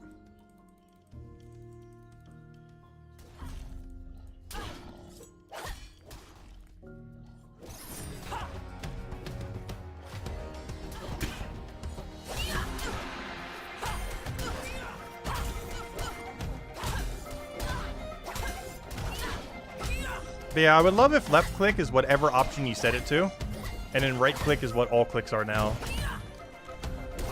Because it'd be nice to be able to just set what action you want for any given thing. Like, let's say, for example, I wanted to fight the spear over and over again, but I wanted to, like, downgrade it. It'd be nice if we could, like, bind our left click to pass action, for example. Because right now it's really annoying to use. But if our left click was pass action, we could just click it, boom, and just start fighting it. And obviously, the most useful thing would be attack. Where instead of having to go through a double menu, you just click attack on them and you're good to go. What is the least picked class? Guardian. If you want to be the outlier, pick Guardian. Yeah, good luck, Sean. What does Guardian do? They're green. No, they use a bunch of bone equipment, and they mostly use like the green magic when they're fighting stuff as far as weaknesses and everything. The main reason I feel like they haven't been picked as much is their armor is a little bit weird. It's like combined with leather and bone. You almost look like a shaman in a sense. You're kind of like almost like a shaman with some of the armor that you get from it.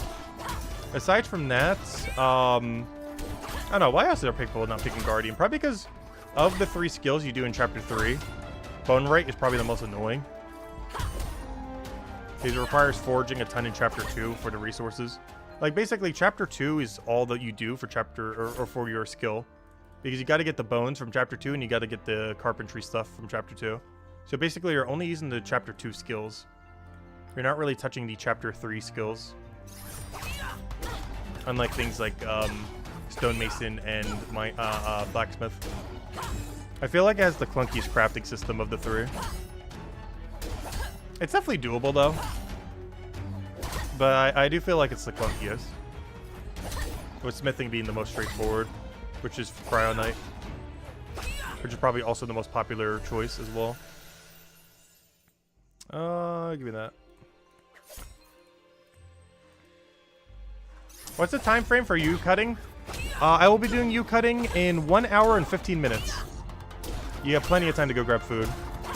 But yeah, we're going to have a U-cutting party. Any of you guys that want to join, or if you just want to add me in general, add Tacet, same as the channel name, T-A-C-E-T. And yeah, we're going to have a wood-cutting party in 1 hour and 15 minutes. The only requirement to be able to do it effectively, well, one, you need 16 wood-cutting to even cut it. And ideally, you want to have remote storage. Remote storage isn't required, but you're going to have to go 1.5 miles to bank if you don't have remote storage. Whereas there's a bank right outside the door if you have remote storage. It's definitely not required to join in, but you're going to have to bank like crazy high amounts if you don't have it. So it is highly advised, but not required. But yeah, we're just going to have a party there, and I'm going to see how many people we get into the same server. The only problem with this is you all won't be able to join my server, so I guess it's like a first come, first serve kind of basis when we go and do it. But we're going to have a co-op woodcutting party to see if we can get some good XP.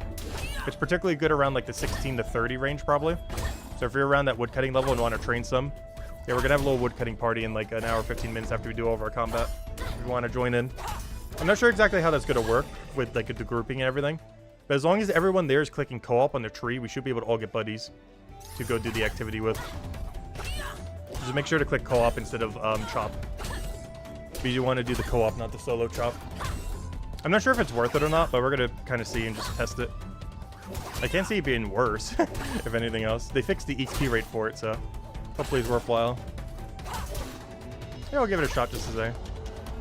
Not sure how many U-logs I'm going to bother with, but we need level 45 woodcutting and 50 carpentry eventually anyway, so it'll make some progress towards it. It's not really a high priority as far as my current grinds, but, you know, progress on it's still nice. I mostly just want to try it to see now it's been officially fixed. Apparently it's been fixed since like Friday, but the patch notes just mentioned it today for some reason.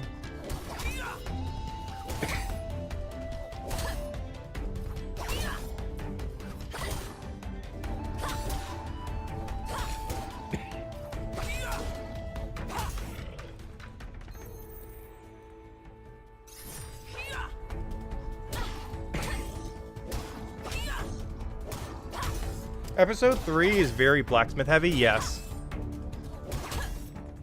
Honestly, Cryo Knights have the biggest advantage right now, purely from the skill requirements you need. Even if you ignore the system, you are eventually going to need 60 smithing, 46 stonemason, and 40 bone rate in the current state of the game. And the biggest beneficiary from that is Cryo Knight, as you need 60 smithing, which is 14 higher than the next highest of stonemason. One other way that hammer mages get a little bit gypped is your best tier ore requires explosives, which is quite a process to have to mine, compared to the best ore for Cryo Knight just being click on rock. Or even in the case of bone right, just click on bone. Like the system that you have to do for the best rock for stonemason is quite a bit of a process compared to the other two. It's not just click resource and get resource. It's essentially just blast mining from old school RuneScape. Which is not that bad, but the problem is the storage system, because you have to keep going and go all the way and rebank a whole inventory of explosives. And then going back and forth over and over again. It's just a little clunky. Maybe they'll put an explosive bank there at some point. You finally got to unlock Chapter 4? Nice! Huge congrats, Daniel.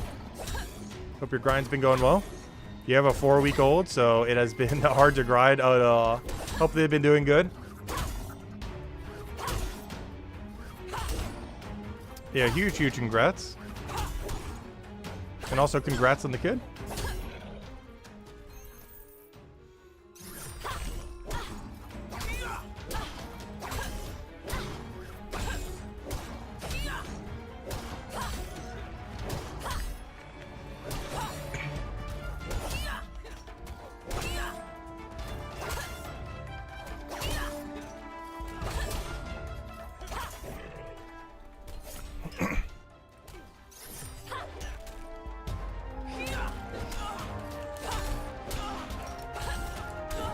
$20 mining now to smelt the 690 ingots. Yeah, the same thing happened to me earlier. I was grinding from 27 to 30 mining, and I got like 700 iron ore or something absurd, like 600 or 700. We've already processed all of them since then, but gosh, was it it was such a long process, but it was worth it for how much smithy XP we got along the way, and it actually made surprisingly good money. Because I didn't buy the ore, it just made like pure profit, of course. And I slightly underestimated how much money it would make. It made an absolute killing. But yeah, wow, this hour is so bad. I'm not sure why it's so worse. I guess because there's a little bit more competition on the bears is making it a little bit harder. But yeah, this is actually insane how much worse we did this hour. This is what I was expecting for most of the hours.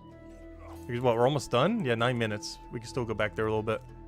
But 9 more minutes, and I've only gotten 2 blues. So I've gotten 2 2-stars with no 3-star and no 4-star. This is by far a worse hour by a huge margin. I wonder... I didn't think about that just now, though. I've also gotten unlucky in later chapters. I wonder if the rarity difference is worse in the lower level chapters. Like, you know, the free-to-play ones. I never thought about that till now. I'm pretty sure it's just coincidence. I'm pretty sure it's purely coincidence. But I wonder if they did make the drop rates a little worse in the first 2 zones because it's free to play. And slightly buffed up the other 2. I'm pretty sure it's just pure coincidence right now, though. But you never know. It would make sense. And let me go add the other names. There we go. Accept. Grab the other one. Alright, we got about 60 friend requests left. At this rate, we'll fill it by the end of this week. Or, you know, before this weekend. I don't know, we'll figure out some kind of system. Worst comes to worst, I can just keep unadding and re-adding people.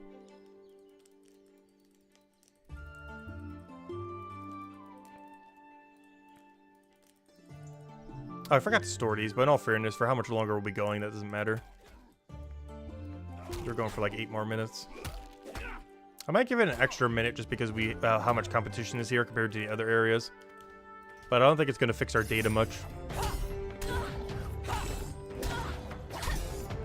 You have lucky and free to play with 5 epics. Yeah, actually, when we made the new account, it was insane.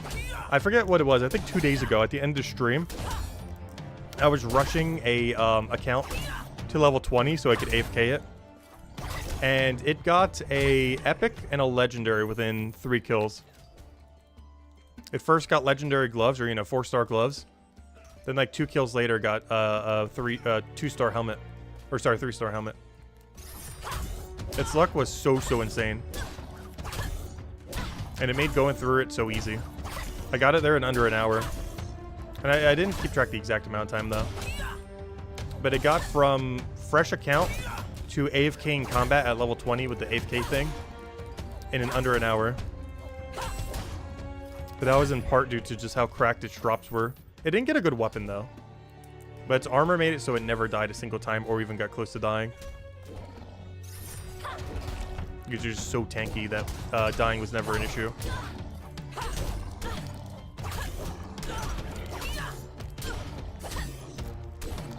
Because I did notice that immediately when I did it the second time.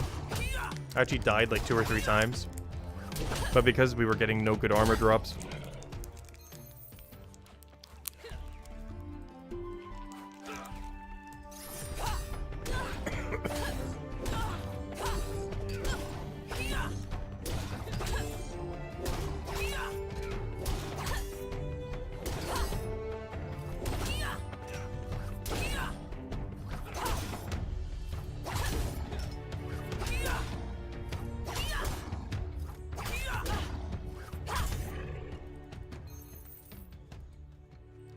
Wait, do I crash him? The temptation is growing. I'll let him have it. Except he's not going for it. I could have crashed him. Oh god! No way!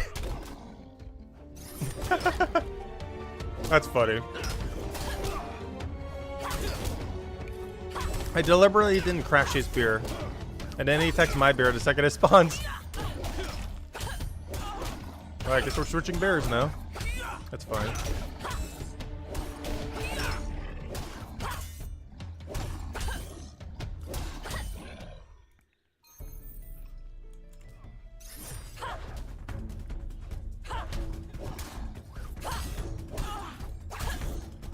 Yeah, it's nice that we're finally bolstering up these levels.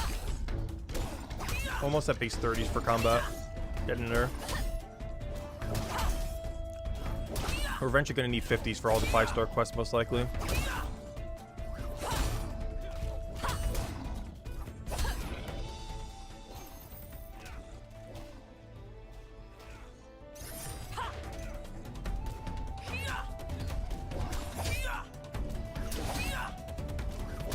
Yeah, armor is really helpful. This game is really gear checky at the moment.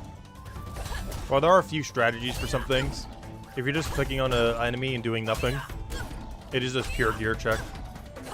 There's a few other things you can do to gain advantage though.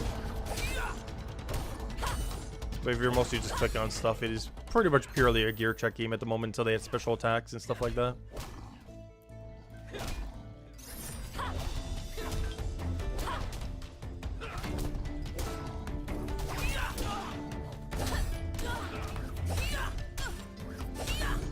You started dancing as you hit 40 combat? Nice.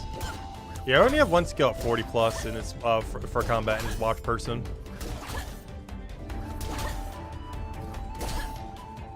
And that's almost all from raids. Like AFK raids. Oh, no. It stole his beard. Will the special attacks use a resource? No. However, they do require 4-star weapons. So for example, if special attacks existed right now, this would have none, this would have none, but this dart that I have in my inventory would have a special attack. So I'd see a special attack right here. What it would do, who knows? But I believe they just have cooldowns most likely, though we don't know, it doesn't exist yet. But it's likely a cooldown system. However, the caveat is it has to be 4-star gear or better. Though currently I don't think 5-star gear exists. But it has to specifically be 4-star. You can't do it with anything lower. So that's the caveat to it. It's likely just a cooldown system with no mana or no other similar cost. But it requires 4-star. Luckily, after one of the things in Chapter 3, you can make your own 4-star equipment, which is what we're trying to do right now. Well, not right now. Right now, we're trying to do 1 hour of combat in each region. But then for the next several days, I'm basically going to be stuck in the mines. Because our main goal is to unlock the ability to craft legendary equipment. Or 4-star, I mean. Whatever the orange border one. Whatever you want to call it. Technically, they're called epics. But, yeah, I want to be able to do that.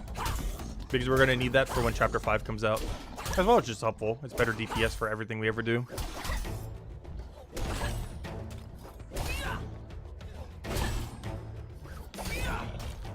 Because if I had that right now, our sword would be a 4-star, not a 3-star right now.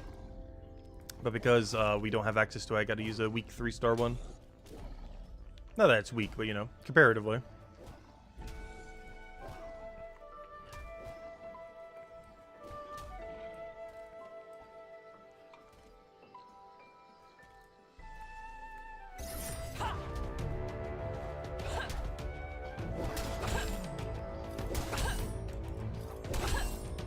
Alright, looks like we can get like 5 more beers in probably.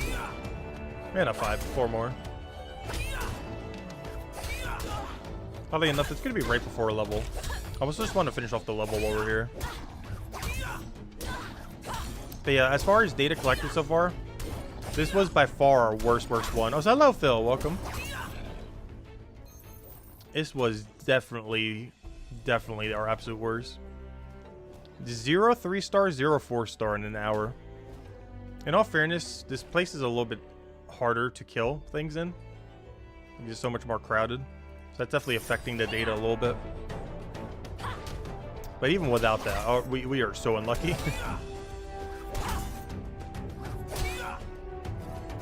This was the luck I was expecting. Luckily, the other two regions were a bit kinder to us.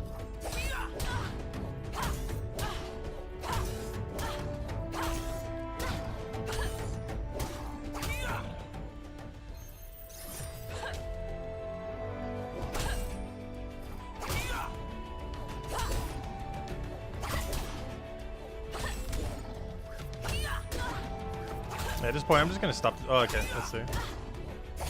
And the timer. Alright, there we go. I'm still gonna go do like 1 or 2 extra kills. I want to go until we get a level. I'll count it in the data just because of how crashy this place has been compared to the other two. I highly doubt we're gonna get anything though. But if we do, I will count it.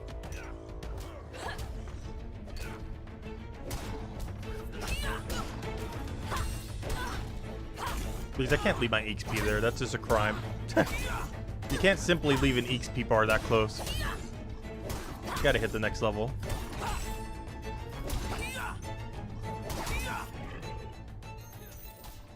Which is a strategy that some games do too. Which Brighter Shores, I don't feel like tries doing deliberately. But basically having a lot of bars that are like near completion. Because the psychology of feeling like, oh, it's so close, I gotta go finish it. And just doing that constantly to keep, like, you know, a person hooked. AKA the entire gameplay of this game, but you know. That is one psychology thing that you kind of do with games. Because when you see this, you gotta finish it. You can't not do that. And you have, like, multiple mechanics like this in the game. That's like, oh, you're almost there, go complete it. It's only gonna take a few minutes. And then you do another one. It's like, hey, this is also only gonna take a few minutes. And this is also only gonna take a few minutes. Like this knowledge bar right here. Like, hey, I gotta go get it up. It's only gonna take like 2 minutes to get it up. Gotta go finish it. It's a fun mechanic, but it's one of those things that are kind of like a hook that some games have.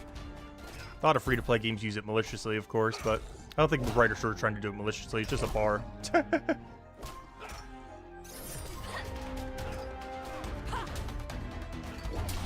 Yeah, just like a just one more kind of mentality thing.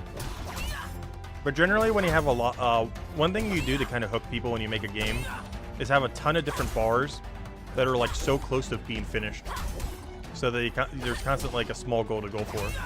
Like right now, I got to go finish that, and now I finished that. But now I still feel like I need to keep killing them because I got to finish this bar. But yeah, that's one thing that you can do.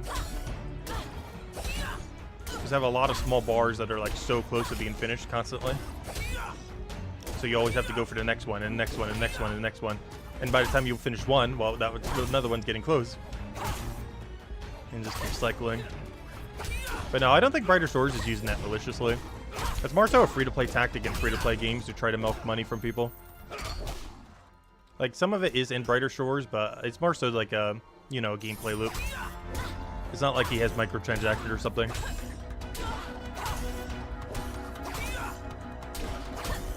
Which is one thing I am very confident he will never do. Andrew Gower will never, ever, ever, ever, ever, ever add microtransactions to this game.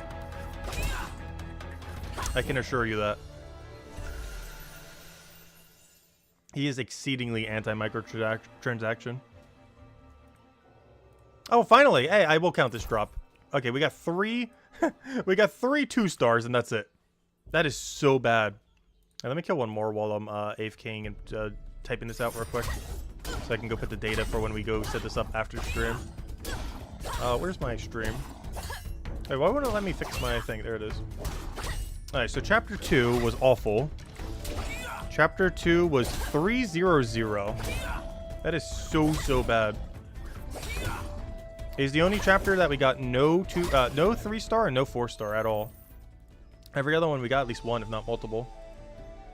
Oh well. At least we got these berries and everything. Alright, let me go to Zone 1. Teleport. Alright, let's go do this one last time. One last hour, and then we'll go do our woodcuttings thing that we mentioned earlier. So what I'm going to do now is probably kill the plants. I want to double check to see if they have a minus XP bonus, though. But I'm not aware of anything else in Chapter 1 that is weak to Chrono, other than the plants. I'm pretty sure we have to camp them regardless. Let me double check. I haven't been here in a while. Only problem is the plant might upgrade after a few levels and be very annoying. Goodness, maybe we could take them. I don't think our gear is good enough, though. Let me check a couple of these. I never did kill the level 0 recruit. That's funny. Let me do that real quick. It's going to drive me crazy. I mentioned this earlier, and then still never bothered doing it. But let me go auto-equip Chapter 1. Alright. Also, our Chapter 1 gear is by far the worst. Yeah, let me go kill this level 0 guard. It's driving me crazy that we haven't killed one yet. I didn't bother going up here when I first started the game. So I never bothered killing one. And they were level 18 by the time I first got here.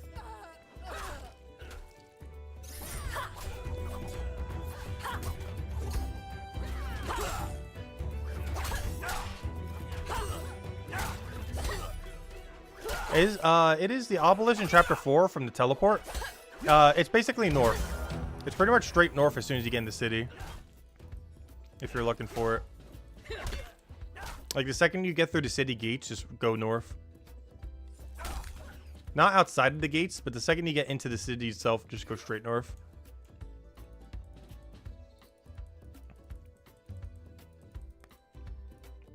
I'll check and show it real quick. It's right over here. So you come in through here, go straight east, and you'll see a teleporter south of you. Activate that. Then keep going east, and then basically just go straight north, and the obelisk is right there. Or sorry, right there. But it's actually probably the easiest obelisk of any chapter to get to. Aside from that one little nature path, there's actually no battles you have to do to get there. It's probably the most accessible one in any chapter, since you'll likely naturally find it just from exploring the city. I think we have to kill the plants. Let me just double check that anything else is weak here. They're weak to Arba. Oh, I can kill the birds. Let me do the birds then. I didn't realize the birds were weak to Chrono.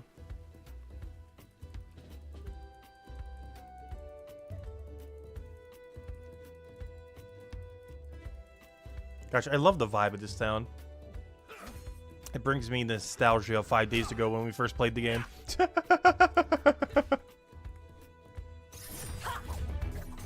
That feels like 10 years ago from now.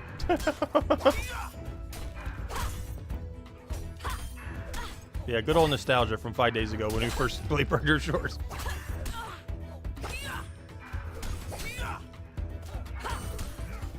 Oh, my armor's trash. Wow.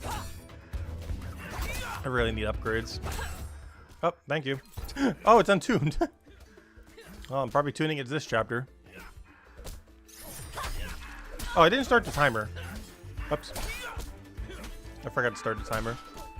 You know what? To make up for it? Oh, no, that'd be too much. Alright, I'm still going to count this. But we'll figure out something. It's not too big a deal. I'll kill this guy and let me go get this tuned.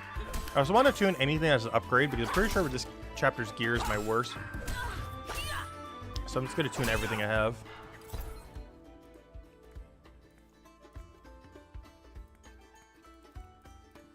And what I mean by that is I actually got 2 items from past chapters that I feel like I would need at some point. Honestly, I could probably trash this one. Let me double check. Do I need that for chapter 2? No. Alright. So this one we tune and this one we tune. And these should both be upgrades. Let's double check. Oh, the boot might not be an upgrade actually. But the legs we just got definitely are.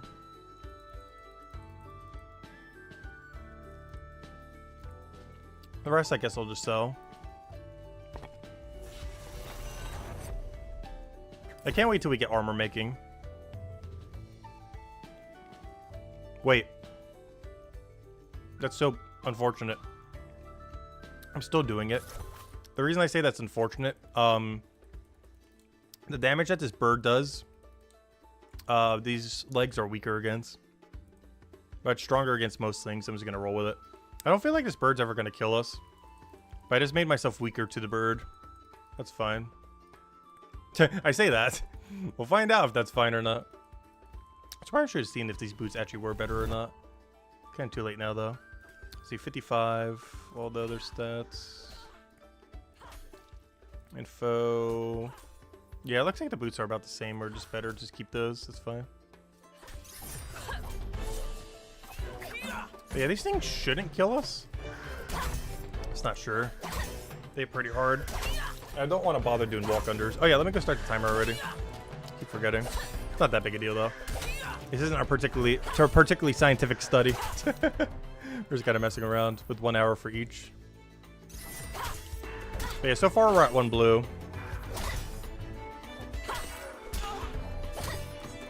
Hello?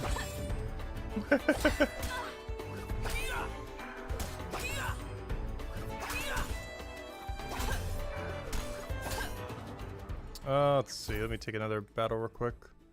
Let's see.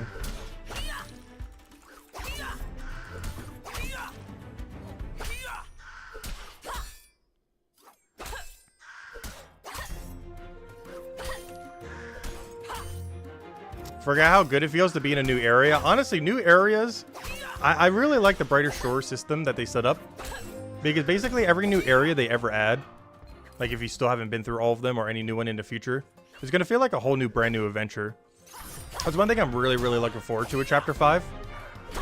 It's going to feel so fresh. Not just because of all the new content that comes in, but we finally get a new region, you know, to kind of experience everything again.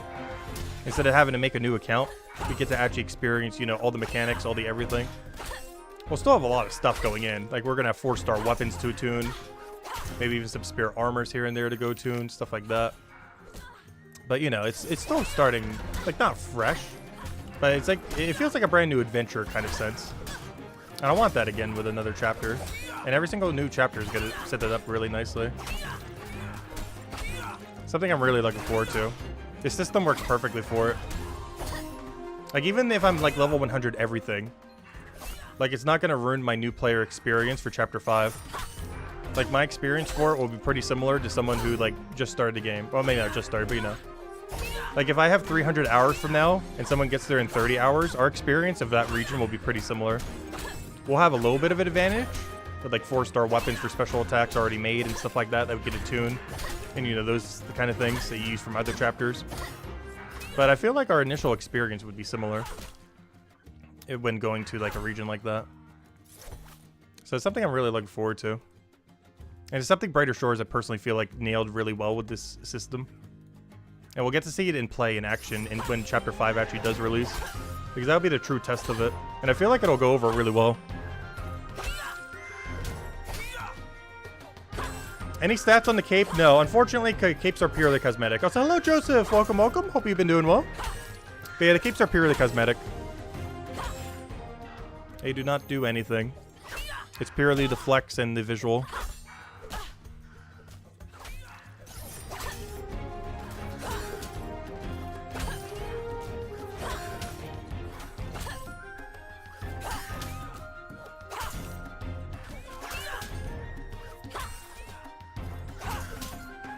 I do find it interesting that every cape in this game is a achievement cape, though, in a sense. Because there's no, like, stat capes in this game, which is actually a kind of interesting way to go about it. Because obviously, if we compare it to the next closest comparison, you know, RuneScape, or specifically Old School RuneScape, like, you know, your cape generally, like, you don't generally wear accomplished capes, except maybe max cape for some activities. Normally, you're wearing, like, you know, a fire cape or inferno cape, an accumulator, assembler, or a quiver. Like, you're wearing whatever, like, cape is best for your attack style at any given time. You're not really just wearing around, like, hey, I have 99 Herblore, let me go wear my 99 Herblore cape. That's not something you do in Old School RuneScape. But it is something you do in this game. Like, hey, if you got level 200 in a skill and you want to go show it off, it's like, hey, I've got to wear this. Or if you just want to change it for your outfit. Like, hey, I want to go wear, if we get tired of, like, this bright, like, orange, yellow color, it's like, hey, I want something like, you know, like a lighter color. Like, you know, we can go like the fishing cape or the gatherer cape for more like naturey, neutral color or something. So we can change it basically based on our outfit or our mood. There's one nice thing about them not having stats. Is you can just wear them for the sake of wearing them. You don't have to wear them because they're best in slot for something. Oh! It's untuned. Which means it's useless. Oh, in all fairness, any weapon drops useless. I wish that was armor. Oh yeah, wait. I have to keep it losing track. That's 2 and 1. We're at 2-1-0 right now. We're already doing better. Wow. We've been going for 5 minutes. And I already have better drops than the entirety of the whole hour in last chapter. That is insane. We did so bad in the other chapter. We already passed it in 5 minutes. We passed the whole hour of grinding in 5 minutes in this area. That's so sad. It's insane how sporadic that is. RNG will do that. How's that, Stress? Welcome, welcome. You're on the carpenter grind? Good luck. You'll need it. But have to go to bed? Oh, you have to do it later. Yeah, I do advise rushing it, but honestly, taking your time with it is better for your sanity. You're definitely going to need a good night's rest to go grind that. But yeah, it is pretty high priority to get 32 carpentry pretty early. I do hope that they lower the requirement for that quest a little, though. Like, there's already a quest that requires 50, so it's not like there's not already a high requirement at some point.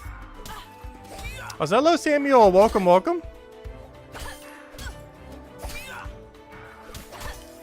You're 26 right now? Nice. You're almost there. It's not that much more.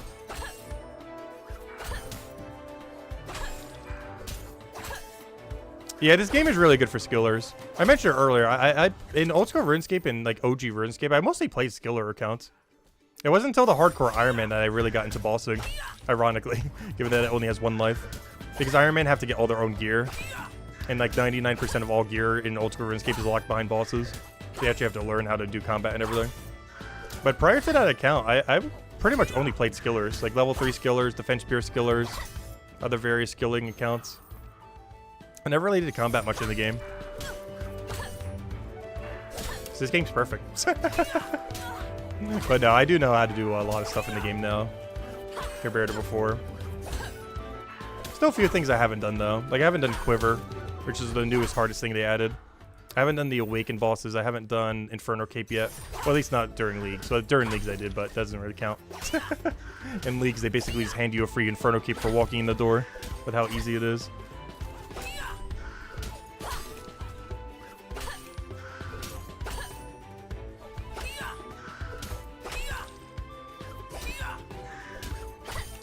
Oh, wow. Unfortunately, that is also useless. Even more useless. I can't even wield that. That is bolstering up our numbers. Ever need to port back to the Quartermaster or just drop items when grinding gear? Makes, yeah, it is a little bit weird. One alternative to that is if they're untuned, you can send them to your storage and they'll go to a separate storage. I'm dead. I shouldn't have moved. Wow, I somehow did not die. We just RNG'd that so hard. I don't know. Do I bother switching? It's more well-rounded. I actually am going to switch this. Also, it's better against what we're fighting right now.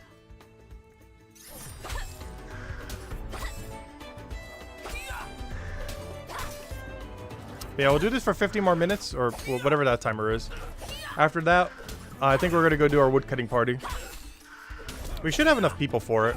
I'm not sure how much the server limit will be. We might only be able to get 6 people.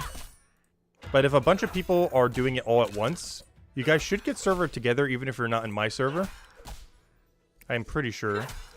So we're basically going to have a co-op woodcutting party in about an hour. All you need for it is 16 woodcutting. Though it's also highly advised to have remote storage, though it is not required. But basically we're going to go where the yew trees are. And everyone's going to click co-op tree on the tree. We're going to see how that works. And hopefully we all get a buddy to cut down the trees with. I'm not sure how well or bad that will work, but I don't know, we're going to give it a shot and see what happens.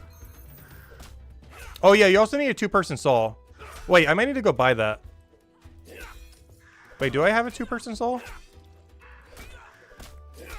2-person saw. Okay, yeah, I do have one. Okay, just making sure. But you also need a 2-person saw, apparently. I'm not sure when I got it, but I do have one already laying around.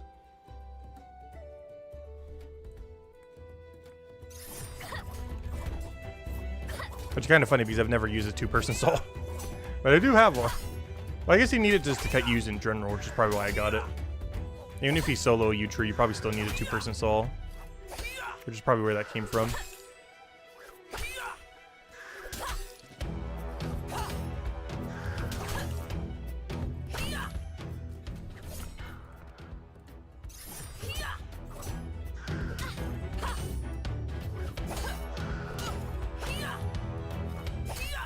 Well, yeah, you get this saw by default.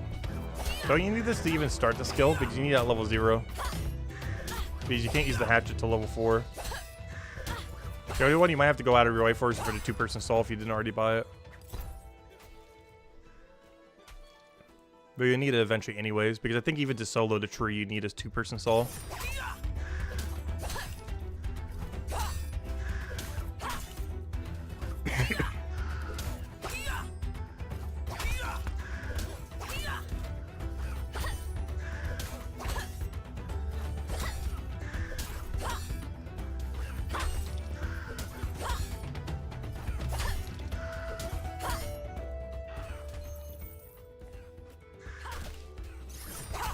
Two-person pickaxe.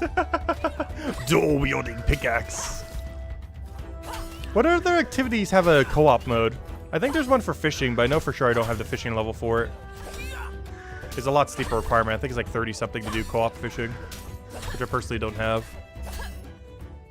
But what other co-op activities are in the game? Does anyone know?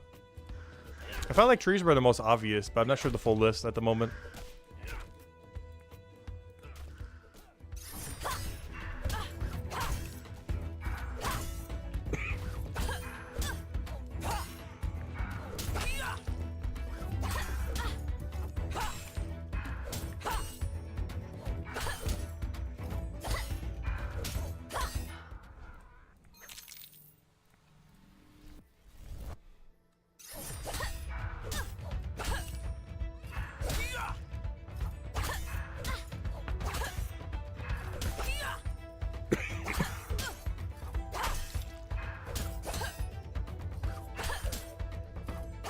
If they made Deathstone co-op, I'm not sure if they ever would for that. The main thing Deathstone needs is an explosive bank being right next to it. Because it has a storage unit next to it, but you have to walk a mile to get back to explosives. Which is kind of annoying. And there's just one there that I didn't notice. But they really need to add the explosive bank to the room right next to it or something after you complete the quest. Like, you know where they should put it? In the boss room. Or maybe it is. I haven't actually walked into the boss room after, now that I think about it. We all need to go there and check. I highly doubt it, though. But they 100% need to put the explosive storage in the boss room after the quest is completed. Not during, obviously. But after the quest is completed, they should go in there instead of having the boss in there.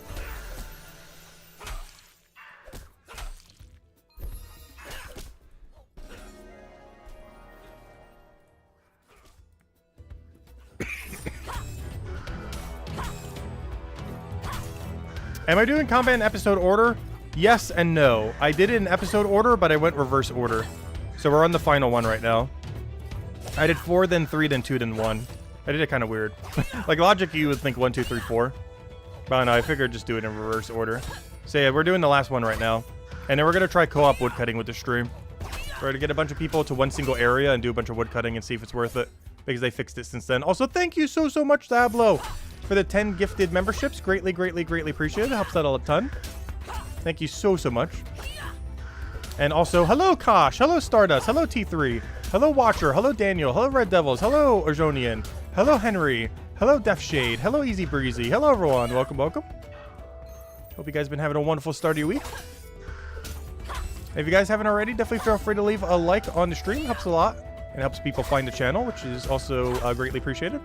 And if you guys want to watch any Brighter Shores content, or just want to chill, we will be streaming Brighter Shores every single day for pretty much 12 plus hours for at least the rest of the year, if not even longer. And we're here for the long haul, so we'll be playing this game for years upon years, probably until the servers go down, if ever they go down. As long as Andrew Gower is still developing the game, we'll be here. So feel free to stop by whenever, chat, ask about questions, feel free to ask anything. And yeah, we'll get around to anything.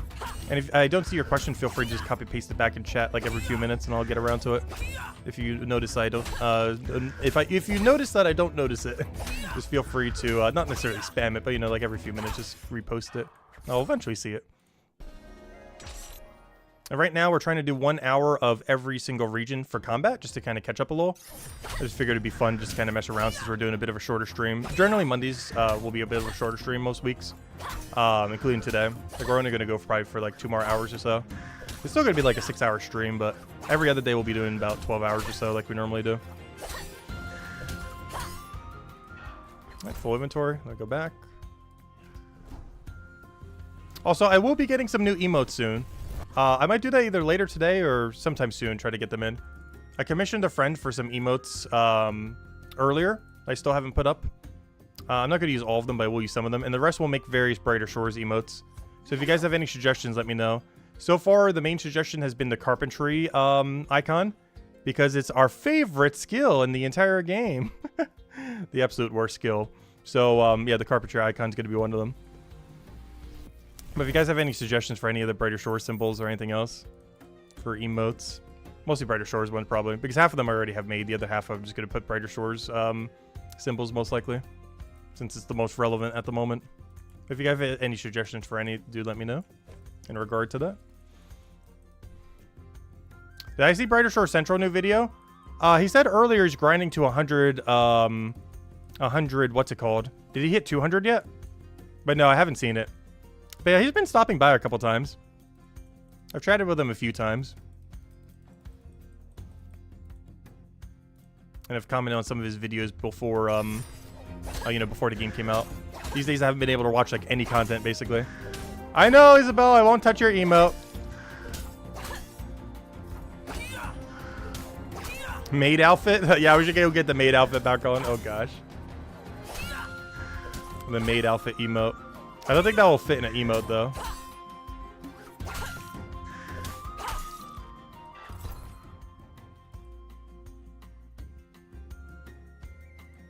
But yeah, what did Brighter Shores do, Central do in his most recent video? I'm pretty sure he's grinding to like 200 foraging right now. He's 120 foraging? Nice. Yeah, I know he already hit 100. He just didn't post the video yet until, I guess, right now. But yeah, I was aware he was at 100 already. I think he hit it the other day.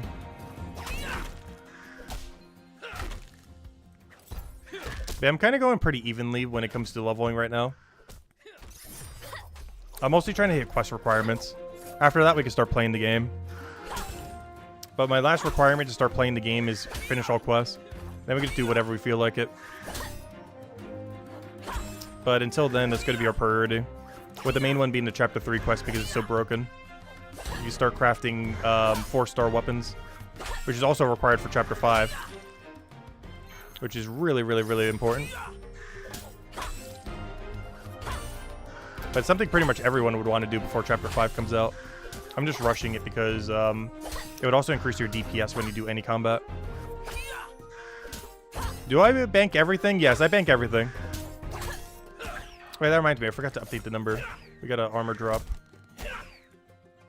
Alright, we're at, let's see. What are we at right now? We are currently at 3 2-stars. As far as these, we're at 3 2-stars, 2 3-stars, and then 0 4s. I hope we can get at least 1 4. Because so far, the only chapter we weren't able to get it in was Chapter 2. So we still have 41 more minutes to get a 4-star drop here. Hopefully we can get it within the timer. And then we're going to go do co-op woodcutting with the stream. I'm not sure if it's worth it, but we're about to find out in about 40 minutes from now.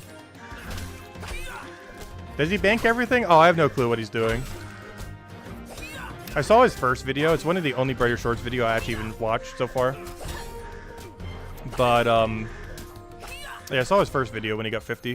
Where, you know, did the 50 rush and everything. I'm not sure what he's dumping his cash into, because he mentioned in stream earlier he has, like, no funds. Which really confuses me.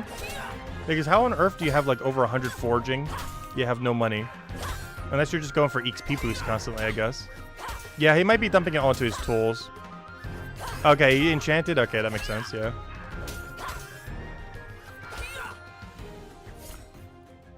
At this rate, is he just doing 1 500 at a time? That'd be funny. Get 500 foraging, then go get 500 alchemy. 500 alchemy would be so good. The kind of potions you get are just insane. 10% XP potions. Where's the biggest healing potion? Oh, that's interesting. You actually don't need an absurd level to get the best healing potion. Where is it? Where's the best healing? Wait, is 35% the best? Does it not go higher? That's interesting. Oh, that's really interesting. Yeah, the best heal, unless I'm missing one here. The best healing potion in the game only requires, quote unquote only, but it's only 170 alchemy, which is absurdly high, but not as high as I thought. I guess they made it lower just so, you know, it'd be accessible. Because obviously you don't expect people to go to like 400 to get it, I guess.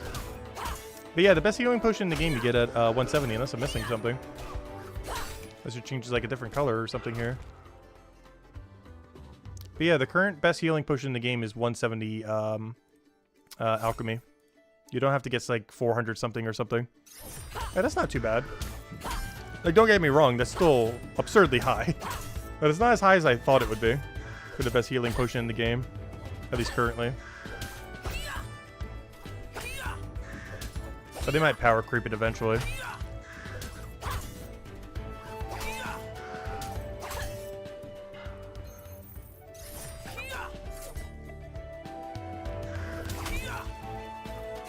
Yeah, those keeps are expensive. Didn't someone say earlier, it's over 1 gold coin for the level 100 cape? Though in all fairness, if I did smithing to level 100, we're gonna make way more than 1 gold coin. I can assure you that. Especially if we mine all of our own ore.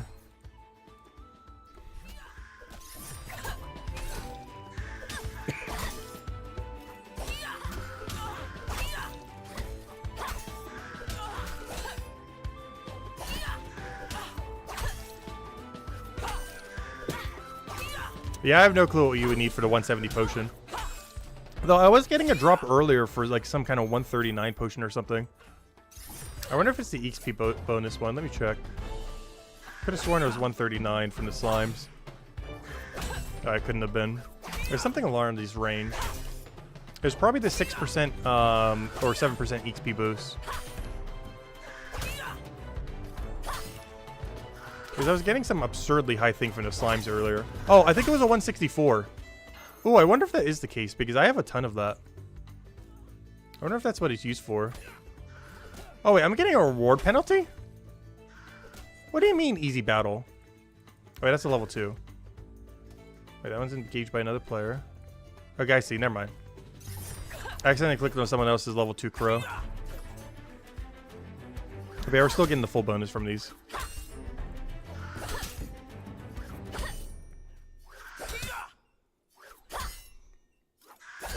Is Stonewall Hill episode 5? Yes. Also, hello, Tholi. Welcome, welcome. Hope all's been well.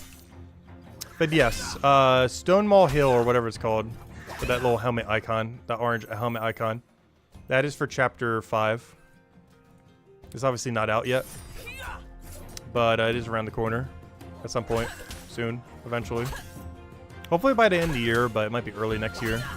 I really, really hope it's before the end of the year, though. So hello, Jeffers. Welcome, welcome. What's our time played?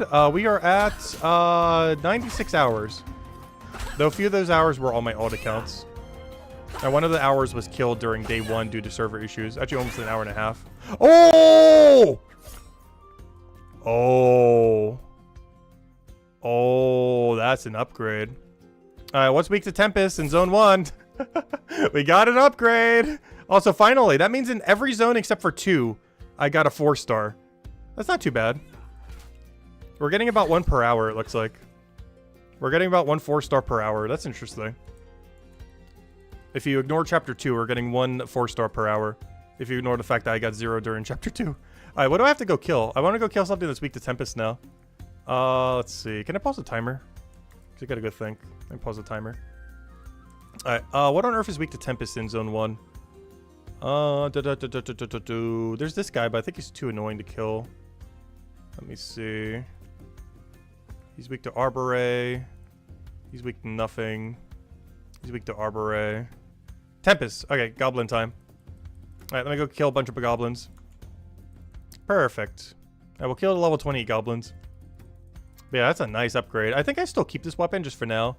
In case I want to kill something weak to cryo, like the plants, for example. Just because it's a really chill spot where you do it. So I will keep this weapon for now. But yeah, we found our new main hand. At least for now. Until we complete Chapters 3's mission. And we can make our own even better. What is the in-game name? Tacet, if you want to add. Same as the channel name. Yeah, it's Tacet. T-A-C-E-T.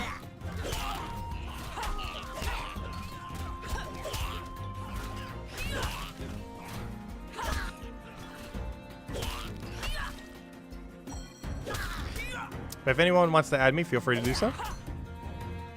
We're slowly starting to run out of room, but we'll figure out something once we run out of room. But we still got space on the friends list. We're going to have to do a little bit of walk-unders, which is a little bit annoying, but I think it's worth it. For the better stuff we'll get from these guys. Okay, whenever we're falling behind on HP, I got to walk under. Because the attack speed on this thing's a little slower.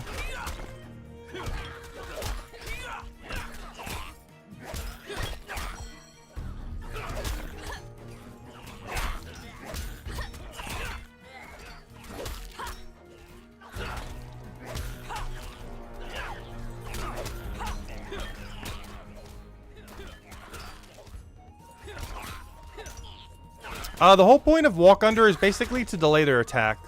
Essentially what you want to do, there's a couple different methods depending on attack speed situations. But right now I'm using a slow weapon. And because he attacks quicker than me, we want to do a 1-to-1. But I believe you also do like a 3-to-2 if you have a quicker attack weapon. And they have like a mid-range speed. Basically what we're doing with this is we're trying to stall the attacks to get as many as possible in. Whenever you're doing a quicker weapon, which I guess I could kind of show with the rapier on something. But, basically the whole point of walk under is to make sure our weapon is off cooldown. And to reduce the amount of attacks that the enemy gets. Like, I can show something with Crow real quick. So Crow, if we want to, like, super min-max it, like, let me show with the Chrono weapon real quick, if I can get one. We have to do, I believe, 3-to-2 with this, if I can ever get a 1 Crow. Because of his attack speed. So 1... 2, 3, and notice he didn't attack me. 1, 2, so I'll get 3 hits for every 2 times he hits me, essentially. So you can see we got 3 hits in. He hit me twice, and then we're waiting for our cooldown to get off, and for him to not hit us a 3rd time, essentially. But yeah, there's a couple different things you can do with that. Oh, is that an upgrade? That almost is. It's a side grade. I'll just keep what I have for now. Anyways, we'll get this back on. Oh yeah, let me go put this in remote storage before I accidentally delete this. Because you know I'm going to. Alright, there we go. Alright, back to the goblins. But yeah, basically, what you're trying to do with walk-unders at any given time is you're trying to wait for your weapon to get off cooldown and make it so they miss one of their attacks. Because when you're just standing there, like this, you know, they keep hitting you. But if you walk under, you know, he's not hitting me during that duration. So essentially, you're just trying to wait till your weapon's off cooldown to try to negate one of their attacks. It's the only tech that's pretty much in the game right now, since we don't have spec weapons or anything.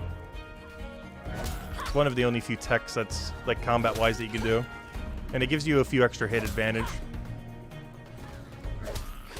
over the course of a fight.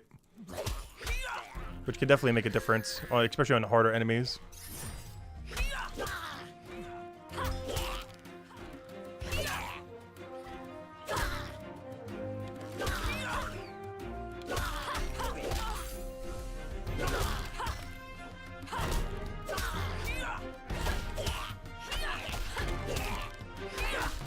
Oh, best mining XP, in my opinion?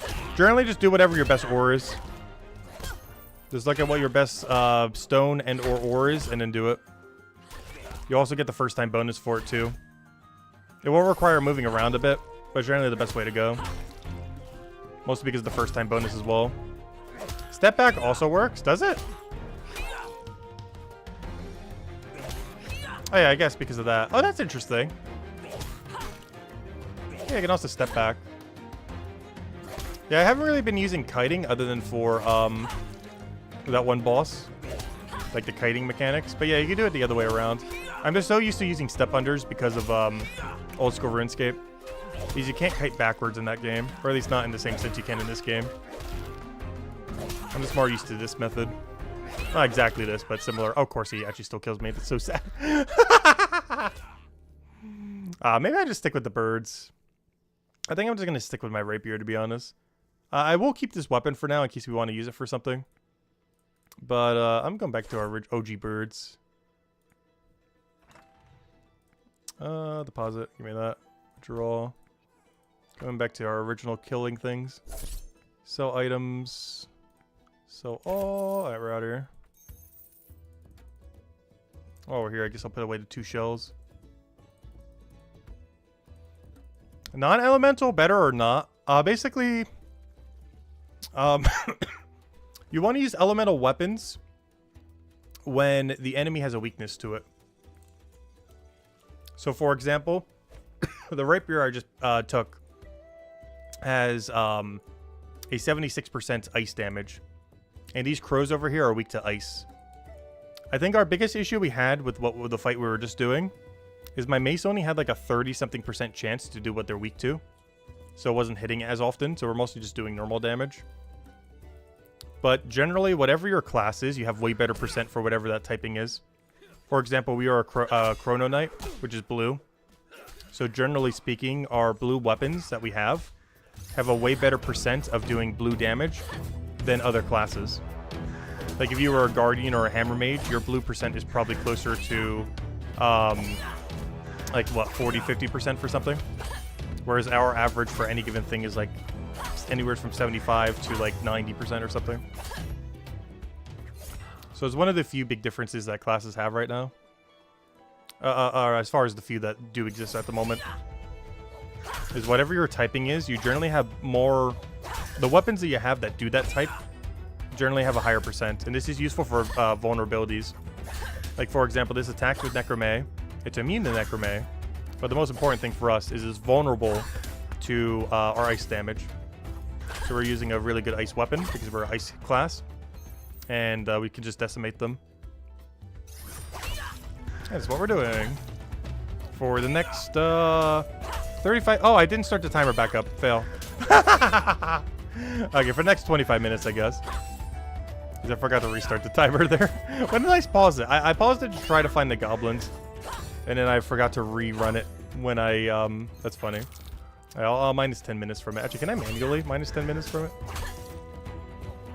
I can. Perfect. There we go. It's like nothing ever happened. Wait, that's not what I wanted. Wait, no. Go to 25.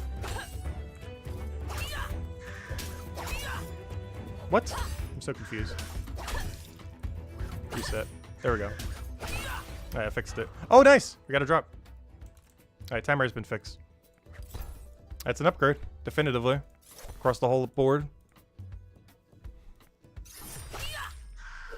Also, if we can get one more 4-star, this will be our most successful chapter yet. Which would be nice. Hey, we're almost at all 3-star for once. I think our only chapter that is all 3-star plus is chapter 3, which is good because I got to do a ton of chapter 3 stuff.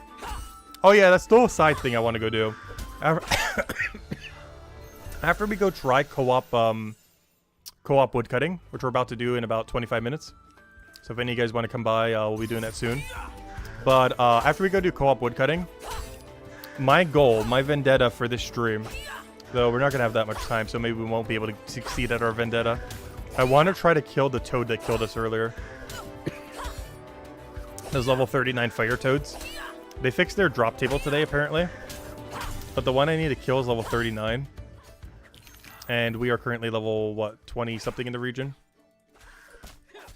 But that's one of my goals I want to have. If we had more time to stream today, we'd definitely be able to. But the first thing I want to do for next stream is kill that fire toad if I don't get it done today. I will kill that level 39 fire toad. For no reason other than the satisfaction of killing him.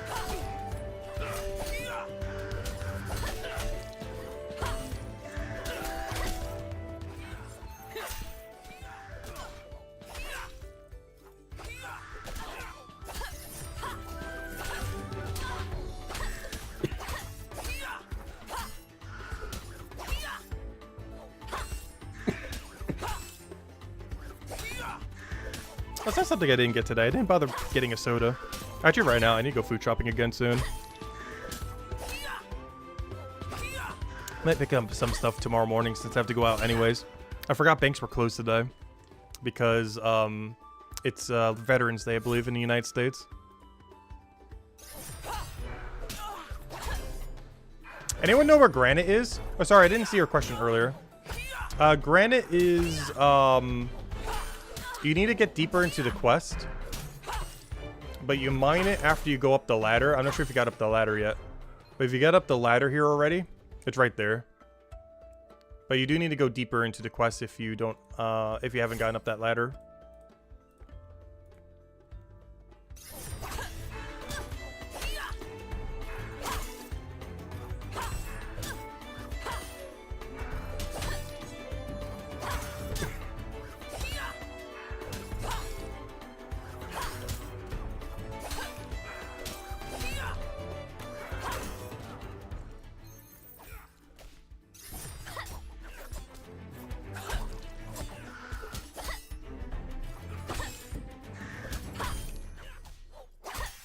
Oh, Canada has the same thing? Interesting. I didn't realize they were so close together.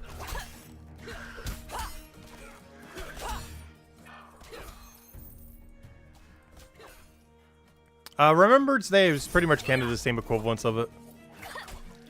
It's a very similar kind of holiday. Oh, hello, Max. Welcome, welcome. Oh, hello, Vince, if I didn't already say hi. So does episode 3 have this OP quest rewards for orange gear? To my understanding, yes. You can craft 4-star weapons and or maybe shields? Definitely weapons. But you can, that's the only relevant one anyways.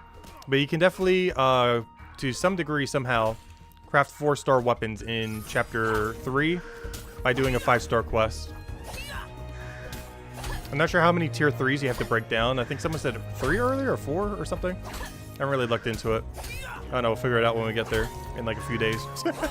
All I know is regardless, we need to get there. It doesn't matter how the process works. It just matters that we unlock it so we can get there. Because that's absolutely required for chapter 5. Ooh. This is slightly better, kind of. I still want to keep my epic one, though.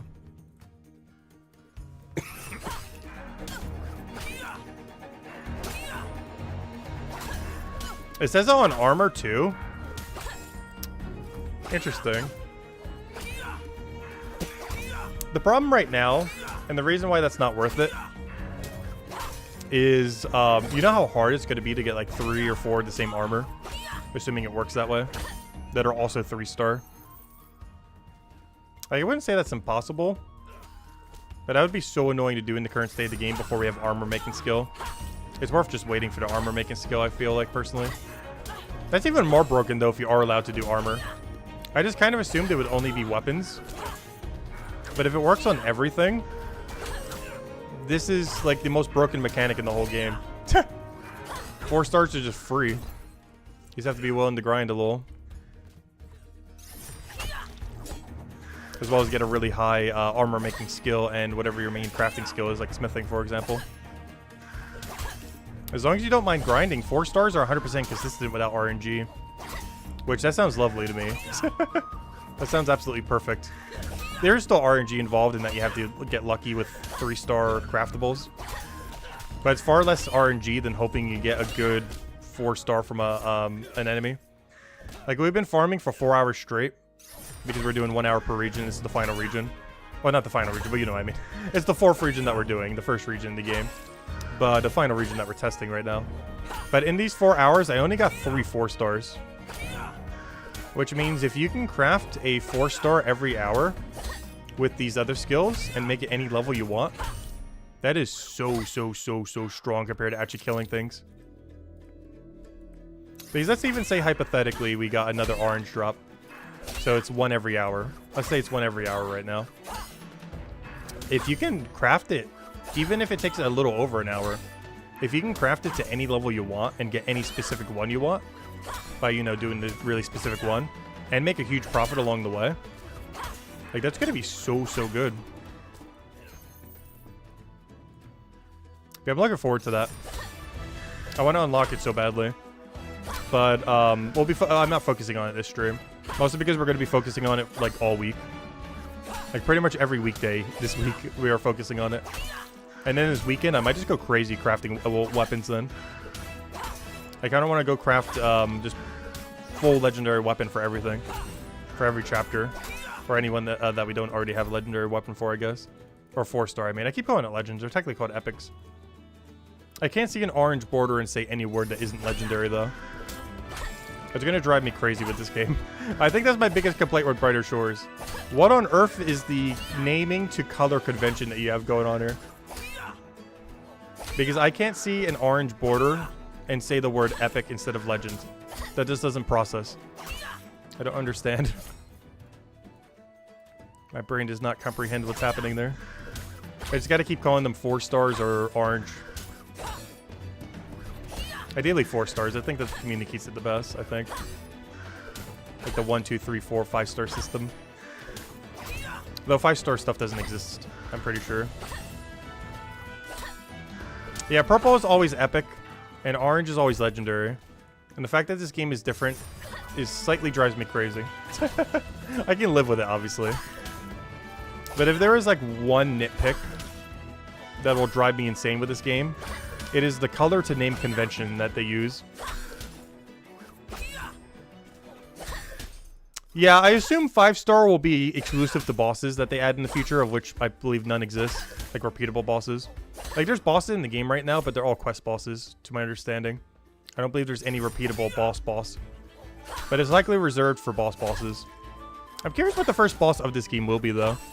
Because, of course, in original RuneScape, it was King Black Dragon. So I wonder if it'll do something epic like that, like some kind of dragon or something. Or if it'll be something else.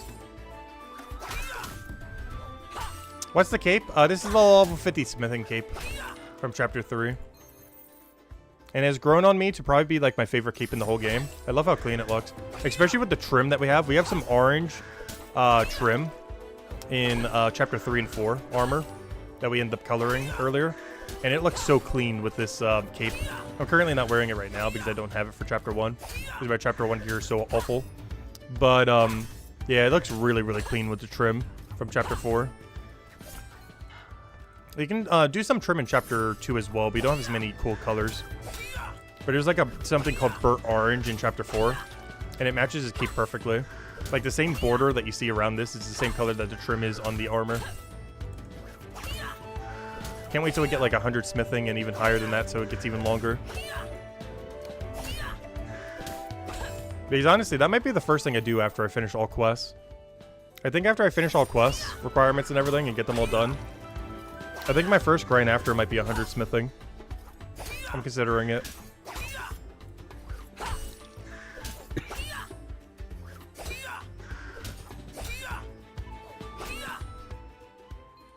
It'll be the graves. Yeah, could you imagine if they did the barrows? I would love to see this game eventually get a barrows equivalent, though. Where instead of being weak to, you know, different styles, they're weak to different elements. So you have to make sure you have, like, every element in the game in order to use it against them.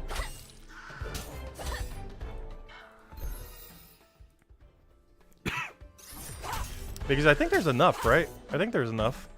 How many different types are there? How do I even check? Yeah, right here. Yeah, physical damage, ice, arbore, or, you know, blue, green, yellow, fire, and necromancy. There are 6 damage types in the game. So they could do 6 brothers for the Barrows brothers again. Obviously not the same thing. And it would have different lore. But hey, it was great content back then. It could be great content again. The biggest controversy with Barrows at launch, well, other than I think they weren't degradable for a short duration of time and then were degradable, so there was an upkeep cost. But it was such power creep at the time. The game basically went from like tier 60 armor all the way to tier 70. And a lot of the weapons you got from it were actually good at the time. The Guthan Spear, I think, was like one of the best weapons in the entire game. Not just because it was the only way to really do lifesteal other than magic, but it was also just a really good weapon in general. Like, I think it might have been the best stab weapon at the game at one point. And pretty decent for the other 2 styles because you could do all 3. Like, there was a point when Guthan Spear, I think, pretty sure was the most expensive weapon in RuneScape for some time. It might have even been all the way until God Wars. And even then, it was still using God Wars to tank for General Gardor to be able to heal after. But yeah, it was really broken at the time. I'm not sure what the equivalents would really look like in this game. But technically they could. There are 6 weaknesses in the game. Or, 6 attack styles. Which means they could do the 6 brothers again. Obviously not the exact same thing, but a similar concept. Obviously it'd be drastically different. But it's kind of funny because I never noticed. There is exactly 6 damage types in the game at the moment. So you could have 1 weakness per enemy.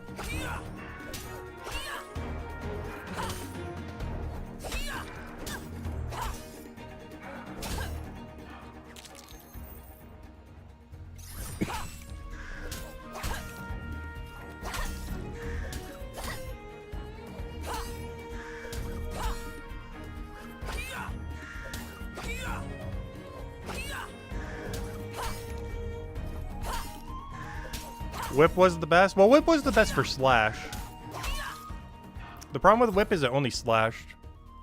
The other slight issue with Whip was the main style you'd use it on didn't have the extra strength bonus because you had to use it on control style.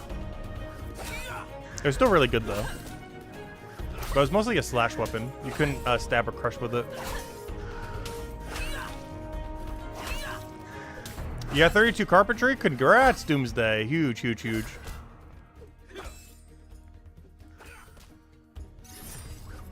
Alright, what did I just get? I got a blue. Alright. We're at 4, 3, and 2. We got 4 2-stars, 3 3-stars, and 1 4-star. Like in Chapter 2, the only one chapter we didn't get a 4-star in. Before I could tell, it does look like we're getting a 4-star per hour. I think I just got unlucky in Zone 2. As well as the place just being a little crowded. Oh, it's an upgrade? Oh, is that an upgrade? That is an upgrade. There we go. That is a hefty upgrade. Alright, now we're 4-4-1. What did I kill in episode 2? I killed bears because they're weak to Chrono. But for whatever reason, everyone is killing bears for reasons I don't understand. Like, there's basically one person, the bear. I'm not sure why it was so crowded.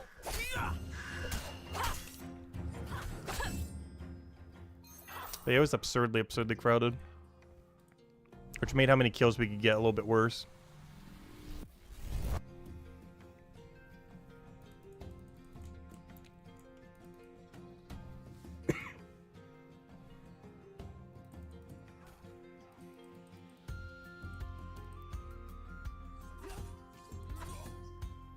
But yeah, not only did we not get any 4-star, but we didn't get a single 3-star from the bears either.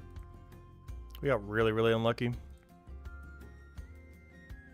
But so far, every other chapter has given us multiple 3-stars and 1 4-star for the hour grind that we did. Oh yeah, how much time do we have left? All right, 10 minutes. All right, we're almost there. All right, so any of you guys that do want to do the mass woodcutting activity, we're going to go in about 10 minutes then. I'm probably going to take a quick bathroom break before we start it, though. Since we haven't yet. And I'll probably do that after this 10-minute timer. And then we're going to go try co-op woodcutting as a group. And as long as you have 16 woodcutting and the 2-handed saw, you should be able to do it. Though it is also highly advised to also have remote storage. It's not required, but it would be very, very helpful for banking the logs. Because it's in the middle of nowhere. And then we'll just go mass it. And even if you're not in my server, there's hopefully going to be enough people trying to do co-op at one time that you'll be in the server with other people who are. These will just flood every single server with just people trying to do co-op. So even if you don't get servered with me, hopefully you'll still get servered with other people trying to do co-op. And we'll go see if it's actually worth doing or not. And if it is, we'll definitely do it for a little while. Not sure how long.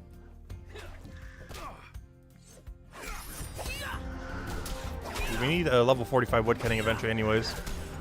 It's probably the best XP we can get at our level. If you're anywhere from like level 16 to 25, it's probably the best XP you can be getting. Though we haven't really tested it yet, but we'll find out.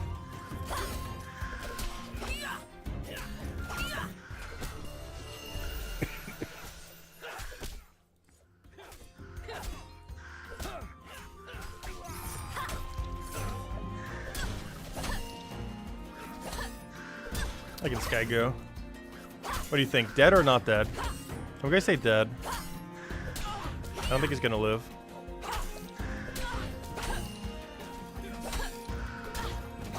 There's no shot he lives. He lived. Ah, surprise. I wish I could see his HP bar. I didn't really notice that much. But yeah, you can't see other people's hit splats, can you? I never really noticed that till just now. Like, I knew kind of that it was a thing. He's obviously just whacking this stuff. I never really paid too much attention to it till literally just now. But yeah, I can't see his HP bar or his enemy HP bar. I guess they did that just to reduce clutter. But I feel like that's a pretty iconic part of old school RuneScape, or just RuneScape in general. Is be able to see the HP bars of the enemies, or, you know, other people's fights, essentially, around you. Because currently you can't do that with how the system is. I never really noticed that till just now. Yeah, I can't see other people's HP bars, and I can't see the, like, you know, the damage that's going between the two.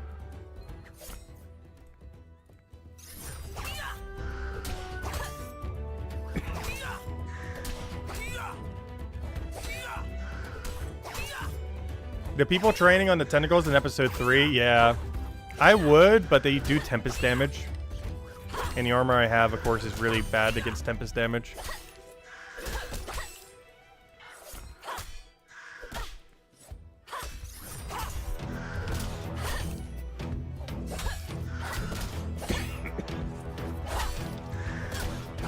Where do we meet? Oh, we're going to be meeting up north. We're going to be meeting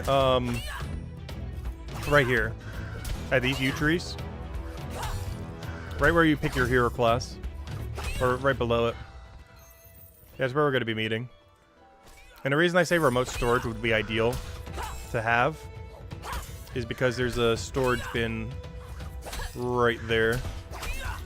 Like literally just a few steps outside the door. Oh, I just realized the problem with that though. We're probably going to get re-servered if I do that. But I don't know, if we flip the servers enough, it shouldn't matter, I guess. I'm not sure what's going to happen because we've never tried this before. But yeah, I believe if you move further than like 2 away, it'll like re-server you or something. But as long as like 80-90% of people are trying to click co-op, I think it will work. We just need everyone clicking co-op under trees. There's obviously going to be some people not trying to do co-op there. Like, you know, normal people trying to cut the trees. I don't know, hopefully we can get it working.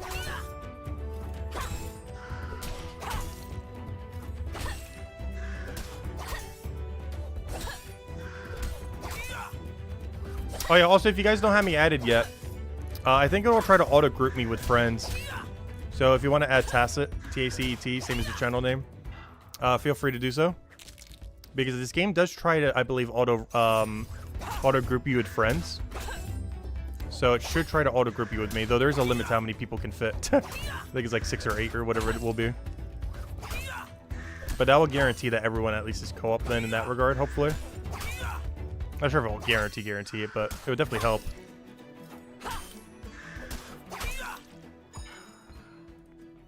Yeah, there we go. Grab that, grab that. Where's Chronopolis Tuning Stone? Pretty much straight north as soon as you get into the gate. So, first... Where is it? First you go east when you get in. That's not it. First you go east when you get in. And then go south when you can't go east anymore to activate this portal. Then just go straight north. Or sorry, go east until you get into the gates. And then go straight north. So basically get through the gates and just go north. You just go boom right over there. And there's the tuning obelisk. Yeah, it's pretty much straight north as soon as you walk through the gates. Like into the city itself.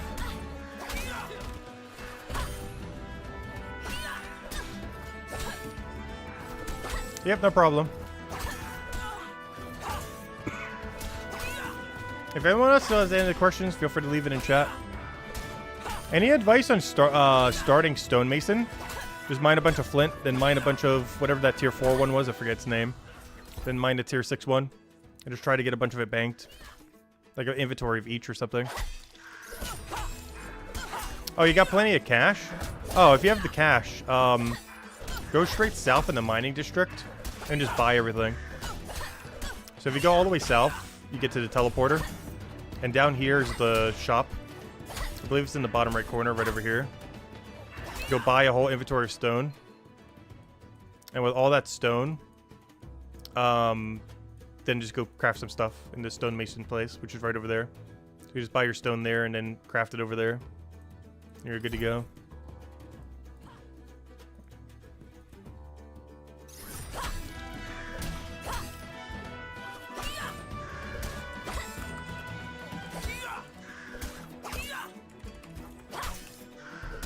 Oh, by accidentally added a slash.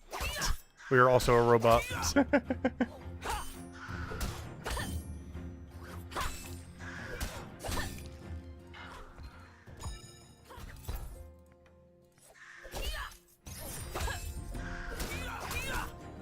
Alright, 3 minutes left. Yeah, I'm going to take a bathroom break as soon as the alarm goes in 3 minutes. I'll probably go do an inventory of cooking. How about that? For all those cooking enthusiasts out there, we'll get some cooking in. Oh, longbow! Wait, can I use that? Why does that sound like an arbalist only? I mean, guardian only, whatever you call it. Yeah, it is. Boob. That's another epic, though. We're at 451. This is the only chapter where we got more 3 stars than 2 stars. I got 4 2 stars, 3 5 stars, and 1 4 star. So we only got 1 really good drop. But overall, yeah, that's a pretty good ratio. We did good in Zone 1. Poking these little birdies to death. It paid off. Yeah, I should be able to get a few more kills. And then we'll do 1 inventory of cooking, and then we'll go and do the woodcutting thing. I'm just doing the woodcutting or the cooking while we cook for a quick bathroom break. We're gonna grab a soda too. And then a little caffeine.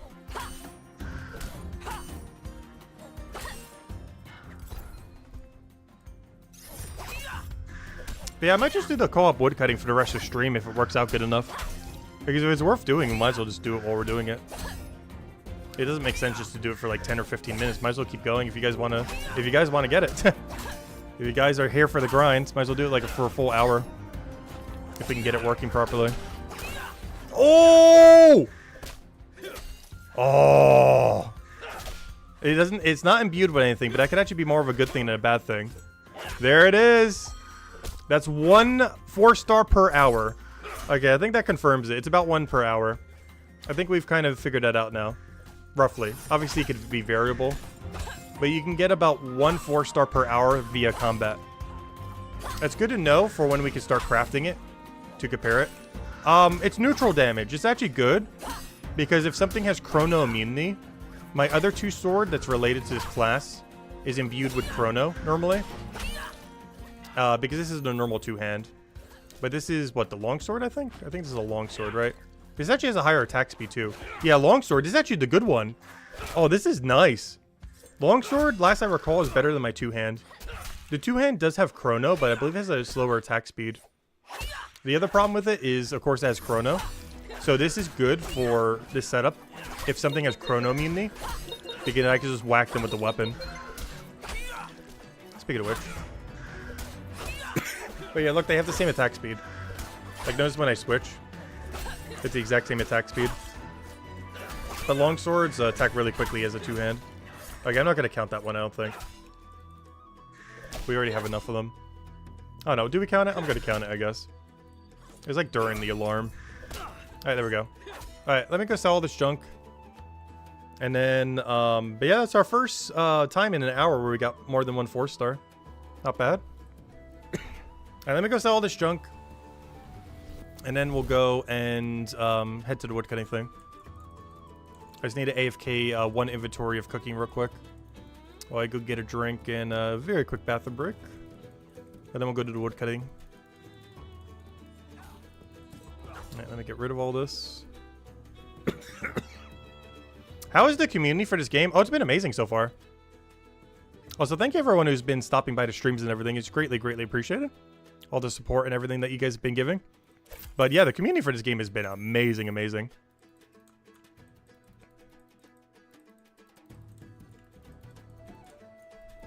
Especially the people who will still be around, like, weeks from now. Like, you know, the people who are going to be, like, super long-term for the game. Like, not just, like, all the hype people who are here for, like, maybe, like, a week or a couple months. No, that's still perfectly fine, of course. But, you know, I mean that, like, in general, like, streamers and other things. Like, the ones that are going to play it for, like, a week and then, like, never touch it again kind of people. Which is perfectly fine. But, you know, like, the people who are still here, like, 1 month from now. Like, those are, like, the super long-term people for this game. Alright, let me go grab all this. Yeah, OSR's leaks might kill the player base. I'm still not sure I'm going to handle that when we do Brighter Shore stream. Maybe I'll do it like as a little tab in the corner. I'm not sure. If you guys have any suggestions, because I do kind of want to play leaks for Old School RuneScape, but I also still want to keep doing Brighter Shores. So I'm not sure what in between we're going to do for that. Though I'm only going to do it until I get Dragon Rank. The second I get Dragon Rank, we're going straight back to all-in Brighter Shores. But I do want to do both simultaneously. I'm just not sure how to handle it. But anyways, I'll be back in 1 minute.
We're back. Let me just finish what we have here.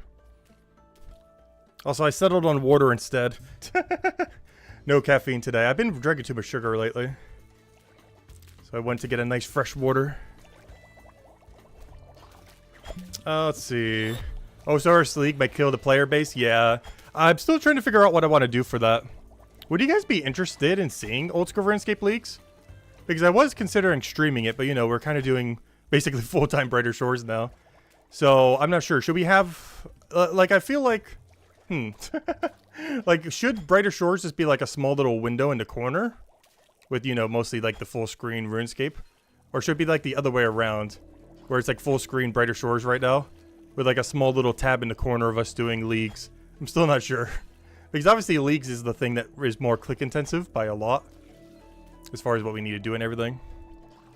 Because technically we could do something somewhat more AFK in, you know, Brighter Shores. Like, you know, almost what we're doing now. While doing leagues or something similar. I'm not sure how to go about it. But any suggestions I'm open to. Because I will be playing Old School RuneScape leagues. And I'm probably going to stream it all too. Might as well. But the second I hit Dragon Rank, we're going back to just Brighter Shores only. Like even right now I'm playing RuneScape. I'm just cutting redwood trees. But I don't know. If you guys have any suggestions for it, let me know.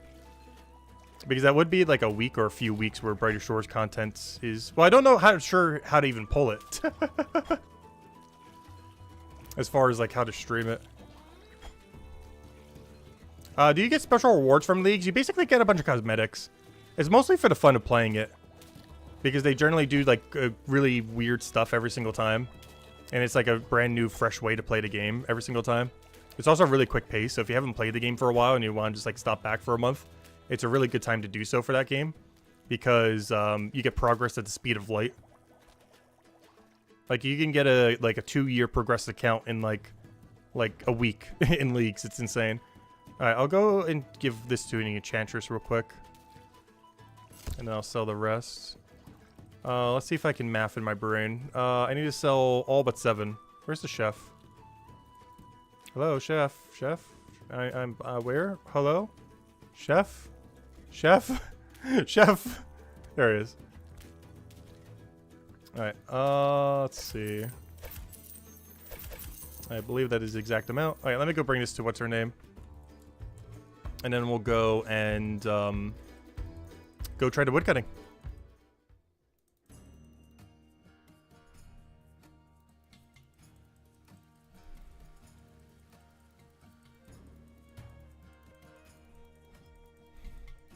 Yeah, that's why I ended up playing a hardcore Iron Man. I needed like higher stakes. One thing I really hate about old school RuneScape, or even just when MMO gets overly traded like that, or you know, as far as like trading systems and everything, is you basically play just to make GP, or you know, to make whatever the currency is. But I much prefer just like, you know, actually having to earn the items and everything. So I really enjoyed playing a hardcore Iron Man the last year. I've since maxed it, as well as gotten quite a bit of gear on it. Still missing a lot of stuff. I don't even have a single mega rare yet from any raid. But, you know, it's working on it eventually. Still trying on Beaver Pet. I think we're at like almost 50 million woodcutting XP. We're like double, triple over drop rate or something. Anyways, woodcutting time. Okay, so everyone who wants to go to woodcutting, let me know. Try to add me if you haven't already, or feel free to add me regardless. But Tacet, T-A-C-E-T, same as your channel. We're going to go and head over to this area right here. It is northwest of the little teleport thingy. You need 16 wood cutting and the two-handed axe, or the two-handed saw, the co-op saw. And we're heading right over there. It's also advised to have remote storage, so you can store right over there. We're going to try group wood cutting and see if it's worthwhile.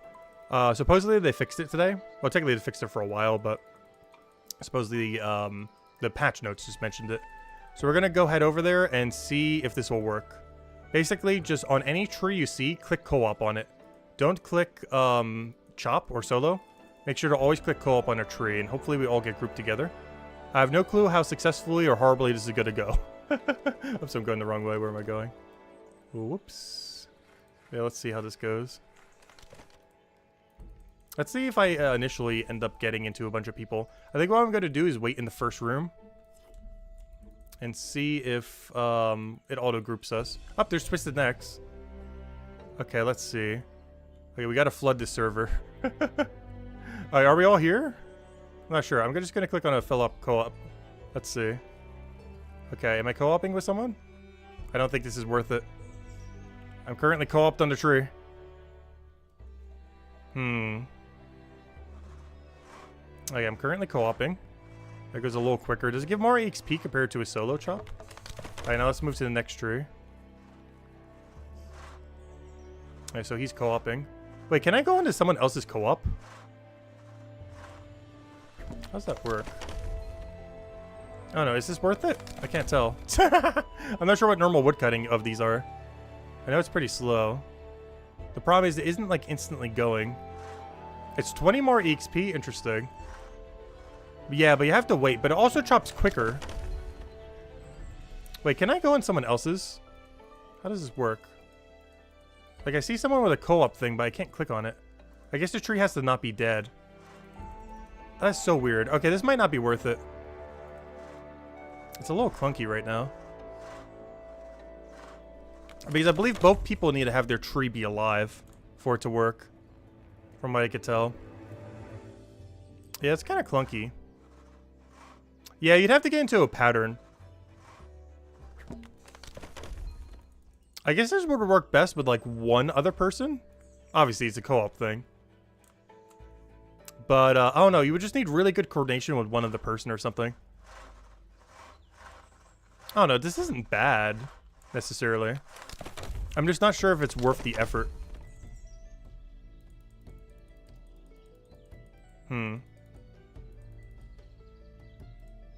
Yeah, if you were really coordinated with one other person, this might be worth it. But for how much effort that would require, I'm not sure it's worth doing. I don't know. We'll get like an inventory and see. I should probably join someone else's tree. I should wait until I see someone else on a co-op tree and then click co-op myself or something.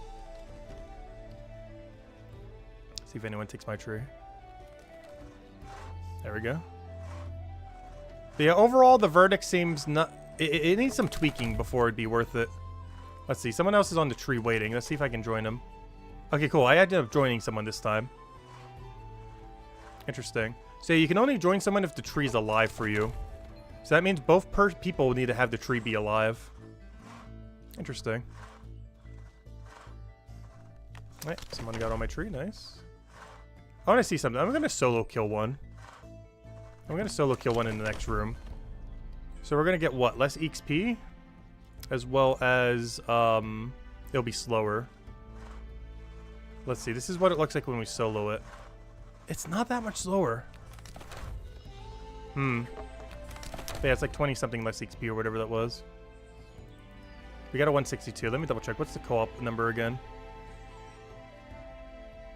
But yeah, I don't think it's worth it. It's not enough extra XP gain. Unless you are mega ultra coordinated with one other person. To the point that there's absolutely no downtime. But the amount of effort that would require is not worth like the extra XP drop, I don't think. I'm pretty sure. Because let's see, we got a 162 from a solo. And a group just gave me a 185. So it's what, 23 extra XP per? That's nice, but that's not a lot. Yeah, I don't think this is worth it, unfortunately. I still kind of want to go for one inventory if we're all going to be here anyways. Might as well. I'm going to go help them. But yeah, from what I could tell, it doesn't seem worth it.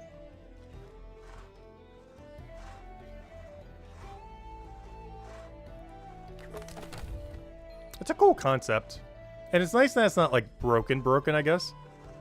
Because as a solo player, you would never need to do this, obviously. But you know, if you had like one friend that you wanted to like do this with, I feel like it would work really well for that. It's definitely not something you can mass like what we're trying to do right now, I don't think, though. Not in that kind of sense. You can optimize it, but it takes... Yeah, the amount of effort it requires to do this effectively, I just don't think it's worth it. It's a cool concept, though. Is it more so just for fun if you wanted to like do it with a friend or something, I feel like? More so than anything. Oh, I forgot to go post the numbers of the thing. 1 second. Actually, I guess I'll wait on the next co-op tree. It might take a while anyways. Phil. I'm trying to find where my numbers are. Where is it? Because I want to post it after the stream. Got a couple timestamps. I haven't been timestamping most of the streams, but I do want to timestamp this one. If I could find where it is. Where is it? Gosh, where's the thing? Gosh, too many menus. I have way too many things open right now. Alright, there we go. But yeah, it looks like we were most successful on Chapter 1 when we did our thing. Not only did we get 2 4 stars, but we also got 5 3 stars. Which not only was the most amount of 3 stars we got, but also the most amount of 4 stars. Which is kind of cool. But yeah, verdict. This is not worth it. But I think we're about to bail. I think we're bailing. You guys can still continue to do it with each other if you can get like a buddy though, if you want to do it. But yeah, I think I might be bailing here. I do wish there was like more group content we could do though, kind of something like this. Where it would actually be worthwhile. But yeah, this is definitely more of like a one single person coordinated thing. What's on my mail? You're not level 63 woodcutting, so we can't test it. If you can cut it with help. I don't think it would work. I don't think you can cut a log higher than your level range, I'm pretty sure. I don't think you can use it to cheese getting to a higher log. Like, if you're on a 63 tree, I think you would have to downgrade. Because if I can only do a 16, for example, I'm pretty sure that, you know, if I go into your tree, I wouldn't be able to, like, join in. If I tried the joined co-op option. Yeah, I do like this mechanic. I feel like something about it just needs to be slightly tweaked, though. It's a little clunky right now. Compared to just doing it solo. But at least it doesn't penalize you. Like, if you're doing it solo, you don't have to feel bad. Because it's definitely fine. You're probably getting the same XP rate, if not better. It makes a very, very little difference. Alright, let me go deposit all this. But thanks for trying it, everyone who did end up coming. Greatly, greatly appreciated. All right, what are we doing now then? What's my current plan? I'm not sure what my current plan is. I might just go grab dinner, to be honest. I think I might just go end and get some dinner right now. As much as I do want to keep going today, this is generally our normal shorter stream, and there's a few other things I still want to get done today.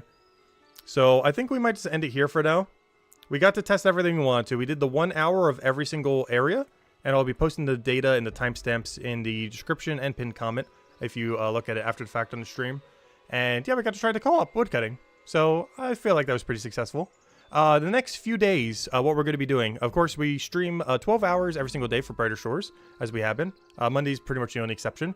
But the next few days, like every weekday, Tuesday, Wednesday, Thursday, and probably even Friday, our main goal is going to be to go and get this quest done, the Lost and Found, so that we can start crafting our own 4-star tools and weapons and everything, mostly weapons. So that's going to be our main game plan. The requirements for this are 40 bone rate, 60 blacksmithing, and 46 stonemason, as well as that combat being way higher than it is right now, like 50 or so. So that's going to be, I think, our game plan for the next few days.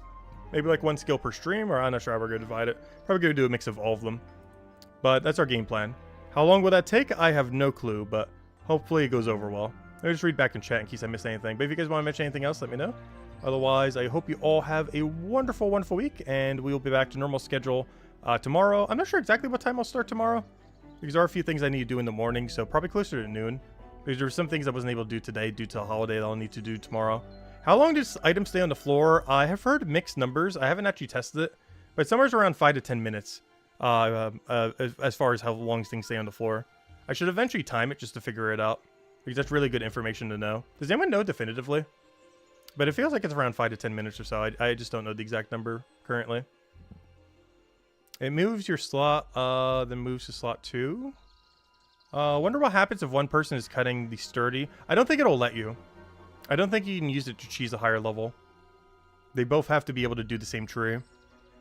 So if someone starts it at like the tier 2 tree, but someone tries to join you at tier 1, you would have to use the downgrade option to go to tier 1, I'm pretty sure. Otherwise your friend won't be able to help, or your co-op partner. Yep, no problem for the stream, everyone. Anyways, guys, have a wonderful week. Thanks for stopping by, and I'll catch you guys later. Bye, everyone, and thanks for watching.